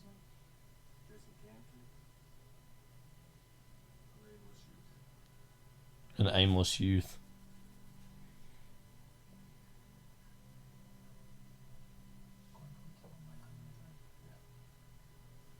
Yeah. Yeah, we'll do that. Like, totally against the law, but yeah. Door closes. Well, they want me to say died. Like,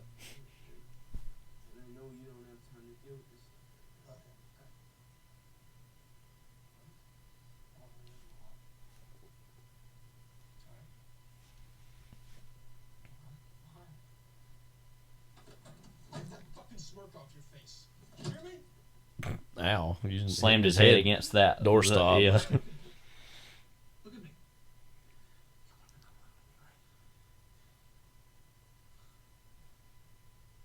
This is easy for me during this time. Huh? I'm trying to make this work. I'm doing it for you. You could have anyone. Okay, Dodd. Under effing stand me. I always love a good an interjection, just like an interdiction, you know? Yeah. Not enough evidence to interdict. Not enough evidence to Pope Benedict. Meanwhile, dude. Hey, dude. An aimless youth. Jason Cancun, Jason, how old are you? 17. Are your parents here today? Yes, yes. Can you come up, please?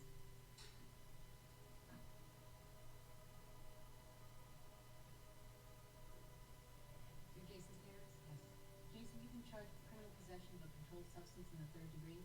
Counselor, do you waive the formal reading of the charges? Yes, please, Your Honor. In regards to my client's status, there has been a discussion with the district attorney. Your Honor, I may be able to have this case potentially resolved today, so I'd ask that the court put it on for second call. Second call. This is a C felony, so Jason could do anywhere between 5 and 15 years. But I'm getting the impression from the prosecutor that they may be willing to reduce it today to a misdemeanor. The offer on his particular case would be time served, which is the day spent in jail, and a fine. And that would be it. Can you come on with us today? We can. Guess it's your lucky day. Somebody's looking out for you. So I'm guessing, yeah, he pretty much said, yeah, let him get off on that. Yeah.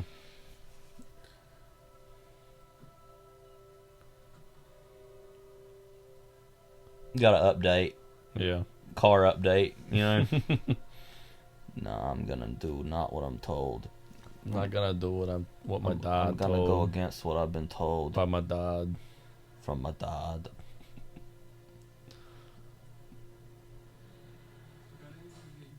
He ain't got any right to be mad at Yeah. him. He's a bozo that wanted him to get it. Like, The moment. Don't worry about it. what about it? It's out there in 5 fucking minutes, dude. You think I'm gonna sit there and get fucked up the ass all night? What happened when you got home? Almost looks like a young Tim Robbins here, I think. Ding dong. Tried to go to sleep, but I was still tripping like a motherfucker. Wow, what happened to you when you got home? I'm cool, man. Nah, your mom was just all worried and shit. Oh, man, my mom's... I'm cool, man. Really? 'Cause I saw that guy today. Your dad. That's your fucking dad. There we go. Yeah.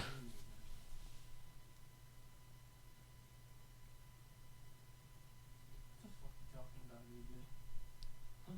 Just wanna know. What the fuck's your problem?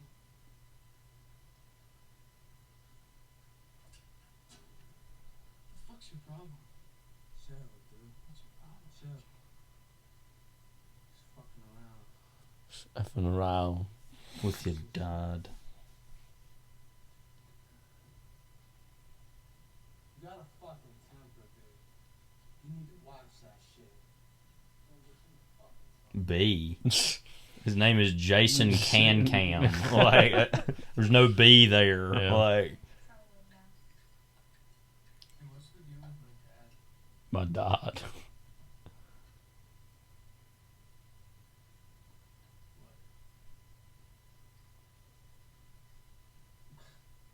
like a random time to bring that up.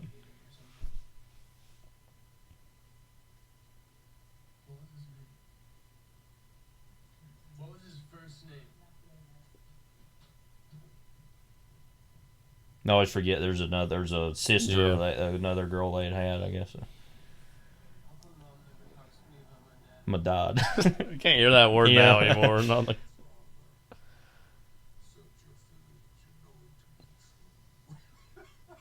anyway, but really. I mean, obviously, he's really Yeah. his dad, basically. Yeah. And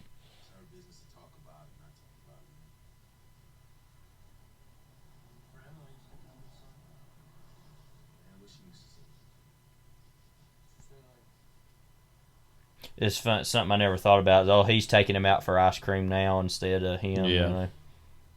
He'll see my effing face. Like, Yeah. no, actually.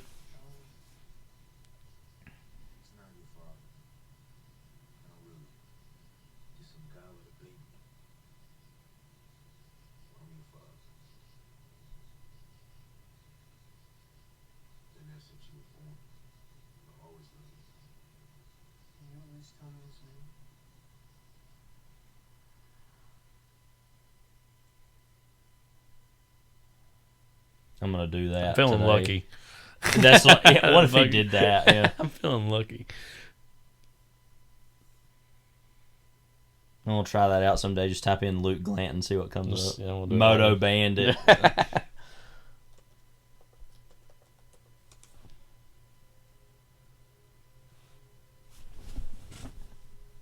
Dress like Luke Glanton. What? It's It's a a whole YouTube video. It's supposed to be on the Pines, a true story. No. Like, Stuffed please. Foxes by Luke Glanton. Apparently, there's maybe a musician named that too. Yeah. While Luke Glanton is great, He's not. we gotta watch that. Vanderhook, don't forget. Yeah.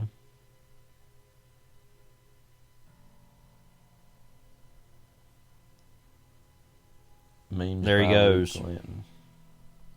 This is how you spend a Saturday.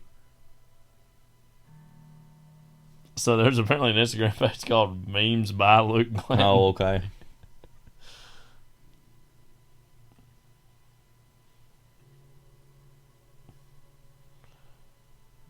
Anyways, Yeah. you go check that out Yeah. whenever you get a chance. What is his whole deal here? I meant to say something about this earlier. He's got the weed Yeah. logo. Love he's not went anywhere, done anything. Yeah. He's been on ice. Yeah. Looks better, we'll say that. Yeah. Even though he's still I mean, like, to be alive, you kind of have to get a little better. oh yeah, from where he was last time we saw him. I was hoping to talk with you about Luke Glanton and his son.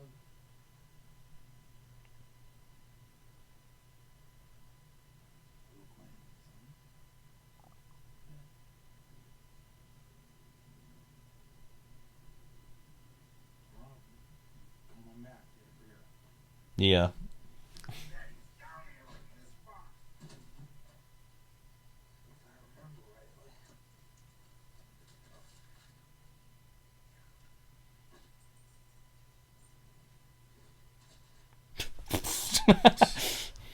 Brains, like. If that's what you mean, brains.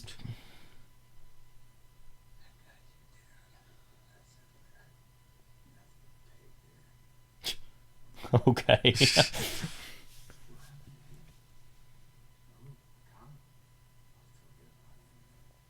Don't start there. I'll show you good things. I'll show you good things. Come on. You were standing right where your dad used to stand when he used to talk. Good guy.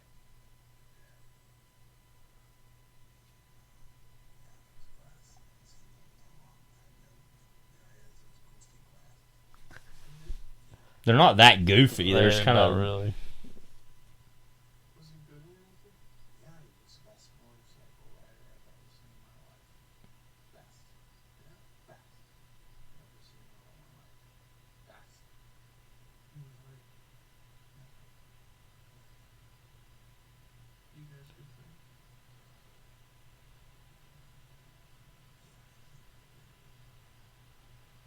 Still guys play?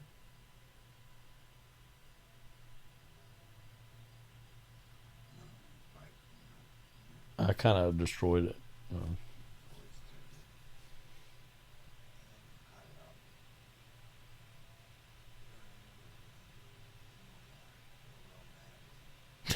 Yeah, I mean.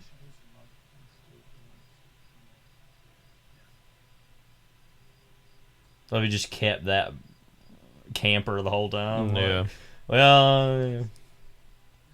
For sure, he would have said they were left there for you. No doubt. No doubt. Put 'em on. You want it. Go on. Put 'em on. Come on, I'll tell you. Yeah. Yeah. Yeah. You're calling him that. That same shot as earlier, but on a bike. Yeah. Not a motorcycle.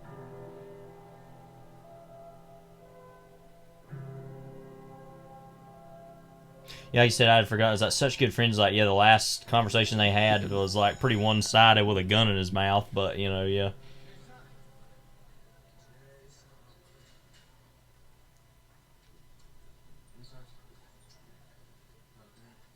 Honestly, I'm sorry about what happened earlier, right? Like, I was a dick, I won't deny it. You lost my money, alright? Like, I think that's all I need to really fucking say, alright? But I'm willing to fucking squash it, okay? If you need to squash it, I'm need to squash it. I said I'm sorry, brother. I meant that shit. What you think? Okay. You did? Okay. You good? Alright. Dude, yeah, listen. I have a fucking party at my pop's place tonight. Pops is just fucking off the chain beat. Come along. I can't do that, man. I'm sorry. Why? Can't make it. What, you got family stuff you gotta do? No, but I got stuff I gotta do. Nah. Nah. You wanna squash it, right? Squash it. So then come tonight. Is any schooling getting done here? Yeah. That's what I think a lot watching Euphoria. Yeah. Hold up. Hold up. Do me a favor, B. Bring some oxys, alright? It's like, what are these people's grades right now? Yeah. No. See, you're not everyone. No. We ain't seeing shit. You come tonight. Yes. You come Guys. Yes. Dad. Yes, Dad. Thank you, Dad. It don't gotta be $500 worth, you know. Yo, Jen, keep your head up, bro. Oh my god. One of the most annoying film characters ever. Yeah. Like, Yeah, he gets his though. yeah. Anyway.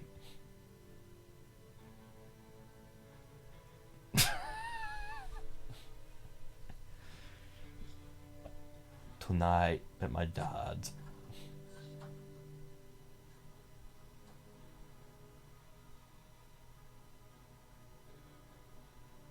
Greeting cards. You get a I'm sorry card for him. For who? I don't know. And then get like a funny dog card for Mendelsohn's Yeah. character. You know? Oh, my dog. Like,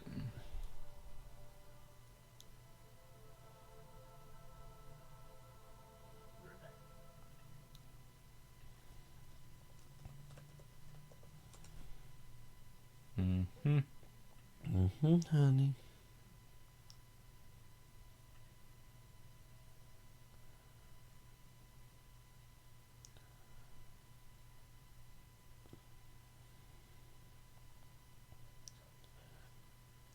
I don't know if earlier I was just looking if you would say anything about the box office really. It said Oh, it had no, a it $15 million budget, underperformed, yeah. but had a $47 million return.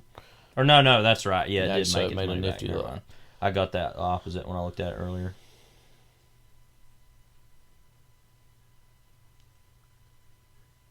Now, I was trying to remind myself what Mendelsohn's character's name is. You said it earlier, Robin Vanderhook. Yeah.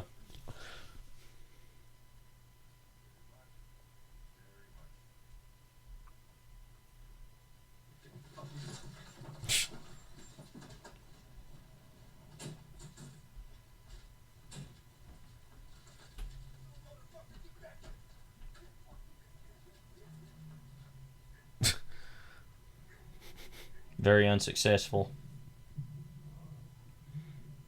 Muffled hip hop playing.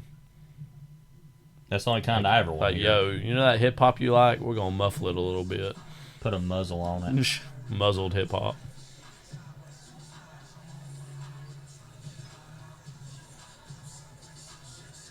How disinterested he looks. Yeah. How Robin Vanderhook he's looking right now. Yeah. Bro. There you are, bro. Where's my drugs? I want to get high. Like, okay.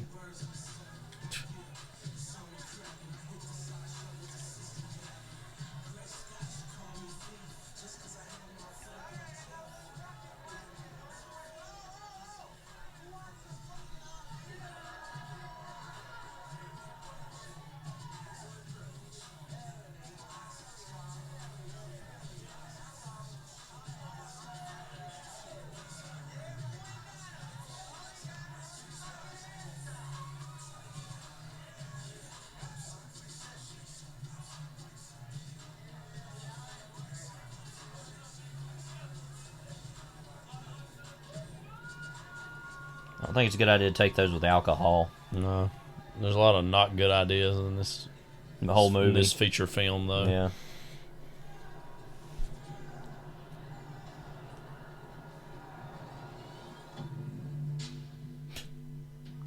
He looks unwell. He needs a cure for this wellness. Mm-hmm.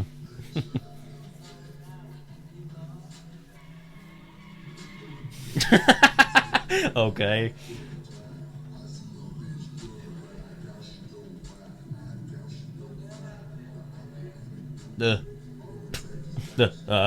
Like, like those goats, they're like, yeah.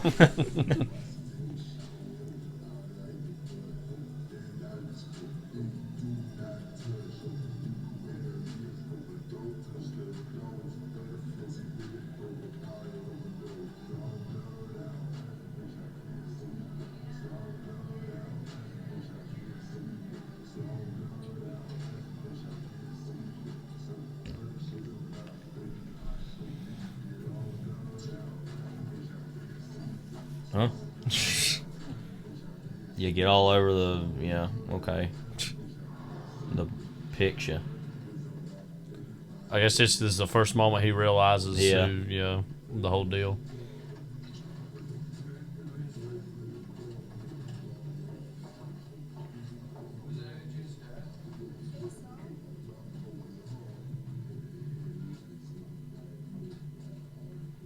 Well, if instead of showing that, it showed that picture of that woman on the wall. Yeah.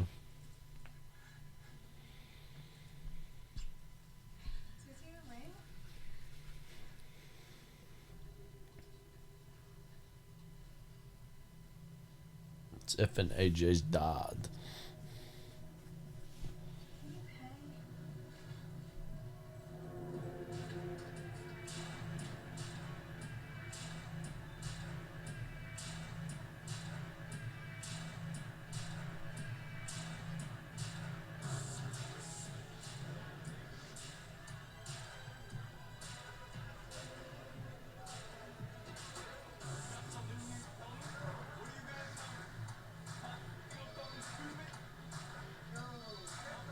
I don't think he actually even would have known. Right, about yeah, it's any like, of this. why would that, yeah.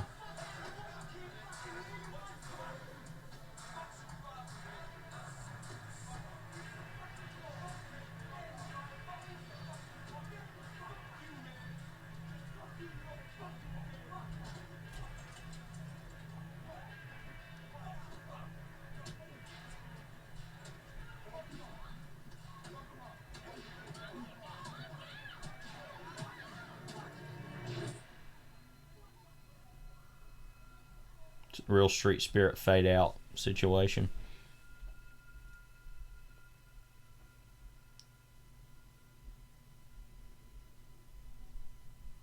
That shot in particular, he looks a lot more like Gosling from afar.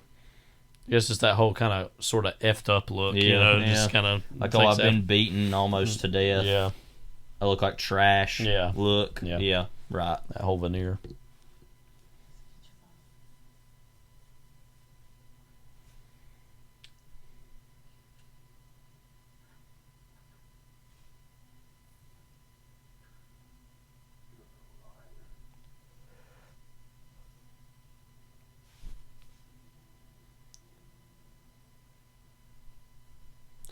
They've also aged Eva Mendes a little bit too with the makeup. You can tell, make her look a little older. What happened? What's going on?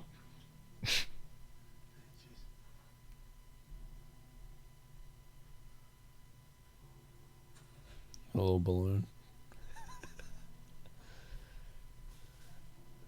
Get well soon, balloon. Get well soon. Will this family ever? Well. Will this family ever get well? That's what I want to know.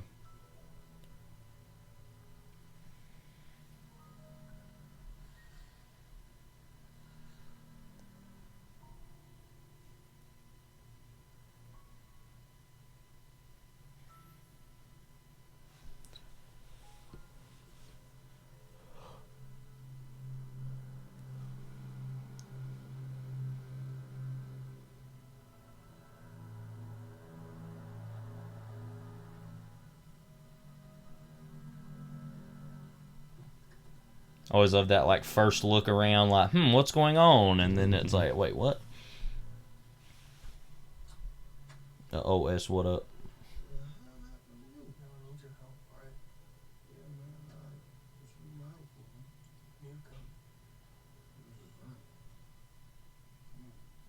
Yeah, sure, I'll totally. He's clearly give you in a great, healthy spot Yeah. right now.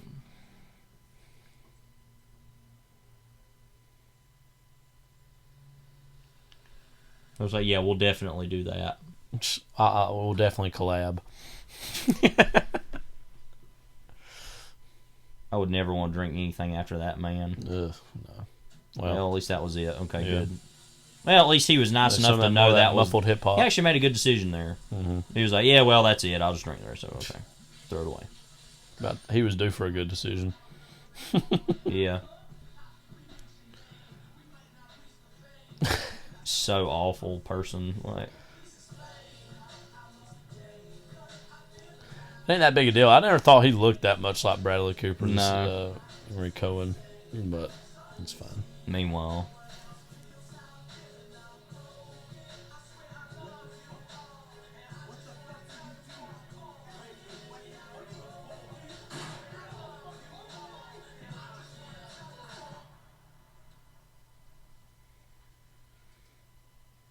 Anyway.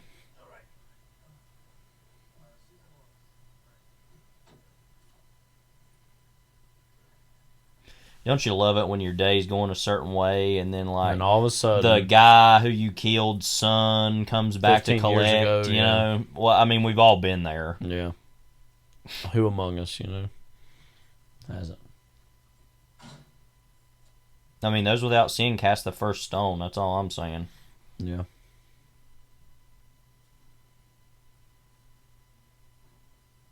There's a certain kind of irony, too, of him entering this house and him waiting for him as opposed to earlier what the situation was, you know. Mm-hmm. That was vague about what happened to him, you know.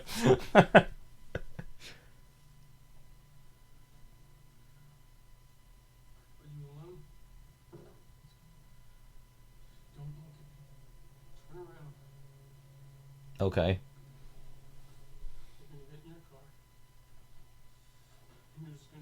We're going to go where DeLuca took you, okay?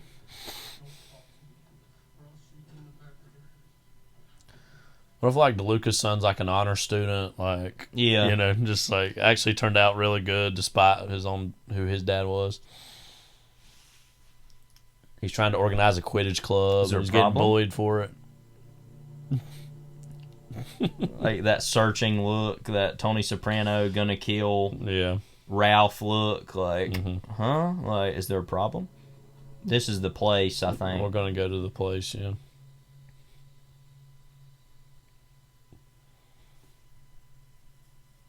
You know what's funny is at this point he hasn't asked at all about his son. He's just like, I know he does here in a minute, but it's just like he's probably hoping he's dead, like at first. And he's like, I got to put on a front so I can survive. That's what it's all about.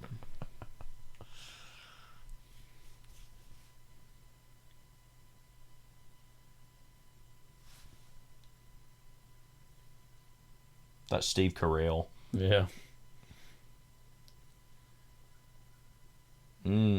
I just burnt my tongue. That's what he's thinking. I walked in through the door. I turned the keyhole.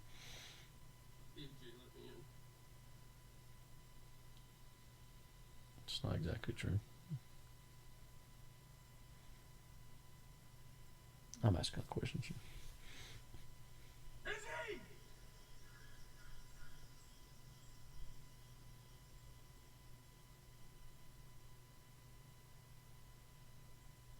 me your wallet. Where's your wallet? It's in my jacket. Your jacket. Take my wallet. My jacket. My jacket. Get on your knees. What did you do to my son? Get on your fucking knees. The music cue. Mm-hmm. It's like when your bowels are in distress.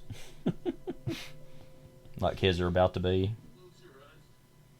Close your eyes. Please just tell me my son's alright. What about your fucking son?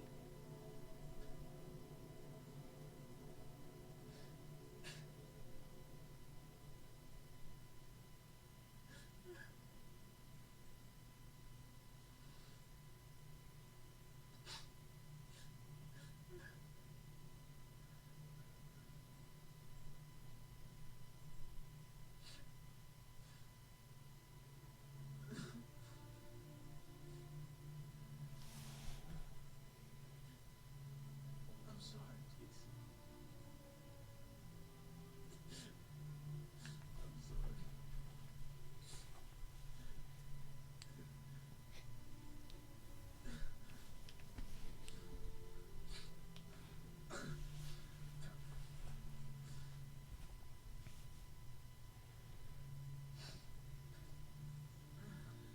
It's really interesting. There's no big grand confession or No. exchange of words or ideas here. It's just kind of, obviously, I think, a lot unsaid. Yeah. But, you know.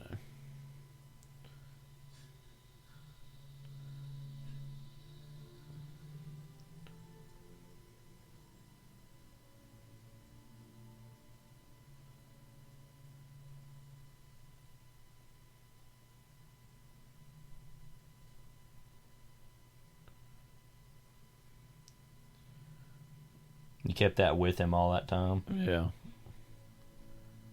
I'd slightly forgotten the context that he sees Yeah. that. And,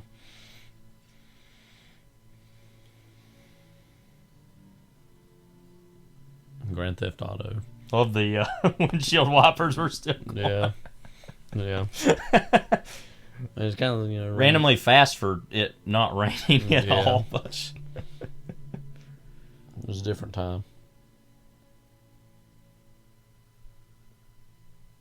So what are we going to do now? Like, how are we going to deal with this situation? Mm-hmm. How are we going to deal with the legacy of your dad?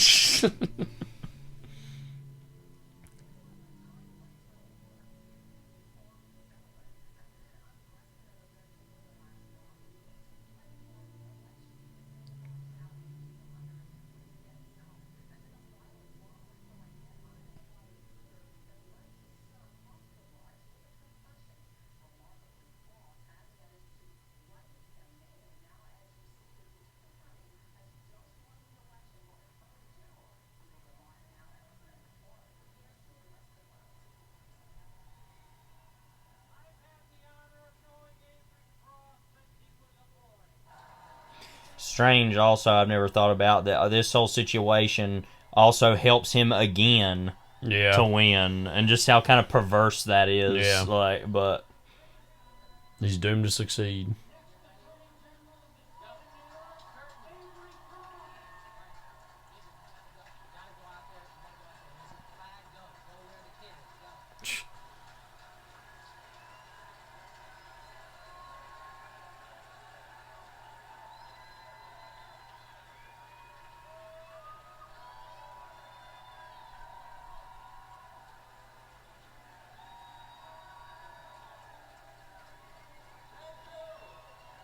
Yeah, I never even thought about that too. You said that though, that it just helped him again.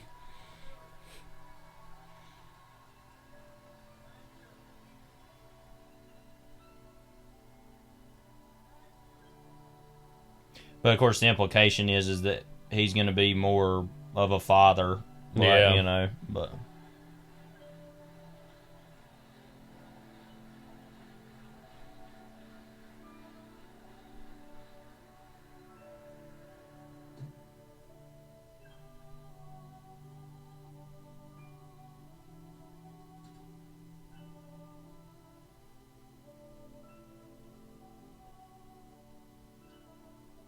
Lots of mail. Yeah.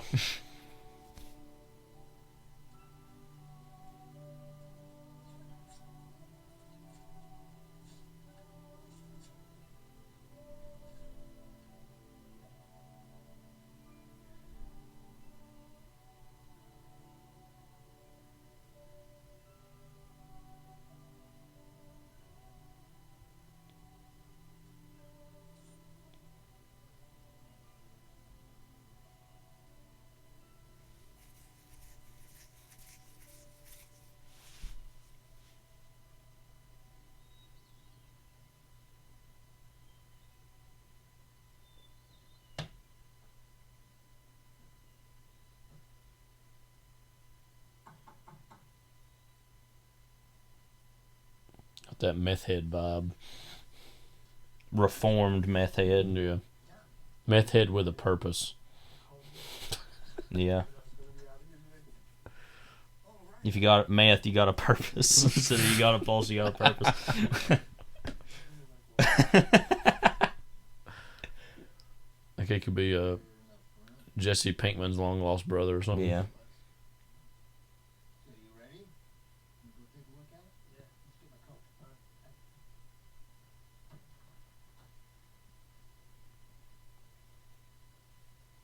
Upgrade from the bike that Luke had. Yeah.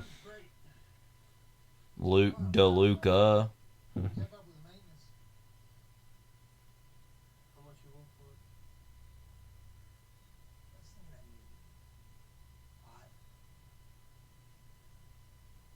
He took the money.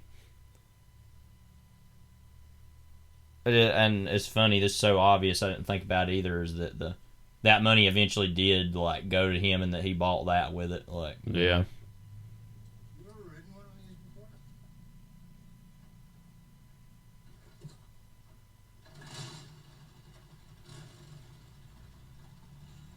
It's like I've always been riding it. Yeah.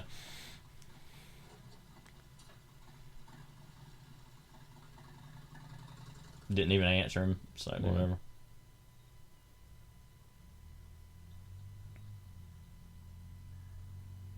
He's just a natural, I guess the implication is. Yeah.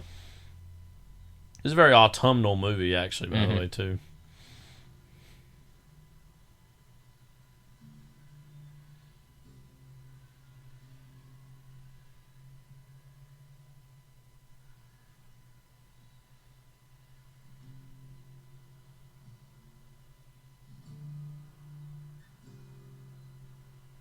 And a lot of people said this in the reviews, I thought was interesting, I didn't think about either, is that the movie doesn't ever say definitively of what he's going to do with his life, of whether he's going to be more like his father or not, you know, and which I kind of respect, because it's just kind of shrugs and says, I don't know.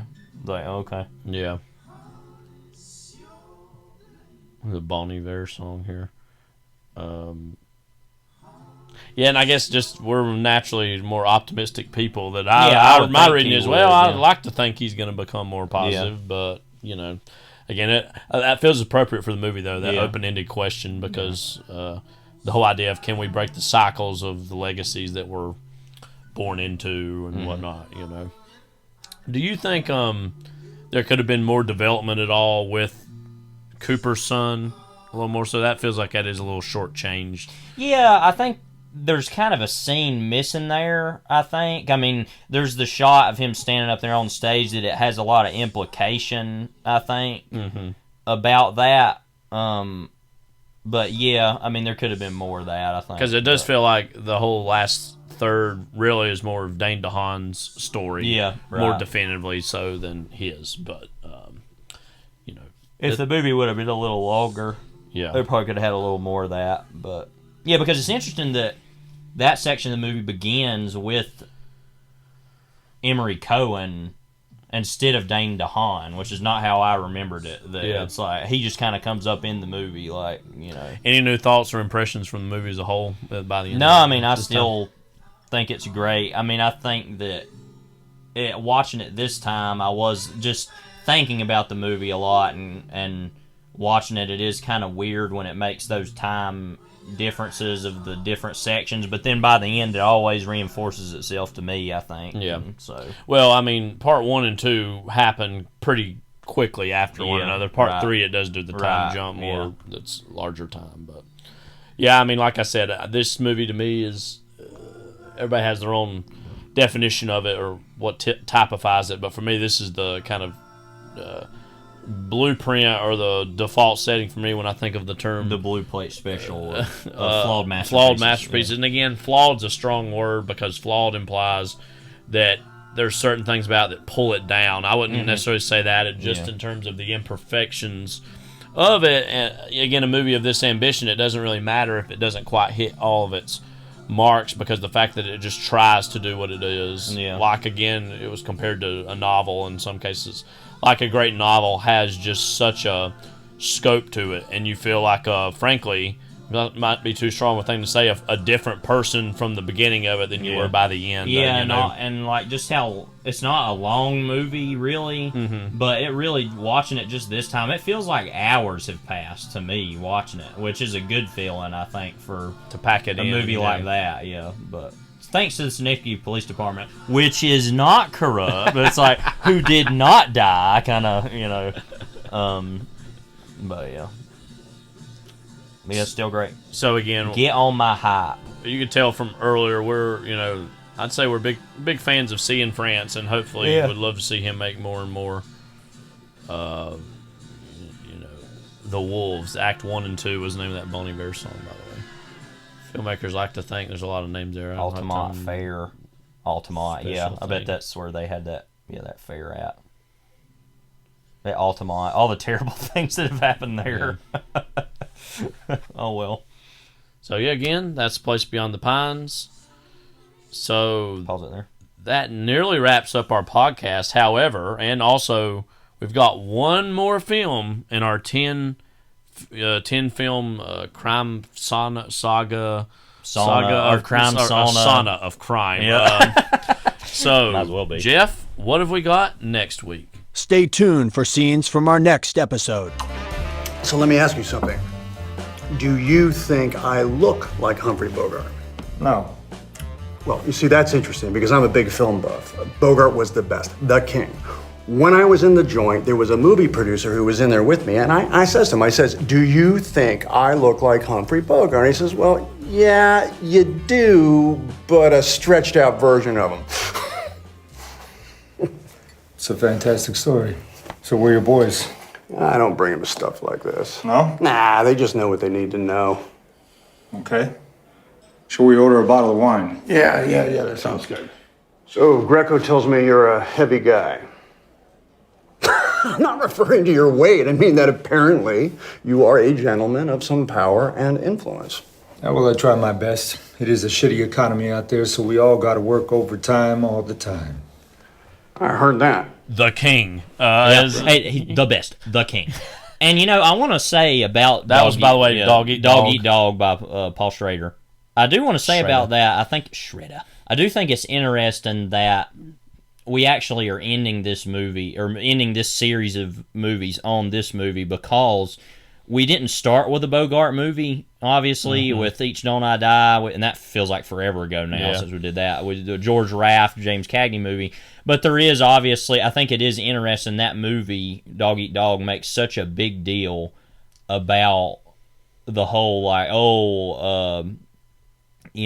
Bogart and those days of crime movie, that I think it's actually kind of apt, we haven't planned this, to end our series on Dog Eat Dog. We didn't really think about that necessarily, but it's funny, again, genres have certain, just icons of them. I mean, you think of a more recent, quote, musical like La La Land, I mean, it makes a big deal about, it's got these Gene Kelly-esque elements to them, or, Ginger Rogers and Fred Astaire. Fred Astaire, and Yeah. so like every genre has these icons of them that we associate with them, and yeah, I mean even that scene kind of shows you that Bogart remains that all these years later for crime. But films. what I think Dog Eat Dog ultimately has to say for itself, which is many things, many very interesting What do you got to say things, for yourself, Dog Eat Dog?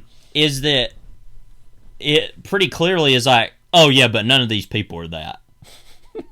It's interesting though that there's this whole effort in the movie to make Nicolas Cage be, oh, he's like Bogart, and it's like, no, he's not that. Yeah. Nobody in this movie is Bogart, like, and that's pretty much Dog Eat Dog as a whole thing. Oh, now Schrader is clearly such a big part of really New Hollywood onward. Kind of comes in and out and destroys lives along the way in pretty much all his movies, but it's interesting to me that the last so many years he's seen a strange resurgence of like not only his older work but just newer movies. Now we have yet to see Dying of the Light, which we might try to do before that. Maybe we could try to, because I've got the Blu-ray, another movie he made. I would like for you to also see the Card Counter, maybe if we need could to do fit that it in, too. because I really thought a lot of that. Because I've seen obviously First Reform, which I was kind of iffy on. I'm not the biggest fan of that movie. But it's interesting that, and of course he's having another movie showing right now at Venice, and so. But what I think is so weird about Paul Schrader, and I think why we're going to be doing this movie, is that this movie is so unlike these other more serious, thoughtful like movies, in the sense that it's just so absurd, so inherently darkly comic. What's your reading at all on? First of all, maybe Schrader, and then also just Dog Eat Dog as a... Just by the way, I couldn't remember the name Gardner, of his... Master Gardner is the name of his new film. Yeah, I know it was something pretentious sounding. So yeah, so Paul Schrader to me is someone who... My favorite filmmaker is Martin Scorsese. For a great many years was always a lesser... And that might sound strong, but just like, oh, you were the one who wrote Taxi Driver. The screenplays. I think whenever... Raging Bull. It don't matter anything he ever does... good or bad or whatever, he'll always be, I think whenever he dies, hopefully many, many years from now, he'll always be Paul Schrader, screenwriter of Taxi Driver. That anybody who would write a movie like that is going to be this. That was totally his, that, and that's his only thing he wrote with him that is totally original, because you had Raging Bull, which was based on a person's life and a book. You had also Last Temptation of Christ, which was based on a book and was mostly a Scorsese product anyway, because he wanted to get the movie made. But yeah, then you had Paul Schrader make all these other movies like Cat People, which I haven't seen, or I know Mishima, A Life in 4 Chapters is a big movie. There's that one I saw Blue Collar recently, the Willem Dafoe one from Light the early Sleeper. 90s. I love that. That Yeah. was actually, I thought, really, really good. Yeah, also, he's someone that I generally like and have actually grown fonder of in recent years.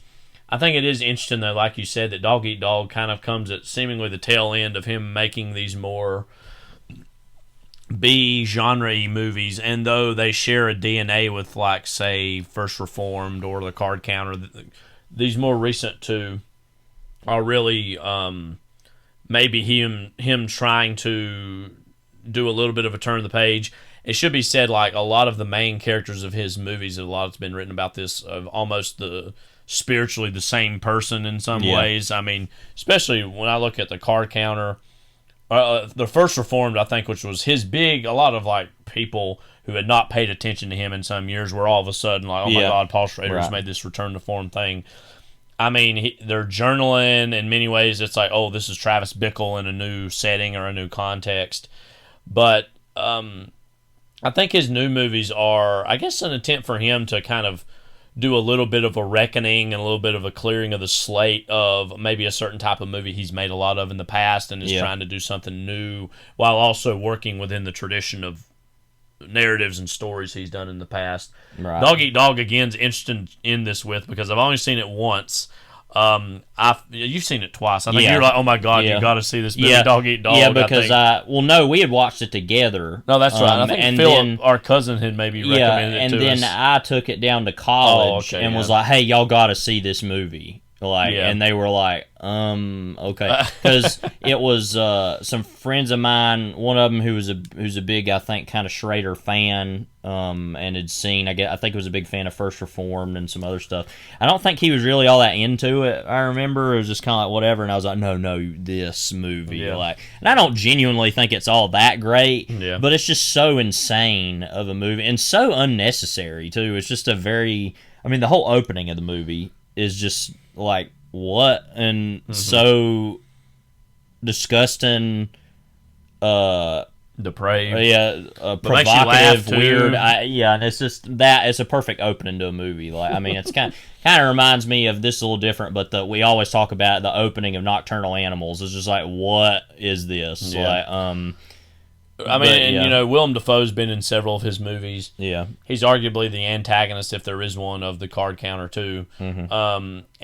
And he gives a very unhinged performance. I think we've talked about this before. Willem Dafoe, I mean, his whole career has been special, but especially the last really like 10 to 15 years of just the sheer volume of movies he's made. I mean, on par with Tilda Swinton in terms of just the sheer amount of things they've been in. And how daring he is as an actor. Yeah. We've never really talked that in depth about Nicolas Cage on here before, so it'll be a chance for us to think about and dwell on him and whatever he means. I think that that's a good fit for him. I think sometimes he's in movies that he is the focal point and he has to even try harder than he normally even would, and I think that's a good movie. It's like, well, he's obviously a focal point, but there's a lot of other crazy stuff going on where it's not just all on him. And then there's that other guy who I can never remember his name, but it's just kind of there, and it's like, what?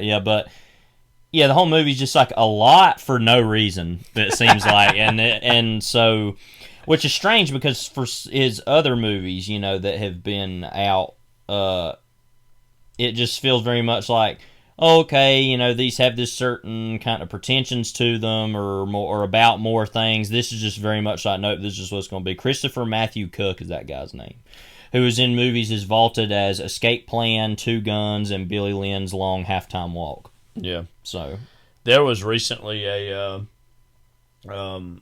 him at Venice, I think it was, getting an interview. We saw this just the other day, and he said something like, I've spent so much of my life and career wanting to say F you, and now I want to spend my life and career saying I love you. All right? And maybe that's the transition that he's going through over the last so many that was which is strange. Doggy Dog is his last statement of F you. Yeah, because it's strange to think of First Reformed as I love you because of how just screwed up that movie is, of the things that happen in it. But it is ultimately, I think, a very desperate humanistic statement that I don't chafe at for the statement. I chafe at more for like, this is just kind of a little bit kabuki for me. It's a good movie, but I will be interested. We'll try to watch the card counter soon and before that movie again, the randomness of it features a romance between Oscar Isaac and Tiffany Haddish, which you normally wouldn't expect to see in a movie. Also Ty Sheridan, excuse me, not Taylor Sheridan. He's a young actor that I think a lot. We're not even doing card counters. I don't know why I'm talking about this, but like that's he's kind of leveling up as an actor to be in something like that. But also just his the way he uses actor like Cedric the Entertainer. And First Reformed, very apt, actually, and good, but very strange choice. And have no doubt, Dog Eat Dog is certainly full of strange choices, and we're going to pick those. There's that one whole sequence of the guy running away and the gunfire that's going on, and it shows where the bullet goes, and we'll talk all about that. Right. But that, I think, just sums up the whole movie. But, I mean, he was the man, the king. This is Kyle. This is Levi. Take care. God bless.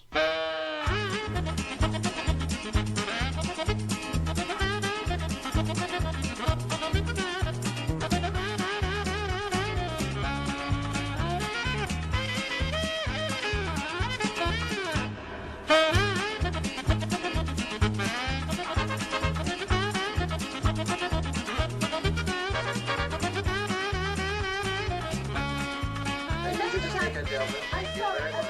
So nice. Goodbye.